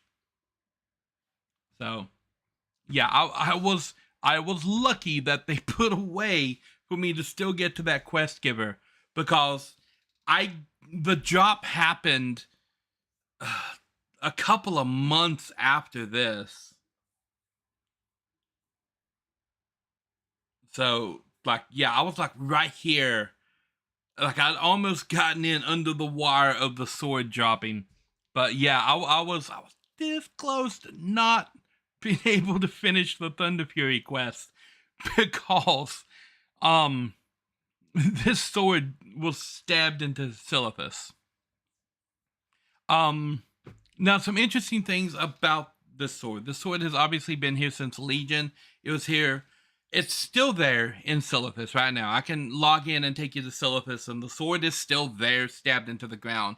And throughout the next two expansions, Shadowlands and Dragonflight, they don't mention this damn sword at all. Not once. It's like, oh yeah, it's there. But Battle for Azeroth mentions it a couple times because you go here to get Azerite, but then the rest of BFA, all of Shadowlands, all of Dragonflight, and all of the War Within, as far as I know, nobody mentions this sword. The only person that has mentioned this sword has been Chris Metzen, who's currently writing this next series of expansions, and has teased that we are going to finally get some lore talking about this in the next expansion, Midnight. But this is one of the things that they kind of forgot about, and I'm going to be touching on that once we get to that part of the lore.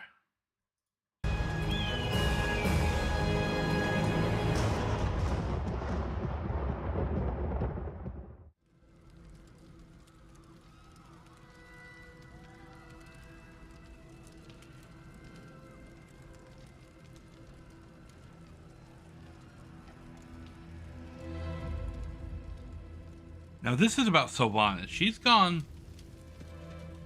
kind of super evil. Prepare to invade the tree. Why? Why? You've already won. Only innocents remain in the tree. This is war. No.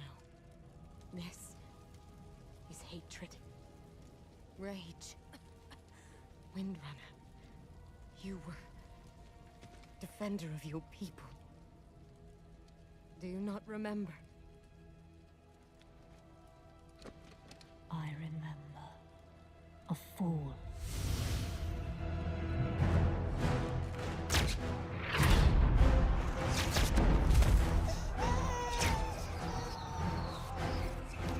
Take her! Run!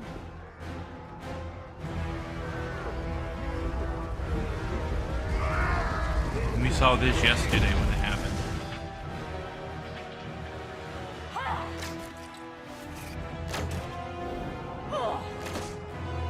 I don't think that was applause. Subtitles.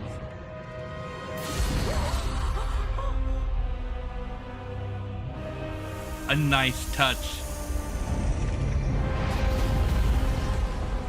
Showing why she has the streak marks on her cheeks there. So those are the tears she had when she died. Well, was turned into a banshee.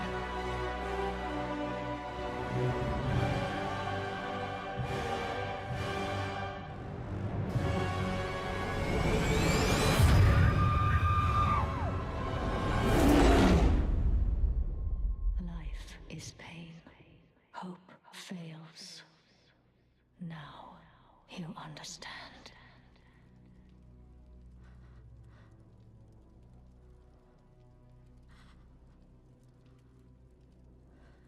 Ah, don't grieve. You'll soon join your loved ones. I grieve for you. You've made life your enemy. And that is a war you'll never win. You can kill us, but you cannot kill hope. Can't I?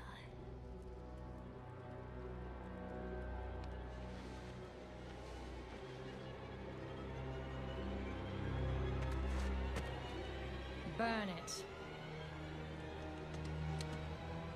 Burn it!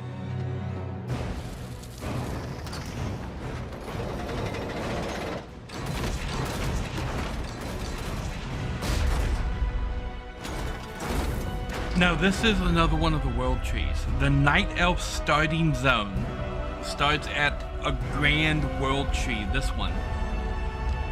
Tidrasil. And Sylvanas burnt the thing to the ground.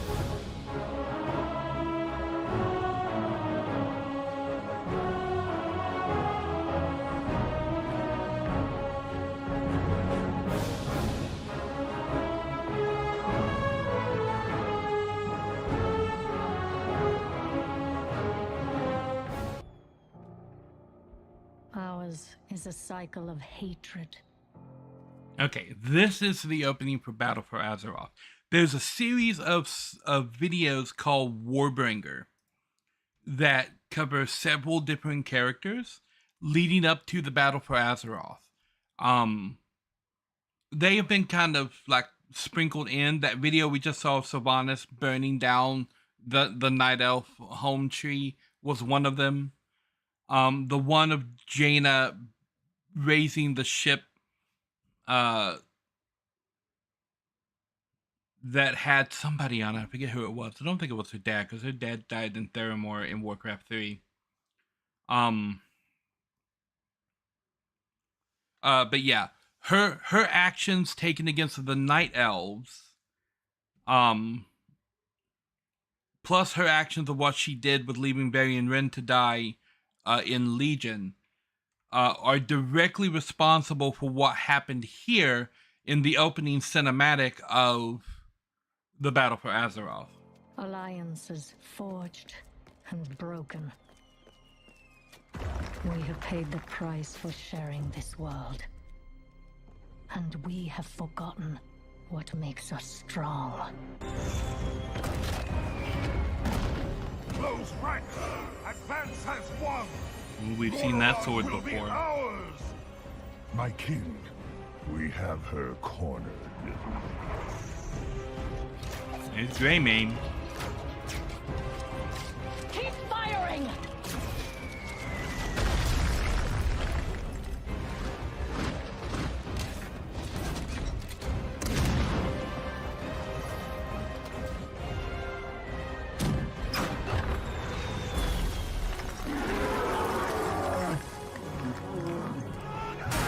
So this is the Undercity that they're attacking. The former city of Lordaeron, where Arthas was from, and has up until recently been the home of the undead.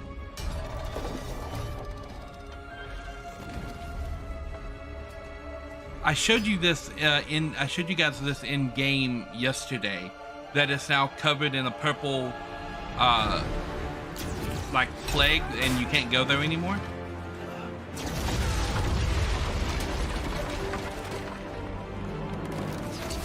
Oh, look at Sylvanas being a badass. Remember, she's a banshee.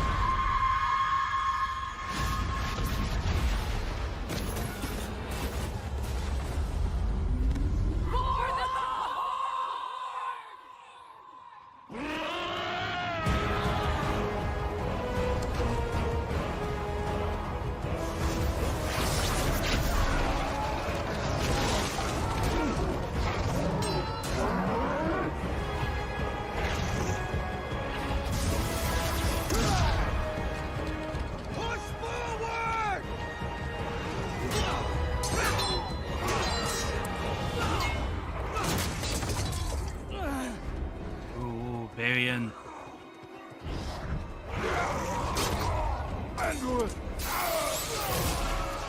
They go again.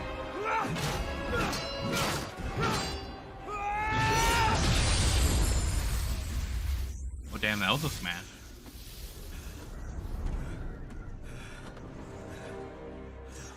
But although his father, Wherein Nari, was very much a warrior, Anduin is not a warrior. Anduin is a priest.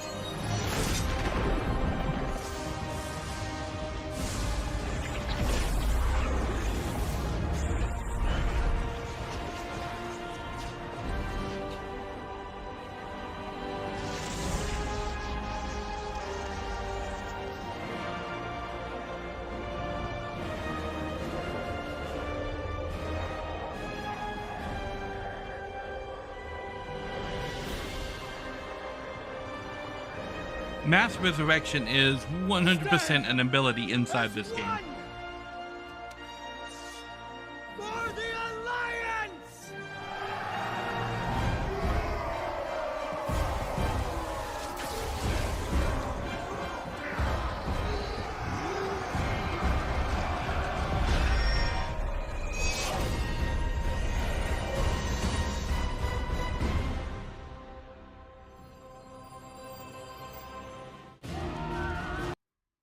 Okay.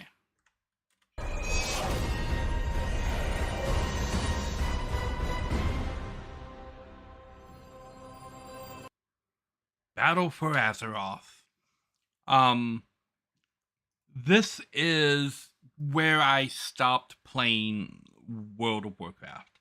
I was raiding all throughout Legion, and then I got a little way into Battle for Azeroth, and I'm just like, you know, I think I'm done again.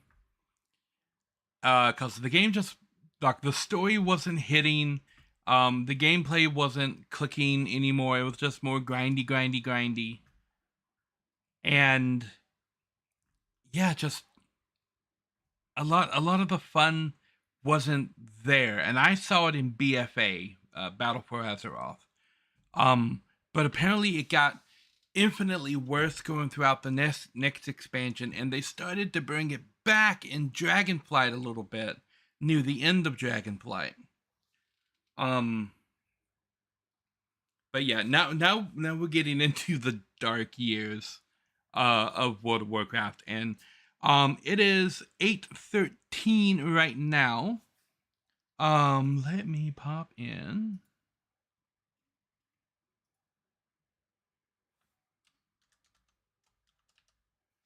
All right, so I'm gonna be coming back. I'm gonna cut the stream for a little bit because I'm gonna go and make me something to eat, and then we're gonna be coming back at 9 o'clock with the Sunderfolk stream with me and Lady and Krakow, and we might be finishing Sunderfolk tonight. That might be a thing. We might be finishing Sunderfolk tonight. Yeah. So I know we're very close to the end of Sunderfolk. So I'm gonna cut stream. I'm gonna go get something to eat, and then we're gonna come back at 9 o'clock with Thunderfolk. And then tomorrow, I'm going to do another live stream, and we're gonna continue our dive through Warcraft history, starting with Battle for Azeroth tomorrow.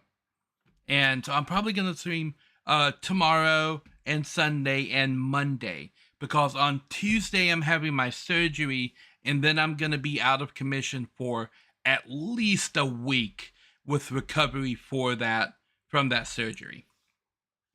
So I want to get a lot of content in for you guys right now and get all of the Warcraft stuff done up before the surgery hits. I don't know how many more streams it's gonna be because I'm taking a lot of time to talk about things in the lore and to explore at different aspects of it. And we are about 3 hours into this video, and this video is 8 hours long. So we have covered this much of the lore so far in 2 streams. So this is how much we still have to go. And I have one more video after this that is a little over an hour as well that I also want to cover. So yeah, I'm going to cut the stream right here. We're not going to raid out because we're going to be coming back in less than an hour now. It's 8:16. We're going to be starting up about 9 o'clock. So yeah, I want to thank you guys for watching, and we will be back not too long from now with the Thunderfolk stream. Yeah. Catch you then.